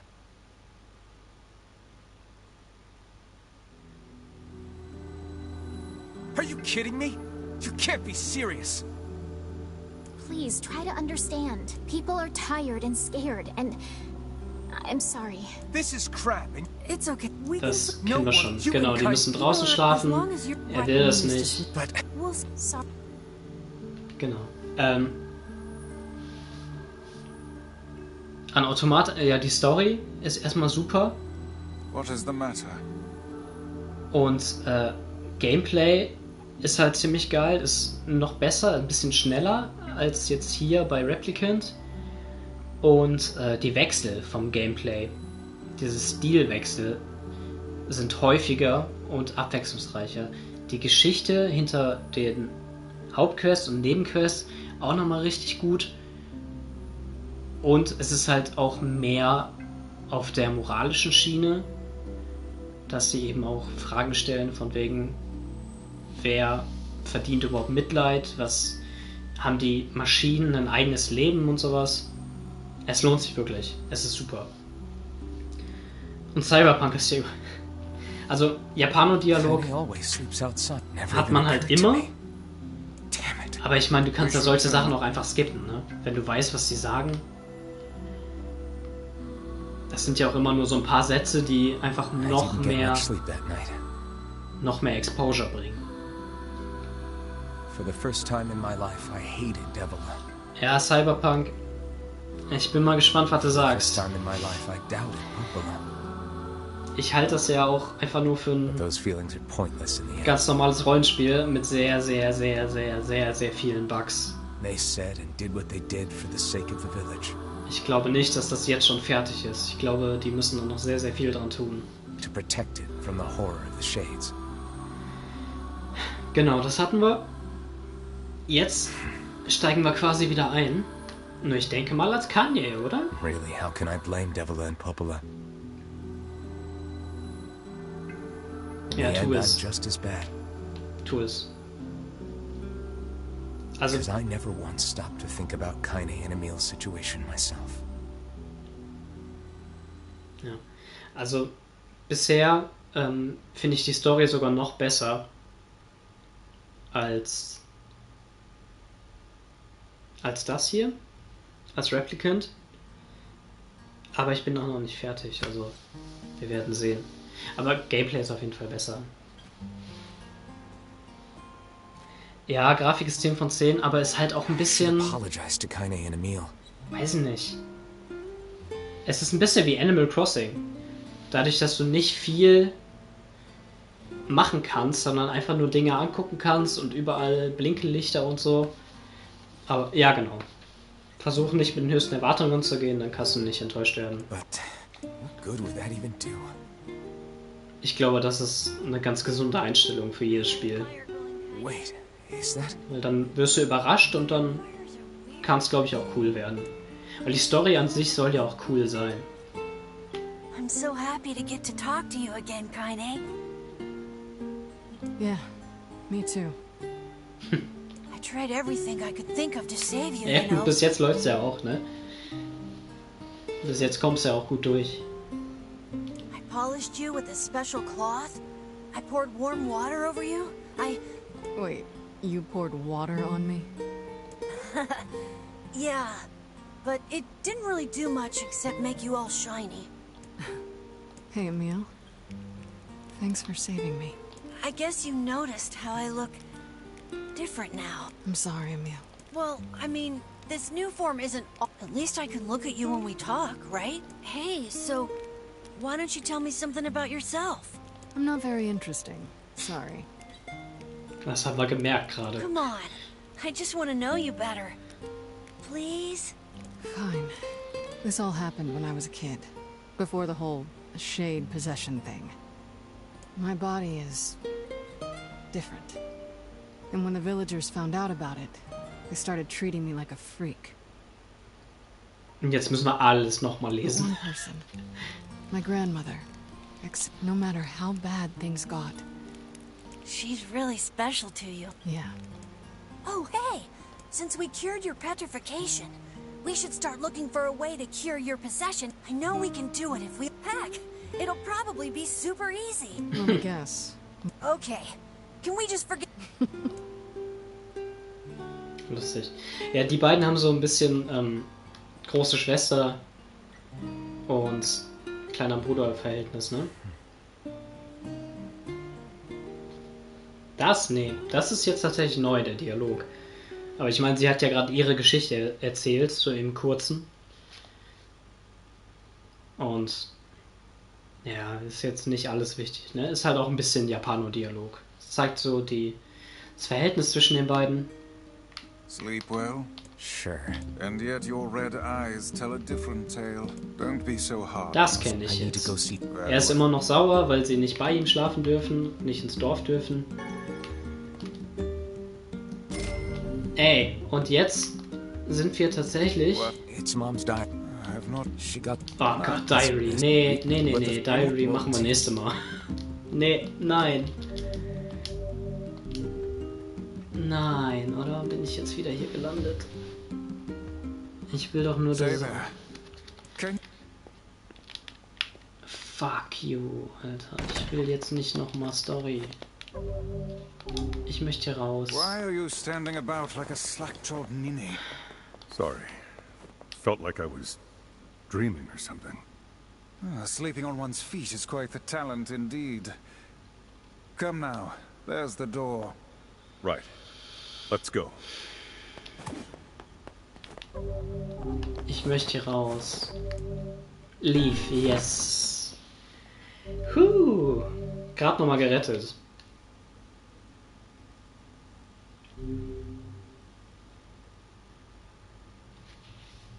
Alles klar. Wir haben die super krasse Backstory von Kainé. Something wrong? I feel as if I've just I know what you mean.